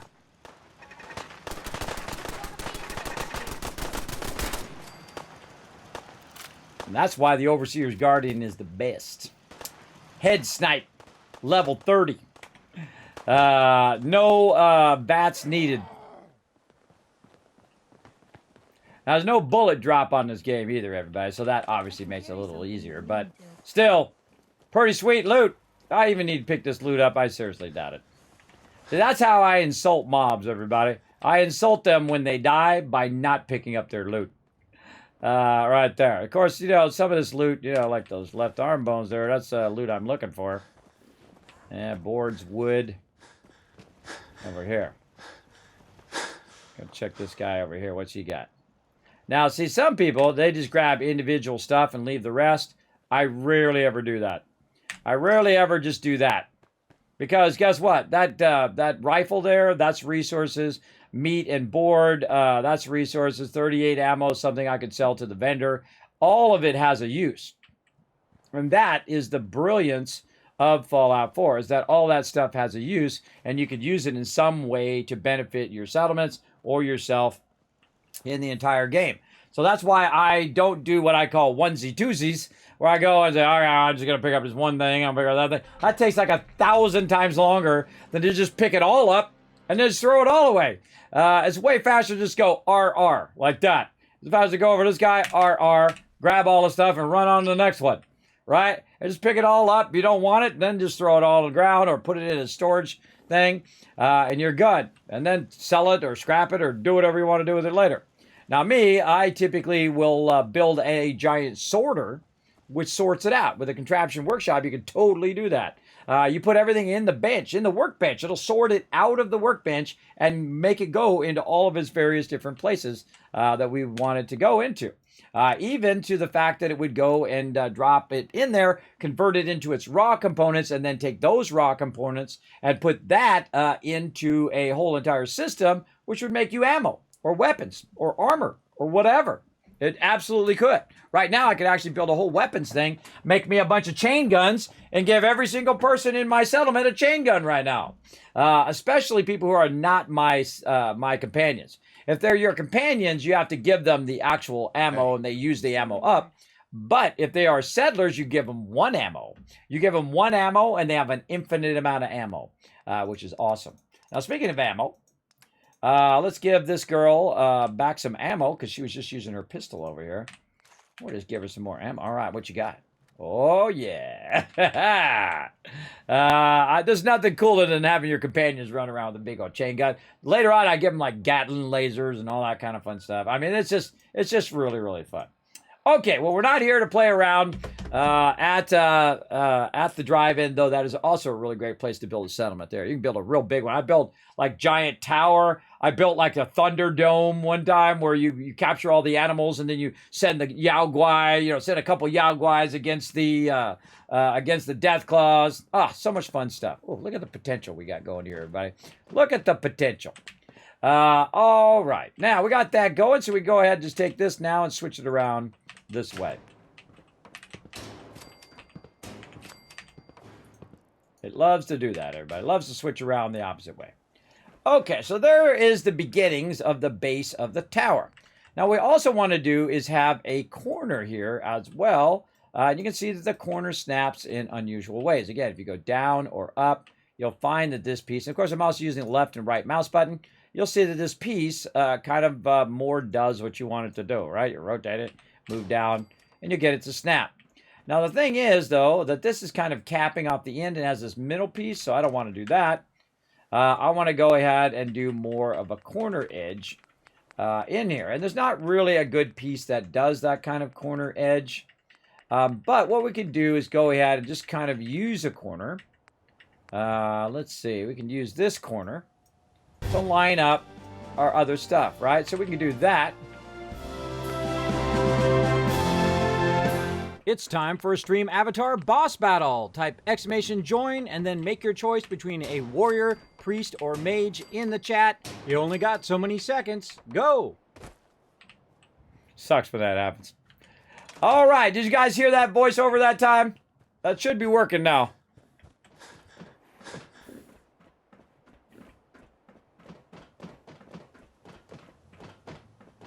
Yeah, remember, if you want to see what the giveaway is, you type giveaway. But if you want to see how to enter the giveaway, then you type giveaways with an S. Just a little heads up.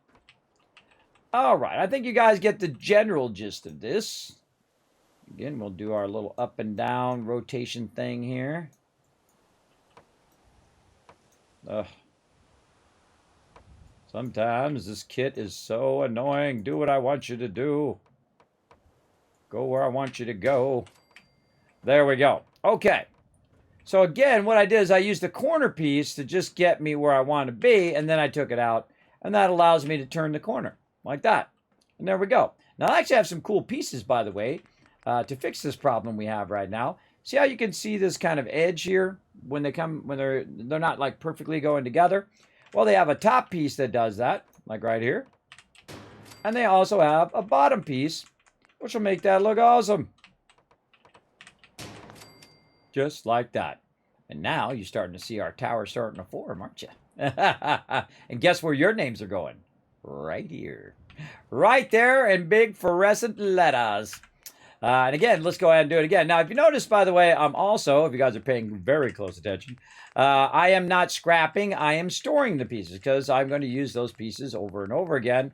No reason to waste my resources bringing them out over and over again. So bring this here, turn that around backwards, and then, again, continue to put this in here.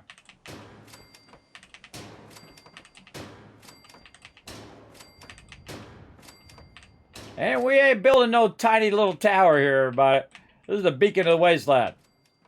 And I think that's probably far enough.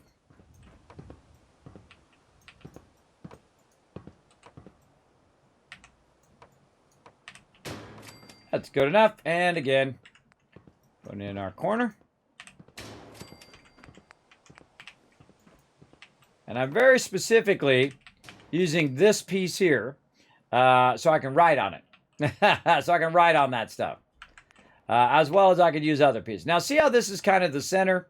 If you count this, 1, 2, 3, 4, 5, 6.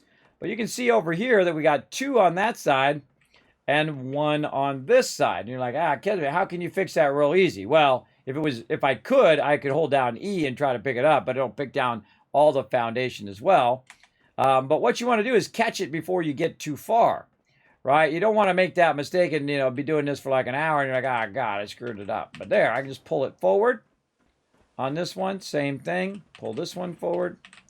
And you can see that they now snap in there because I've already established where I want the stuff to go, right? And so it's much easier now to snap that stuff in there just how I want it to be. And so easily fixing that stuff is important. And you're like, Kismet, did you do that on purpose? This time I did. But sometimes I don't. Sometimes I make mistakes and, and I come back and I fix them. Simple as that. It's okay to make mistakes. That's the part where you learn, right? Both in life and in game. That's where you're going to learn some stuff. Again, down. See, I went down there because that one wasn't going the way I wanted it to go. Aim down, aim up a little. Use my rotate. Rotate it in position. Rotate down. Oh, you a feisty one. Move it away from you. Scroll wheel. Down, up, down. Sometimes you got to store it, too. Sometimes you got to force it with your right mouse button. Come on, you. Ooh, that's a feisty one.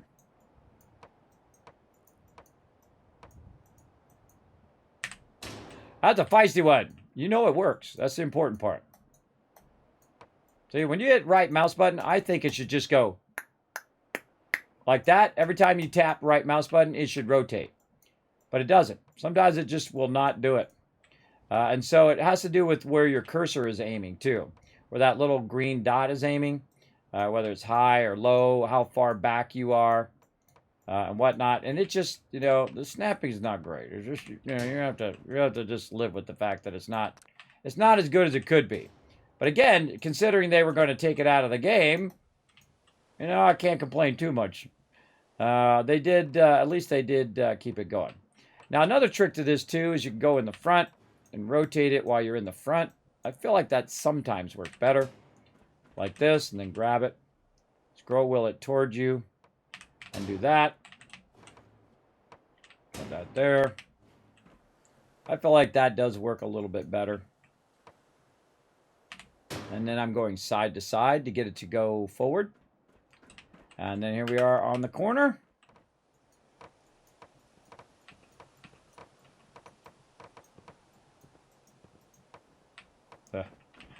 Sometimes it's very feisty.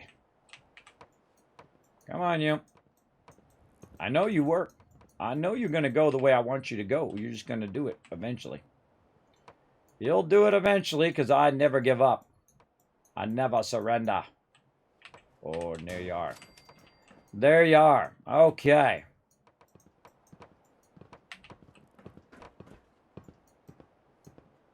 Come to Papa.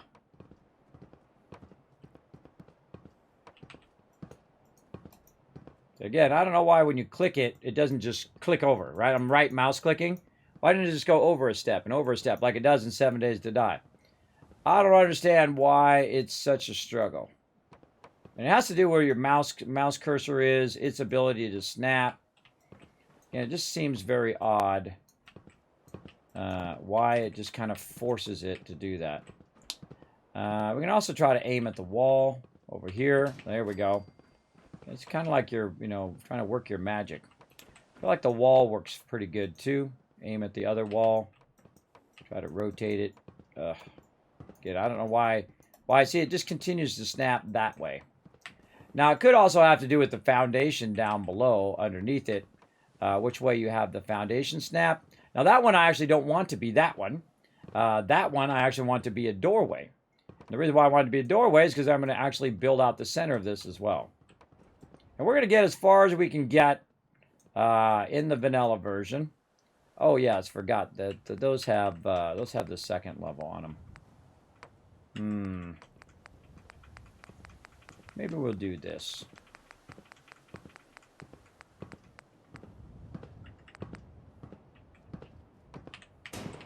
Something like that. I feel we'll go with that. Oh, and then maybe like a nice little vault-tec thing right there. There we go. I like that. We'll go with that. And of course, like usual, person right in my way. Aim at the wall. Oh. Yeah, aiming at the wall is working not too bad.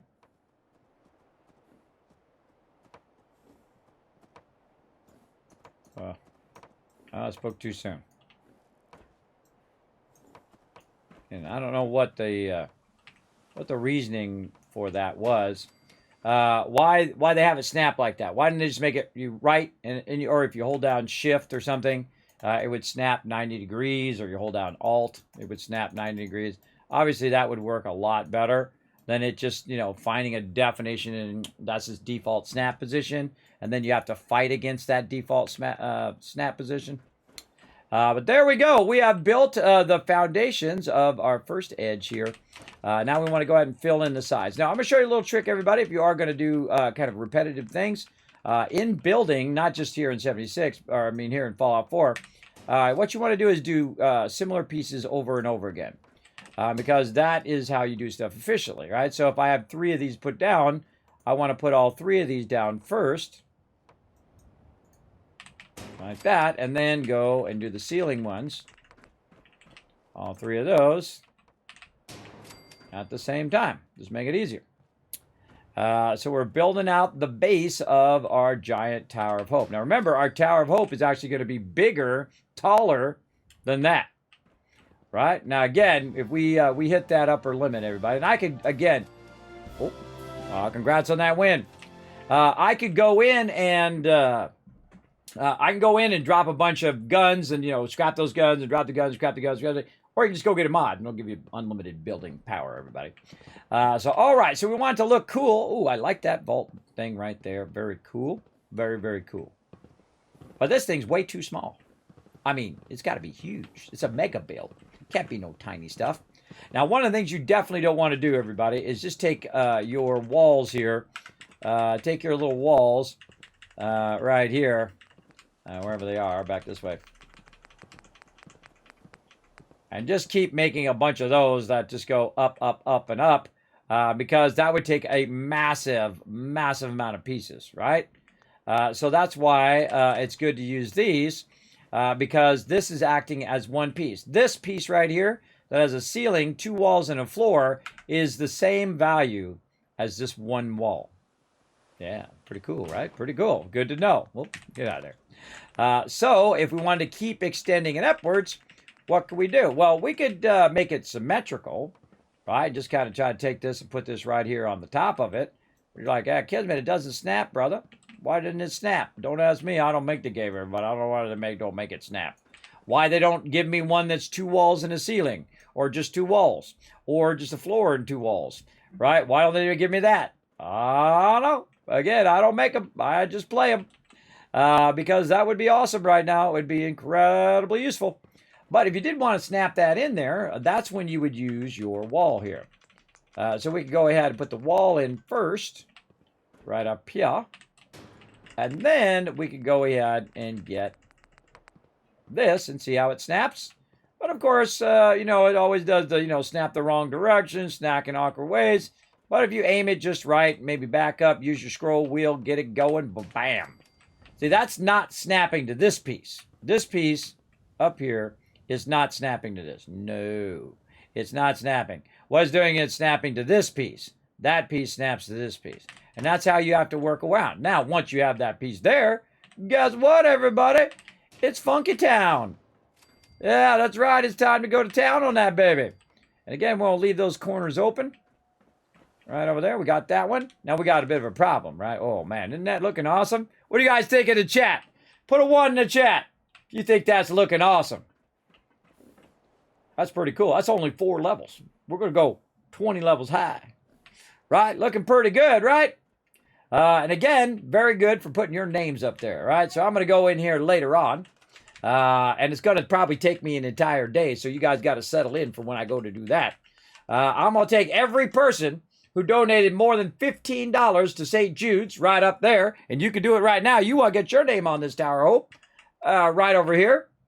And I'm going to spend a good, I don't know, 3-4 days, I think. It's going to be a lot to go right in here and put your name right on here.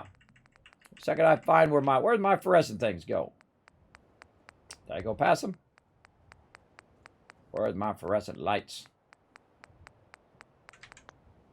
Huh. Miscellaneous. Did I just go past them and I didn't see them? Probably. Maybe it's resources. Where the heck is that? Oh, wait. No. It's none of this. None of this. Hold on. Decorations. Duh. Wall decorations, I think it is. Miscellaneous. Or is it? No. Oh, man, I can't remember. It's lettering. That's that lettering. That's not the fluorescent lettering. Oh, my brain done shut off. It's not telling me where it's at. Signs, posters, paintings, creatures, flags. Oh, I know you're in here. I know you're hiding in here. Where are you hiding at? I thought it was under lights. Don't tell me. Part of the fun is me trying to remember. You're like, I know where it's at, Kismet. Oh, like always, everybody, right there in front of your face is why it's hard to find. That's why when you open the fridge, your children open the fridge, they're like, where's the milk at? Right there, in front of your face. Oh, there's the milk. Put a 1 in chat if you ever had your kids ask you where something's at in the fridge and it's literally right there in front of their face. Yeah, they do that to my wife all the time. That's why you can't find it, because it's properly labeled. It's right there in front of your face. All right, let's go. Let's go ahead and put this up here just as a sample, right? Let's do it right here.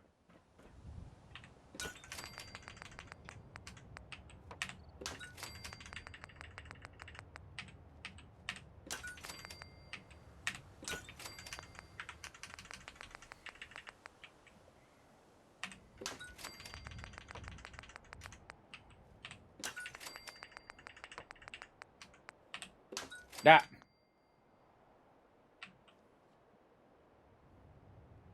You little.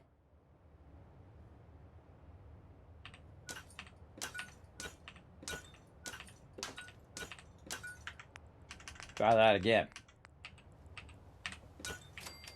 Okay, you're like, well, Kismet, how do you make it light up? I'm going to tell you right now. That uses wireless power, by the way. I love using these ones over here. I really like the ones in Fallout 76, the ones that are the Nuka-Cola ones. Those are awesome. So what we're going to do is we're going to put that right behind there. And I'm going to do this, everybody. I'm going to stick this thing on the wall. But notice it won't go on the wall right there. You're like, kid me, how come it won't stick there? I don't know. I don't make the game. Don't blame me. But what we're going to do is put a wall here behind here. So again, make sure to use your most efficient pieces, everybody. Instead of putting a floor down and then a wall down, I'd want to use a piece that was both a floor and a wall at once. And because I already have these foundations, which are based on are part of the vault-tec kit, I can try to put it down. But again, I don't know why it has the weird snap positions there. It's tied to the thing at the bottom, right? It's tied to that. So what do we got to do? Maybe we can do this, And then we can use this to do the thing and rotate the thing and go upwards and downwards and sideways and upways and long ways and until eventually, because we know it works. We know it goes there. That's the thing, right? That's the tricky part. Take that out. All right, so we got that there. Now, why do we want that there? We want that there so we can use our power. And this is part of the vault-tec kit, by the way. And I'll come in here and fill out all the rest of this. But you can snap that to the wall like that. And then, since I have that to the wall, I can go ahead and do this and snap that there and then just go ahead and run a little cable. Let me get closer so you guys can see. I can just run a little cable over there, and that'll light this up over here. And you're like, well, Kismet, it's not lit up. Aha, that's because we need power. And because we've unlocked the vault-tec kit, I'm going to go ahead and connect this power right here. And you're going to see it's not lit up. And you're like, well, that's not exciting, Kismet. Ah, but it gets exciting here in a second. If I take this and I move it closer, so this is connected to this floor, which is connected to this connector, which is connected to that, then we're going to see some cool stuff.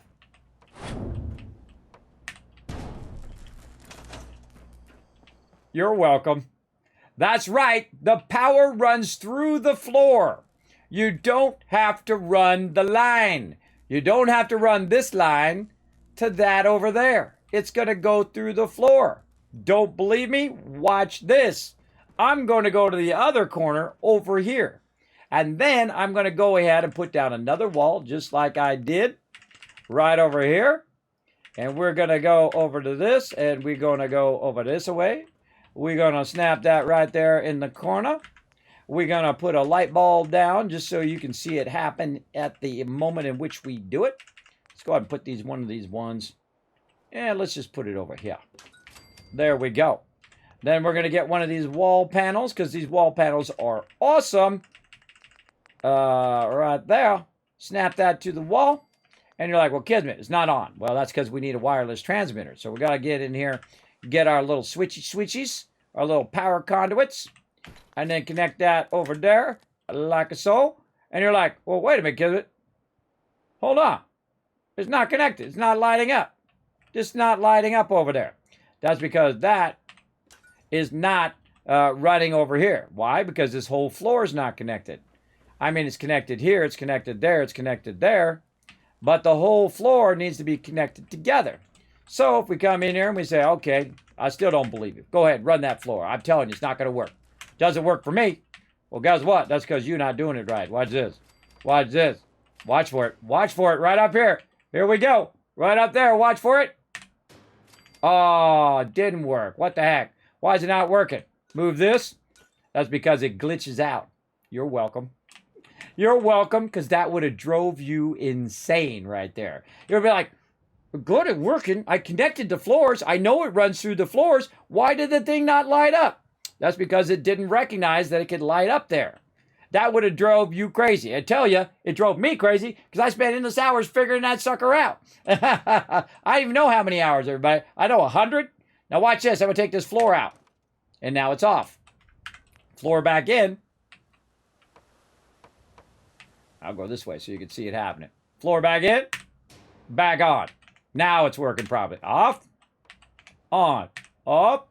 On, up, on, up, on. 12 hours later. Up, on, up, on.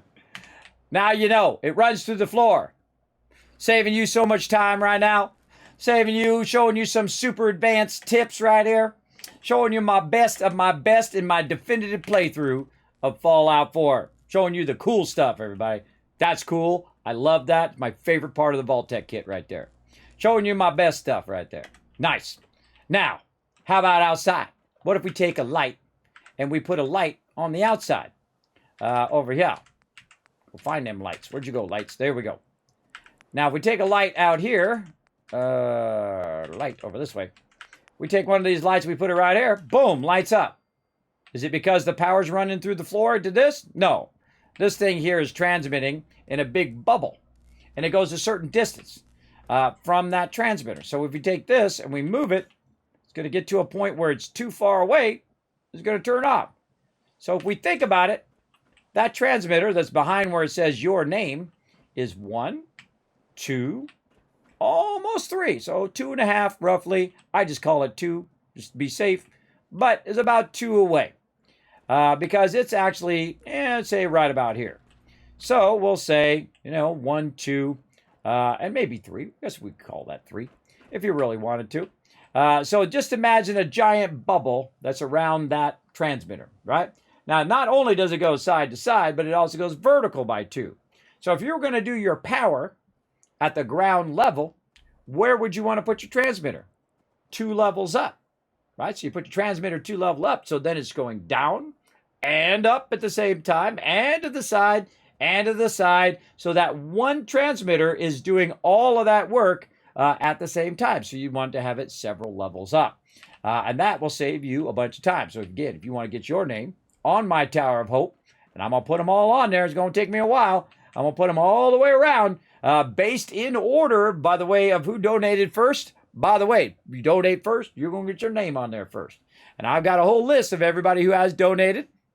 Right over here. Again, any donation over $15 to St. Jude's Children's Research Hospital. And if you are just wandering in the stream, you're like, Kismet, what's this whole St. Jude's thing you're doing? Well, what I'm doing is I'm streaming for 24 days in a row for St. Jude's through a global super stream event called Fallout for Hope. Oh, wrong button. Right over there. There we go. Called Fallout for Hope. I do a massive amount of giveaways right over here as well. You can interact with the stream. If you donate right up there, $5, you'll get lots of love from me, and I'll give you love in the chat will. For $5 donation, you'll get some love from the chat. $15 donation, going to get your name on the side of this Tower of Hope that I'm building here. Gigantic mega build, one of my signature things that I do here on stream. As well as you can also name a settlement if you want to. You can name a robot, get your name on a robot. You can found a settlement, which means I will say founder and put your name on that settlement, which I'm going to do for those settlements. Also, as you found settlements, I will prioritize those settlements as being built first when we get this next week. And then also in there, you can also name a settlement. So if you want to, you say Sanctuary is a stupid name. I want it called Fuzzy Butt Town or something funny like that. Of course, as long as it's PG-13. Fuzzy Butt is funny. If it's obscene, there's no way I'm not going to do it. So don't bother. You can also tell me to blast an enemy with some artillery. Now, I'm at the level now where I can put artillery wherever I want. And you say, Kismet, I really don't like those guys down in Concord. I want you to nuke them guys over there with some artillery. I'll put some artillery down and we'll blast them to smithereens, every last one of them over there. That's what we'll do. Now, you can also get me all dressed up in my Wasteland Tycoon outfit with my fedora and my jacket and my red tie and yellow shirt and all of that kind of funny cosplay that I do from time to time, which I was all dressed up when I was on what do you call it? On Bethesda's channel. I was all dressed up. You guys saw me. I had my red fedora on, by the way, which I wear during the Christmas time. But there you go. Now, if you are super generous and you want to show some love, we've actually already had several people do it, but they put it toward chemotherapy over there. But we'll see how it goes at the end. But again, if you want to donate, remember, it goes directly to charity, and you can write it off on your taxes if you want to. So I'll also put some more information in there about St. Jude. Make sure to use my link, though, right over there, so it does count toward the meter up there at the top. Our big goal for last year, we raised $3,016. This year, I had a goal of $3,000 again, just try to match what we got last year. And then, of course, this insane, crazy, $5,000. I get these crazy ideas and everybody rolls their eyes. I'm telling you, when I tell, people, hey, I'm going to raise $5,000 in my little tiny stream for charity, look up there at that green bar up there. That's because my community is amazing, everybody. We're actually over the 5,000 goal. That's $5,300 toward St. Jude's. These are people getting chemotherapy. These are people getting toys, and they're getting meal tickets. These are for real people who are suffering from the worst type of diseases like cancer, everybody. These are children that are suffering. And you can make a difference. You can save someone's life today, just like all of these people did up here. So the least I could do is put your name up in lights in my awesome mega build here. So there you go, everybody. That's why I'm streaming every day for 24 days. Now, if I do happen to make it, and again, I'm 52 years old. I get partially disabled with really bad sleep apnea, insomnia, and that's why I'm up all night. As well as I do have a constant dizziness, which is the worst torture I would not wish on anyone, to be constantly dizzy all the time. It makes it difficult to do anything. You're always scared going up and down the stairs. Just going for a walk is scary, everybody. Very, very dangerous to do that kind of stuff. But I know what it's like to suffer. Not on the level that the St. Jude's children are suffering, but I know what it's like to suffer every day and what it is like to have bad medical conditions. So I feel like this is a great cause. I feel like they're a great charity to show some love to. So there you go, everybody. So you go ahead and check all that information. Again, I'll throw it in the chat for you one more time right over there. Feel free to check that out. Yes, and there we go. Yeah, and also the Fall Out for Hope there as well, which tells you a bit about St. Jude's for the last 60 years they've been helping out. So there we go, everybody. So now we, perfect timing too. It got dark right when I was working with lighting. Usually I have kind of forward time so we can work with lighting. So we've got our killer reactor in here. I love how the little sparks go between it there. I think that was really cool animation. So now we've got the power that we need to power our fluorescent lighting. And I'll go around and put those all the way around when we do all of our lighting and stuff in there. And we'll go ahead and continue to build out our thing here. Now, it sucks to watch someone build in the dark. So I'm going to go ahead and, unless you're doing lighting like I am. So what I do is I always forward time. Always forward time so you guys don't have to watch me play in the dark. Oh, she wants to talk to me something. What's up? Sure thing, girl. She always picks the most awkward moments to want to talk to me. What up? Sure thing. Just what you said about Nat.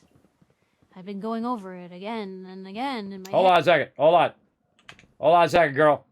If we're going to talk, I'm going to have to look good. You know, when I'm talking to my lady, everybody, you want to get that manscape. Get that manscape. Get your confidence up.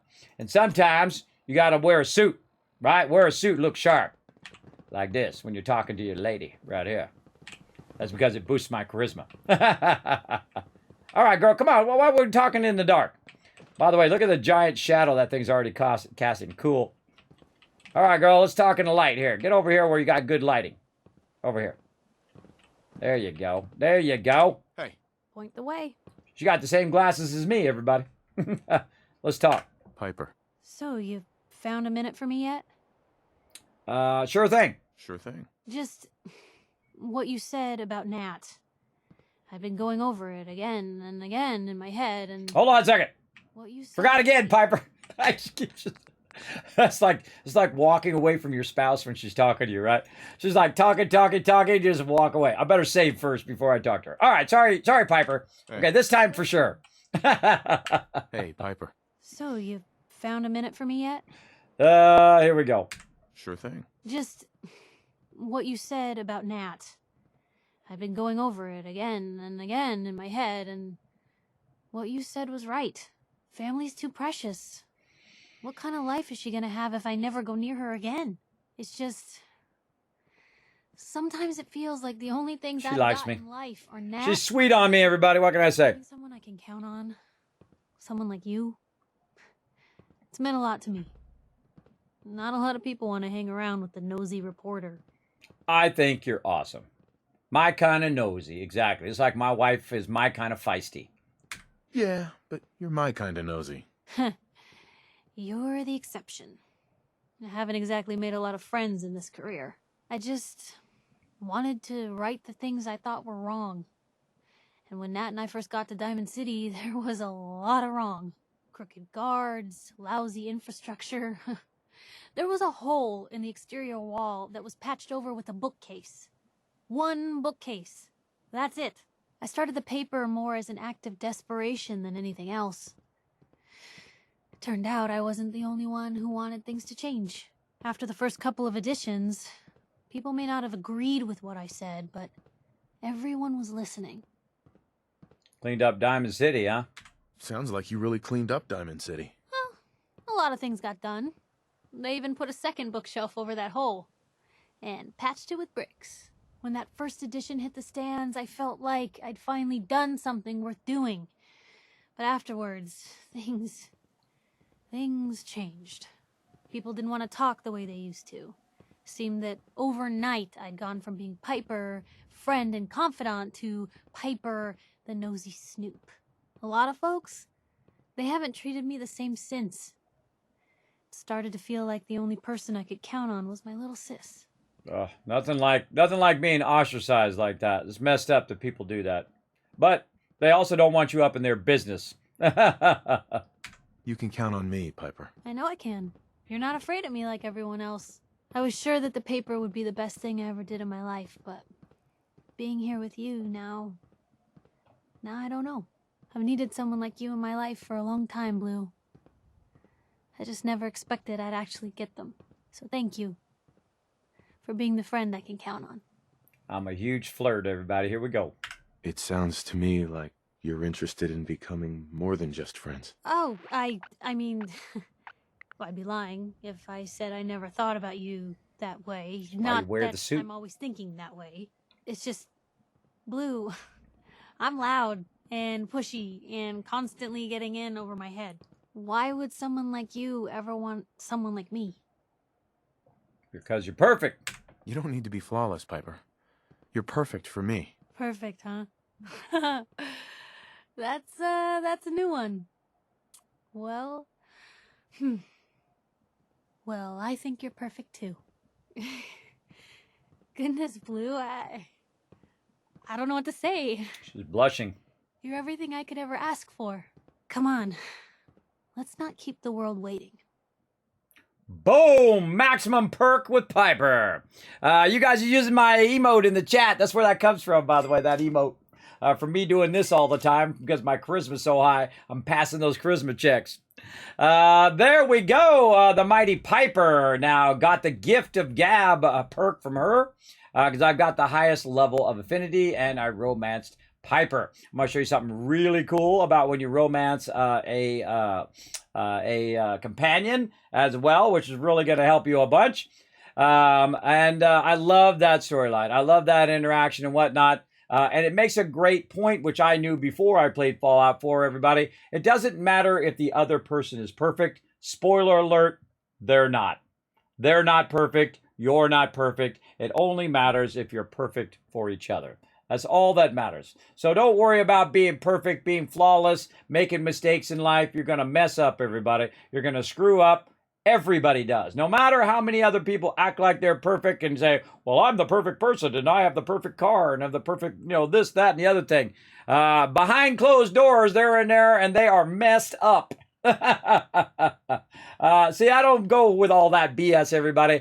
I just am who I am. I don't try to be anybody else. I don't try to pretend to be a secret agent or a rich millionaire riding around in my, $200,000 car or whatever ridiculous thing they're doing on social media or whatever, flaunting their wealth in people's face. I feel like that's hugely disrespectful. There's people right now carrying water from a river so that their family could have some water right now. And they're also, just trying to get by with just barely anything, or they have nothing. They have zero. They don't have any food. They don't have any water right now in the world. Millions of people right now. So keep your life in a bit of perspective. And that's something I tell my kids all the time. This thing is a luxury. This phone is a luxury. We went without it my whole entire life, everybody, for most of it anyway. Without that phone, without a watch, without a whole bunch of stuff. People right now don't have shoes. I know, something you take for granted probably. They don't have all those things. And when the second you realize that you are really well off, if you've got food, water, and shelter, you are better off than a giant majority, there we go, brain, a giant majority of the entire planet, of all the humans on this planet, you are already got those things squared away, which is a real tough thing, everybody. It's a real tough thing to get that going on. You guys know, yeah, GG's in the chat, exactly. Take good appreciation of what you got. I know it sucks when you're like me and you got medical conditions and all of that, and you got $10 in the bank and you wish you were a rich millionaire or billionaire, wish you would have won the lotto, got the $1 billion. I'd be giving away computers like crazy in here, everybody. I'll be like, all right, everybody, how many people are in the chat? Okay, let's see, I got $1 billion. We got, a couple hundred people in the chat. Everybody gets a computer. We're not even going to do a giveaway. I'm going to give it to all of you. I'm that kind of guy, everybody. Of course, that's how you end up with no money again, though. Even when you have $1 billion, you give it all away. But that's what I would do. For sure. If I won that $10,000 in that marbles on stream race, first thing I'd do, call up Origin, say, oh, I muted myself. I call up Origin and say, send me a computer so I can give it away to my chat. And then the rest of it, of course, I try to pay down some bills and maybe save some, give my daughter for education. Give my daughters at least a little bit of money for their education. Because you think $10,000 is a lot, which, is a lot in one chunk, but is not a lot when you think about, you're going to go and get educated, which will cost you, between $30,000, $50,000, $100,000, $500,000 if you're going to be a lawyer or a doctor, something insane like that. That stuff goes fast, especially when you have a pretty good sized family. $10,000 goes like this, everybody. That goes fast. So, that's why you're working all the time and scraping together and selling all your old stuff. And you're, trying to, try not to eat out all the time. You're eating bologna sandwiches, or you're having cereal or top ramen. Or in my case, I used to have when I was a kid, because I didn't have that much money, I would buy the packs of macaroni and cheese. Because I didn't like top ramen that much. I don't think I could eat it all the time. So I went and bought those macaroni and cheeses, and that's what I'd have for every meal. I have cereal in the morning, and then I'd have macaroni and cheese in the afternoon. And usually I wouldn't eat because I would be off doing something. So just have 2 meals a day. That was right. That's it. But I had meals. Yeah, and I had a place to live, and I had water. So there we go. So I was really well off, more than a bulk of the human race is, everybody.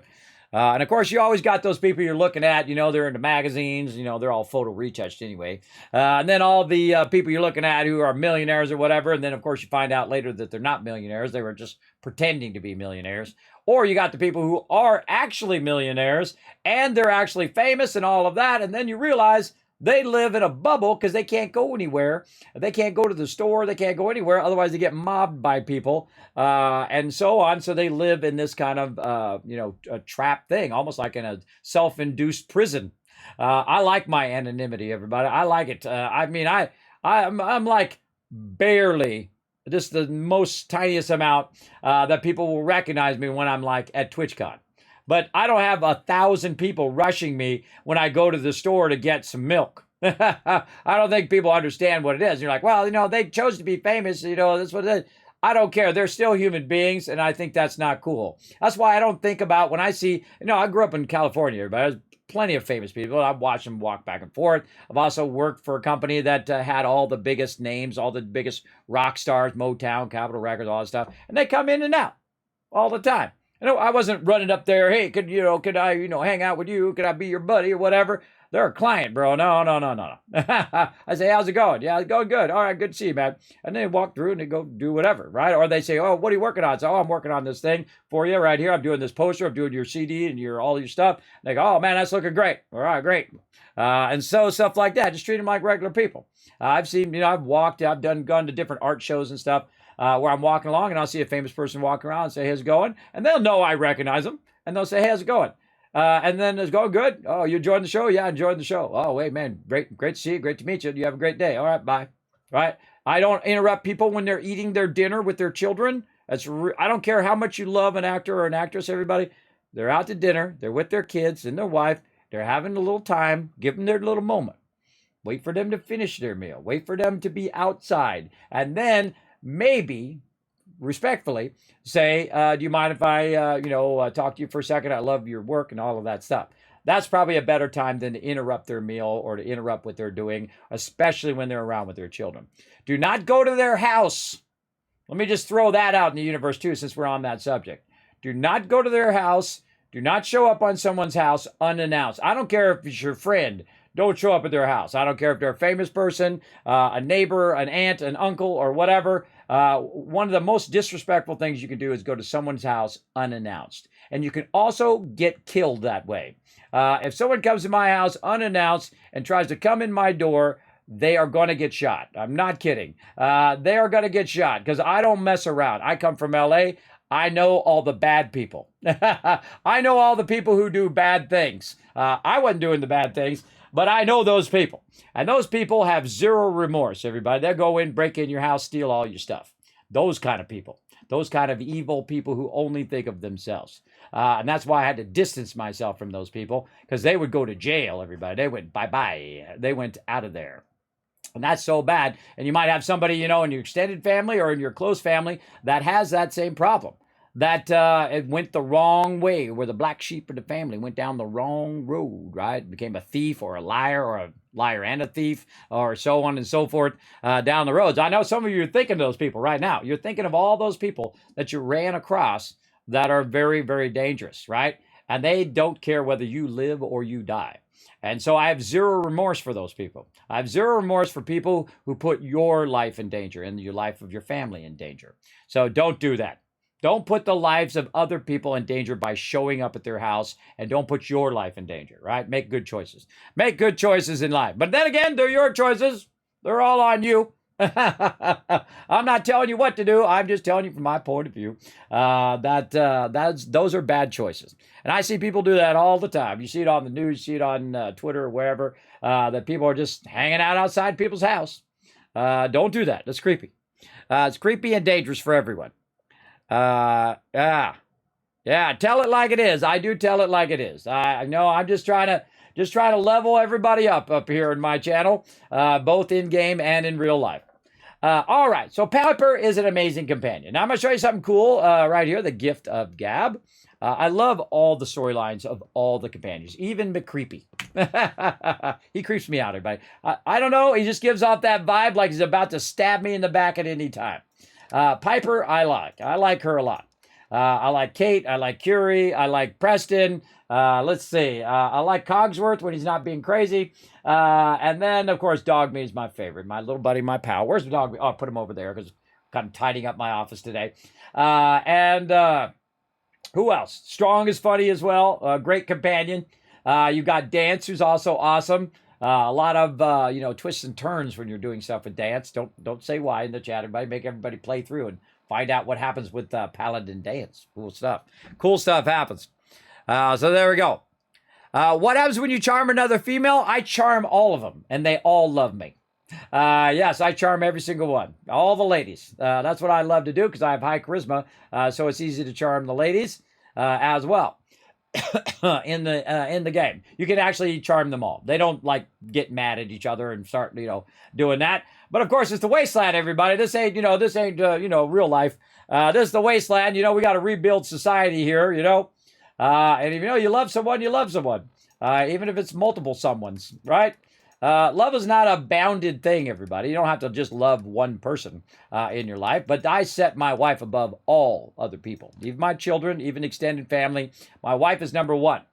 There's me, my wife, then there's my kids, then there's extended family and friends, and then there's everybody else right there.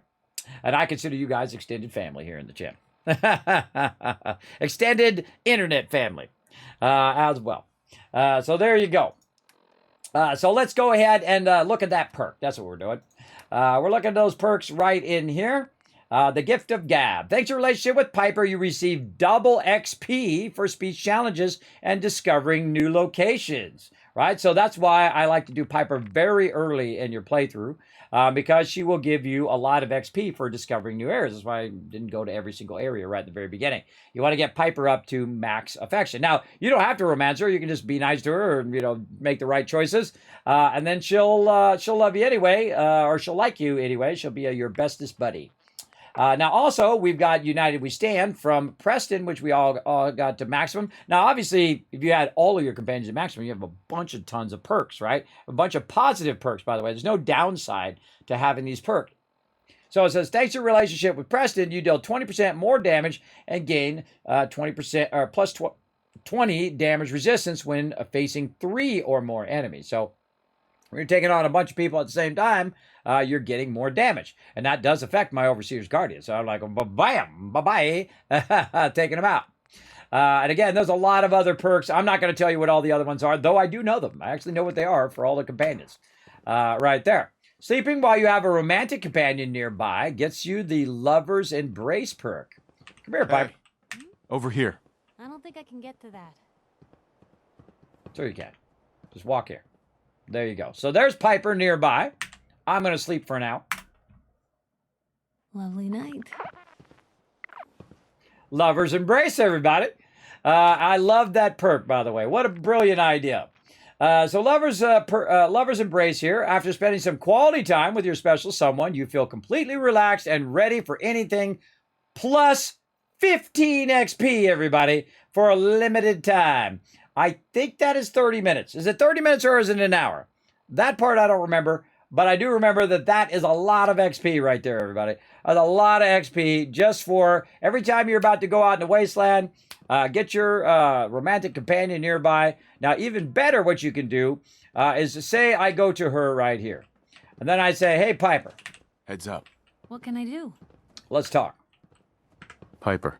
Time for some travel fuel. Want one? Now that we are maximum affection and you are my girlfriend, dismiss. It's time we called it quits. If you're sure, I guess I'll head home. Just, don't keep me waiting. Now, see, she only says that if she's your romantic companion, by the way.